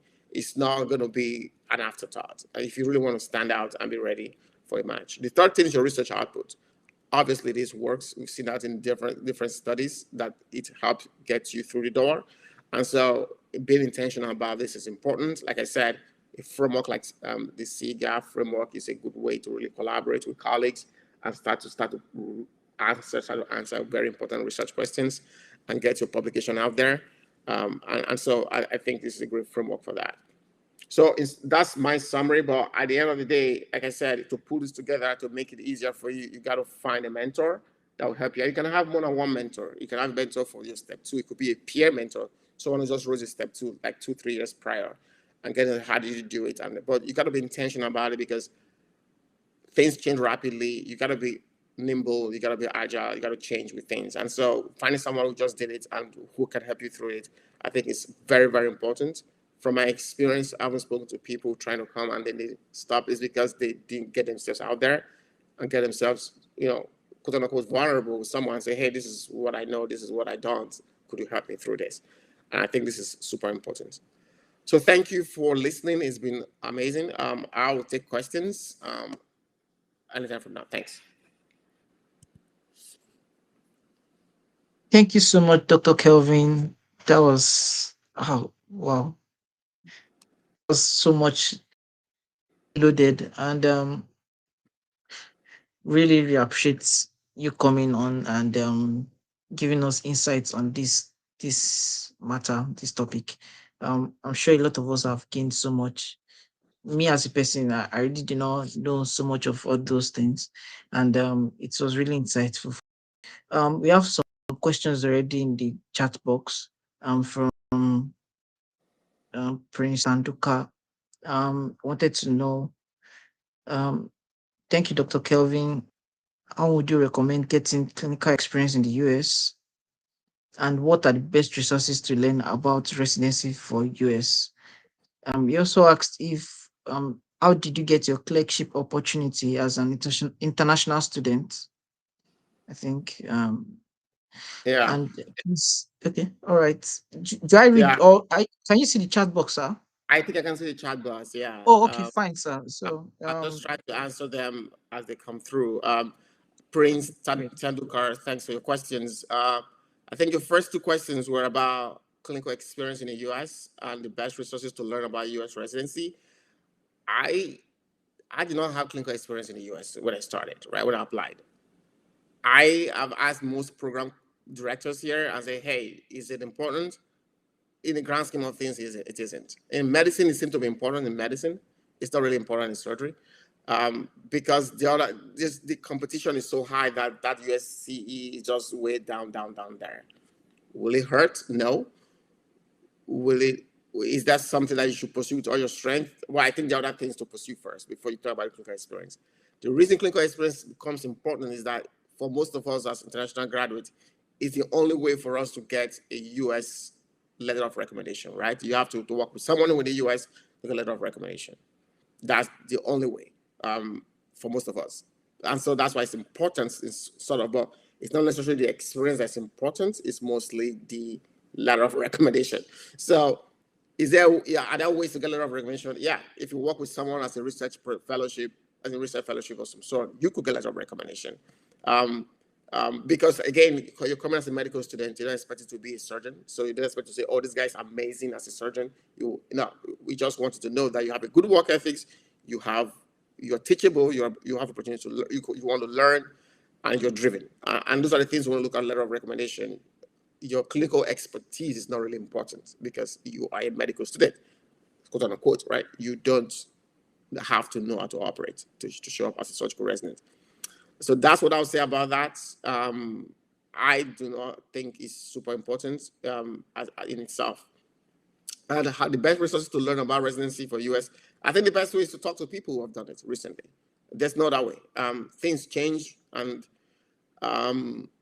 talking to people who are doing it right now give you a very balanced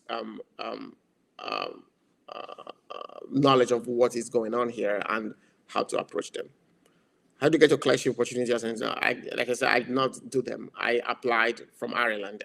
The opportunity I have was just being able to work in Ireland, and that was all I did. And I don't think it made any difference per se. But I'm sure there are opportunities here and there. I'm sure there are people looking for. I'm sure there are a few programs that bring people here and give the opportunity to work with surgeons.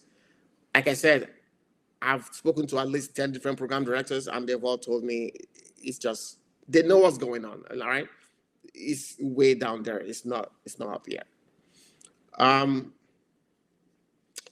you directly do orthopedic surgery residency without doing general surgery? Oh yeah, absolutely. I didn't mention orthopedic there because it's not in the pathway at all.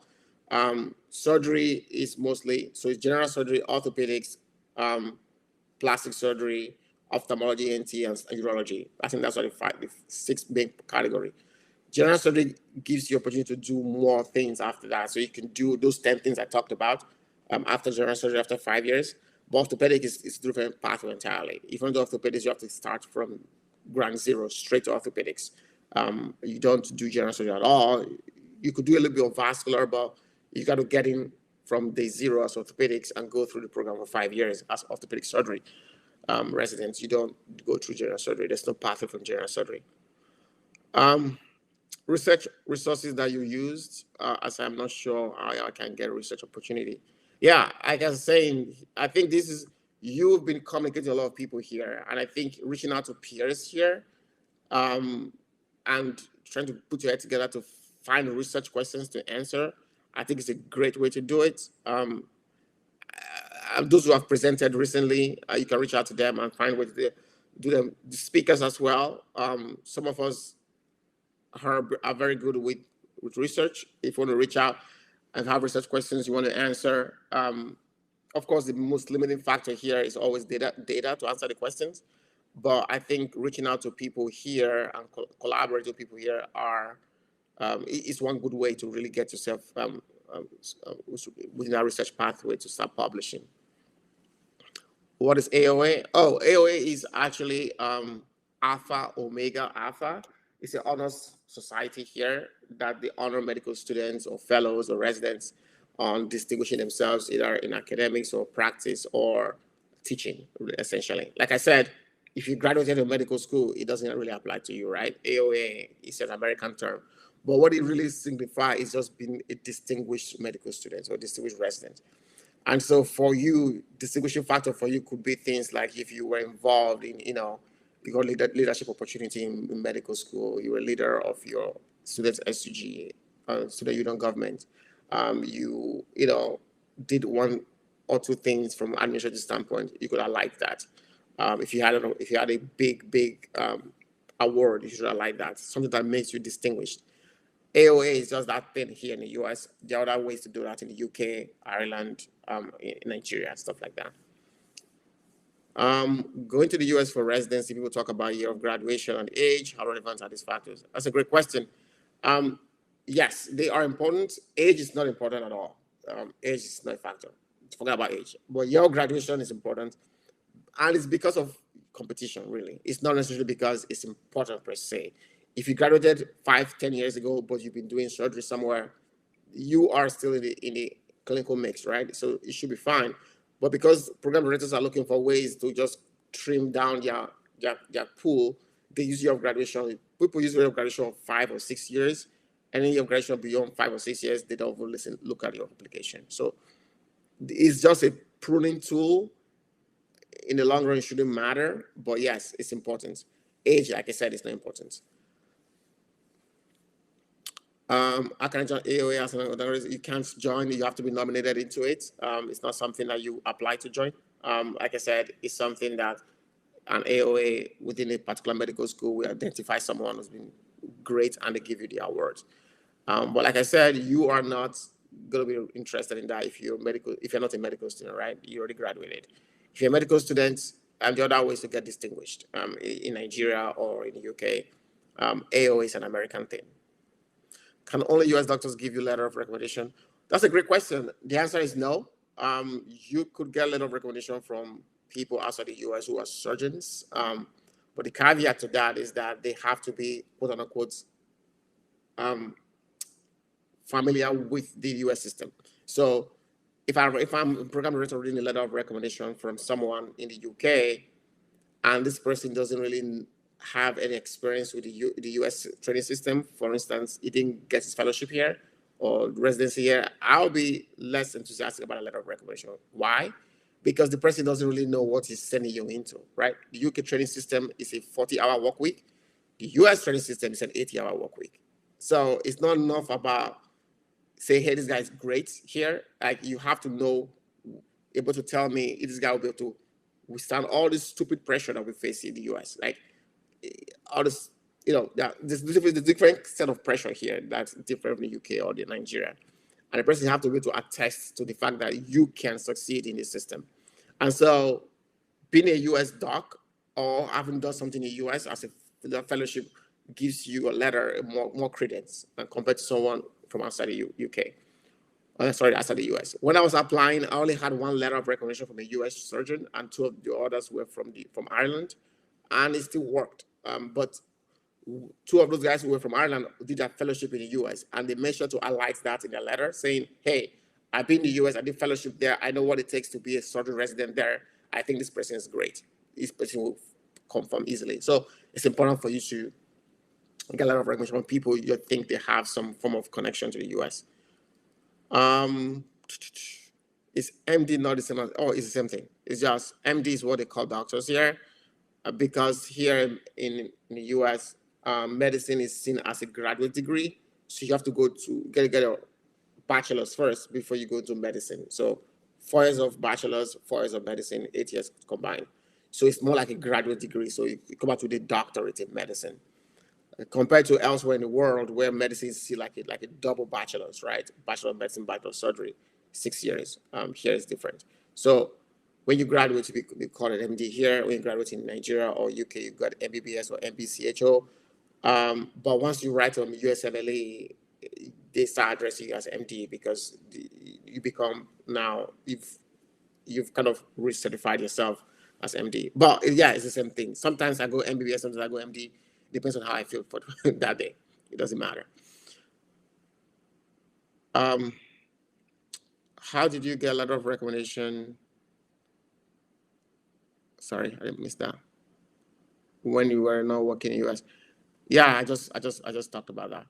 How did you get to know the doctor from the US? Yeah, it's part of this thing I was saying, extend your field, reach out to people that you think are going to help. I met that person in Ogara when I was as a resident. He took interest in me because of what I was doing and stuff, and then I kept his contact. And 3 years later, I wrote to him like, "Hey, I'm coming to the US. I've done this. These are my scores. Blah blah blah," and the rest was history. So of course, part of it is you getting ready. Part of it is really reaching out to those people, but you got to do a lot of work yourself and be ready, because nobody's gonna, try to present a candidate that's not up to par. Which is quite strange because you think that people will want to help someone who is not strong. But the truth is that people help someone who's already strong and get them through the door. So you have to come strong with your game, and then they will help you through the door. Yeah, that's how I met the person, and I got a letter of recommendation. Yeah, you can reach out to me on my LinkedIn. If you type my name on there. I can't type in, which is interesting. If you type my name, my last name on the internet, a lot of things pop up. One of them is my LinkedIn, and you can reach me on my LinkedIn. You can to ask any questions. I am super happy to get on Zoom calls with anybody to you have further questions on this. For some reason, I can't type in anything there, so. All right, I think that's all the questions that I have on there. And thanks once again for the opportunity to present. It was really fun. All right. Thank you very much, sir. Thank you very much, Dr. Kelvin. Thank you so much for taking your time out to come, because it's teaching this presentation. I'm sure a lot of us have learned so much. One key thing that Dr. Kelvin mentioned, which is important for every one of us, is to have mentors. There's so much you can achieve having a mentor guide you. And just like Dr. Adeyeye said, good decisions come from experience, and experience comes from bad decisions. But you don't have to make these bad decisions. You can always learn from the experience of others, and that's where mentors come in. They can always guide you appropriately and shorten the lifespan of your struggles, because they have been there, they have done that, and it makes the journey easier for everyone following their path. So thank you once again, Dr. Kelvin. We really, really appreciate, and we do not take this for granted. Thank you so much. For everyone that has questions, extra questions, or questions that may pop in later on, you can always send them to the email, and we'll be happy to get it across to Dr. Kelvin, and feedback will be passed across to you. And for people that will be watching a recap of this event, you can only send it to the email, and we will still get it, even if you are not watching live right now. So thank you once again. At this stage, we are getting to the end of today's conference. It's been a very long day, and a lot of us have gained so much. Now I'll be calling on the next speaker, Dr. Abdurrahman. Sorry.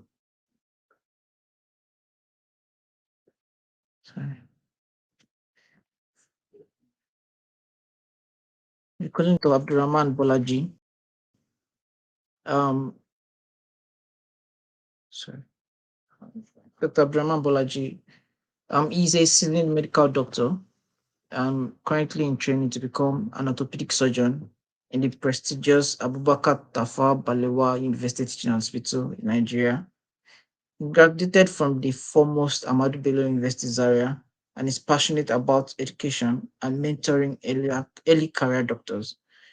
Dr. Aremu also makes tremendous contributions to the practice of medicine with the various leadership positions he has held.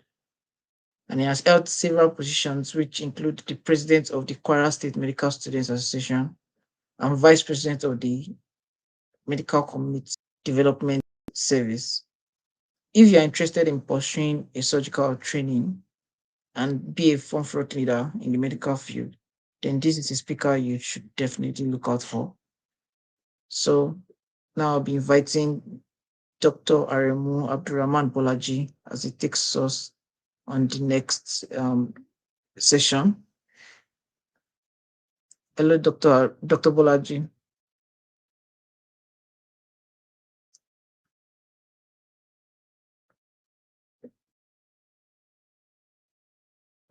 Okay. So over to you, Dr. Aremu. Okay. Good afternoon, everyone. It has been a long day. Thank you for having me on this platform. I'll be talking on the best way to achieve the best in surgical residency. I have a slide which will be coming up for the presentation. I don't know.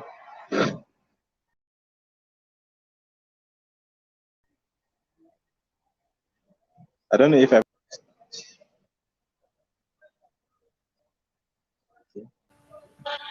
Yes, we can hear you. Okay, thank you. Okay, slides coming up. Thank you.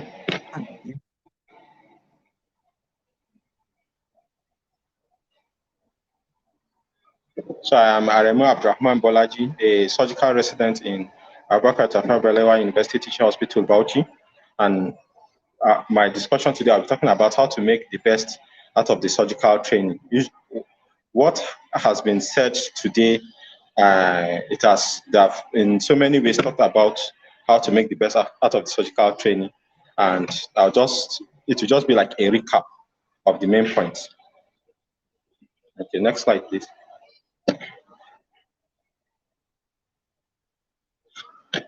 Okay, so generally we're talking about how the surgical training is, which has been covered throughout today's discussion. How to get into the surgical training in Nigeria was also covered today. I'll just make some summary. Then how to get best out of it. I have plenty points. They are in bullet points just to highlight the different tips and tricks that a lot of us have listened to today. Then how to infuse research into the training, as we see there is an opportunity that MedAll is giving us all to and SIGAf to give us research papers, 6 to 7 per year. So interest in surgery may be developed before, during, and after the medical school, and a strong interest in anatomy, physiology, and pathology are key ingredients for a successful entry into the surgical residency program. as you all know, surgery residency is an alternative to other for graduate medical doctors to advance in or outside the medical career.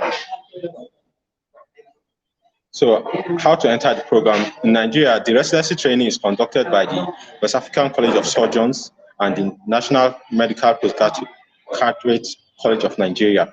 So to get into the program, as we said earlier, one must possess MBBS or MBBCH, must be duly registered with the Medical Dental Council of Nigeria, must have interest in surgical practice, training and research, and of course, the most important one is the passing of the primary exam in either the West African College or the National Postgraduate Medical College of Nigeria. Next slide. Okay.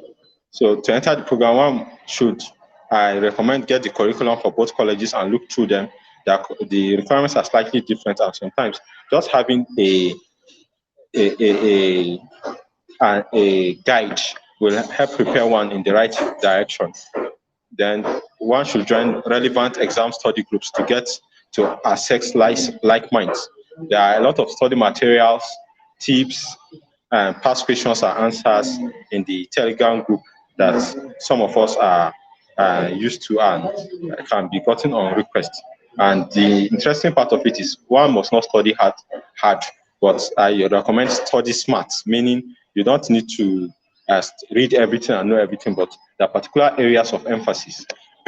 Then how to get the best out of it, I have about 21 points on this. My first point is to get employed into a good training institution. That will go a long way, especially when you have a good balance of trainers, manpower, and opportunities for hands-on skill. Then one should have a curriculum mentor in such a way that there is a progress report from time to time that one is going through the curriculum as is required. Then one should have a good character. One needs to be punctual. Being early indicates readiness to learn. One should be trainable. Okay. Then, one should be trainable and humble. Then one should communicate with seniors when in doubt of anything. When in doubt of whether to admit a patient with acute appendicitis for emergency or subacute appendicitis for maybe a day case, which might not be appropriate. It might be more appropriate as an elective surgery rather than a day case. Then one has to manage time effectively. The second speaker, I guess, talked about how to balance both family, work, and social life, which is something that is actually very shaky for surgeons, because most time is needed in the hospital to do a lot of patient rounds, surgeries, clinics, and other activities. Then when one gets into the residency training program, one should pay for registrations early and pay for examinations early. Then one is encouraged to complete tasks that are given to one early, because they can be overwhelming if they are left to stack up. And then seminar presentations, one should engage, one shouldn't shy away from having some seminar presentations. Next slide. Yes, then my trainer, my mentor in this medical residency training told me that I must buy hard copy of relevant textbooks to read, which I have done that, and I've seen the difference from having a soft copy. So having hard copy textbooks will have a different feel, and the learning is different rather than soft copy. Yes, you can have. I have so many soft copies, but selected hard copies I have that will help me to study. Then one needs to read about 2 hours daily, and the reading should be tailored towards the curriculum and particular activities. And as I've said earlier, to make our time for family, sports, extracurricular activities, it's important to attend update programs and conferences such as this. And as we have seen, there's a lot of advantage in getting the MRCS and other surgical examinations that will help to push one up. And then before the theater days, it's good to read about the operative options and approaches for each case that has been listed in the theater lists, so that one will be able to flow with the discussion. Then, of course, the trend while trying to get hands-on skill is to watch the surgical procedure, then assist, and then perform procedures as much as possible in such a way that you get more hands-on skill. Okay. Next slide.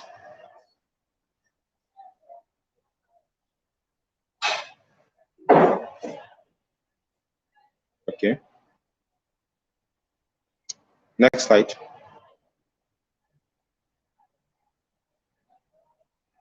On days before the ward rounds, it's good to be conversant with the patient. One should do pre-op rounds and read around the cases that one has seen that will likely generate discussion during the rounds, to have a meaningful discussion with the consultants.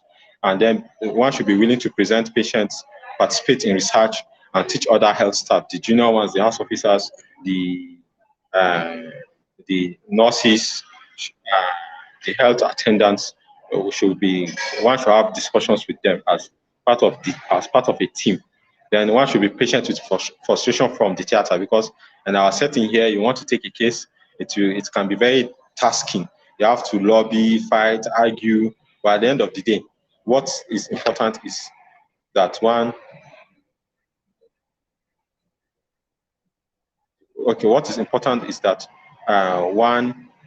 is able to take the case, and the patient and everybody is happy. Then one should study plenty past questions and have support groups for that in preparation for exams. And there are a lot of podcasts now that will talk about different topics that will interest one. This can help to minimize time that you used to read, in terms of maybe you have read or you have not read, but you can quickly gloss through some topics by listening to the podcasts, which are very available on Google Podcasts. Then one should take notes and revise them regularly during seminars, presentations, word rounds. They will help as a reminder. Then minimize private practice as much as possible, because there will be plenty of time to do that, and it's good to quickly finish the residency program and forge ahead. Then one should decide early on the surgical practice that one wants to specialize in, so that one will get mentors in that direction and one will be pushed to move forward. One should indicate his interest quickly, like, I'm interested in orthopedics. I have my consultants early discussion with them, and they are assisting me to make sure that I'm getting the right materials, I'm doing the right research, so that it won't be an effort in a different direction. Like, I have opportunity of doing pediatric surgery researches, but they might not really add up to my orthopedics. Then we talk about how to infuse research into the training program. So as I have said, one needs mentors, and this program is giving us that opportunity. So mentorship, one will make early contact with consultants and ask to be part of their research work. Usually they want people to help them to get some relevant details and to input data, and that will help to build one. Then one needs to participate in research, journal clubs, and peer reviews, which this conference is also giving us some opportunities to do that. And then one needs to update and know about relevant tools, such as the statistical package for social sciences, which a lot of data analysis is done on it. And one needs to attend relevant training programs on research. And after passing the part one should start the research and dissertation topic early. So those are the few points that will be a summary for how to make the best out of the surgical practice. Thank you for listening. Thank you so much, Dr. Abdurrahman. That was a very concise and precise presentation. And so now we'll be taking questions. For everyone that has a question to ask Dr. Abdurrahman, please kindly, do we have any questions in the chat box? Okay. In the absence of questions, I just want to thank Dr. Abdurrahman once again for coming out this afternoon and with these slides of yours, and for helping us realize a lot of these things. Thank you so much, sir. Thank you for having me. I appreciate it. Okay. All right. So now moving to the penultimate part of this conference. We'll be inviting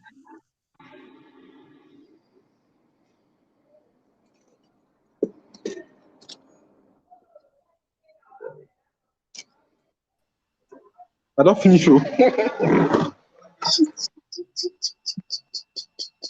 all right, so we'll be inviting Dr.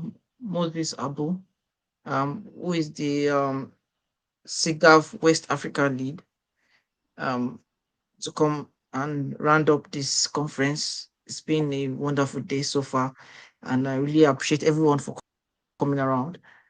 And things today, and we have a lot of things to take home.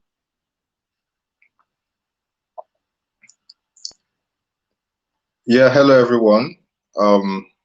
My name is Moses, SIGAf West African lead. I want to sincerely appreciate everyone for attending this conference. I'm sure you must have gained so much just being here. I also want to thank the speakers for accepting our invitation to speak at this conference and for doing such a great job.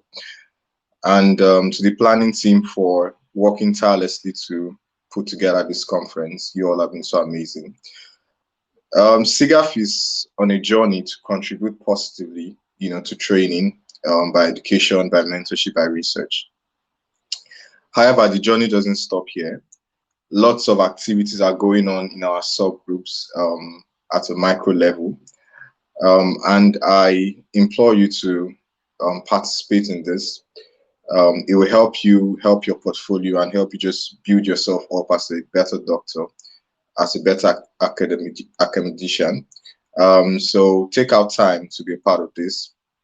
Once again, I'm immensely grateful to everyone who has contributed to the success of this conference.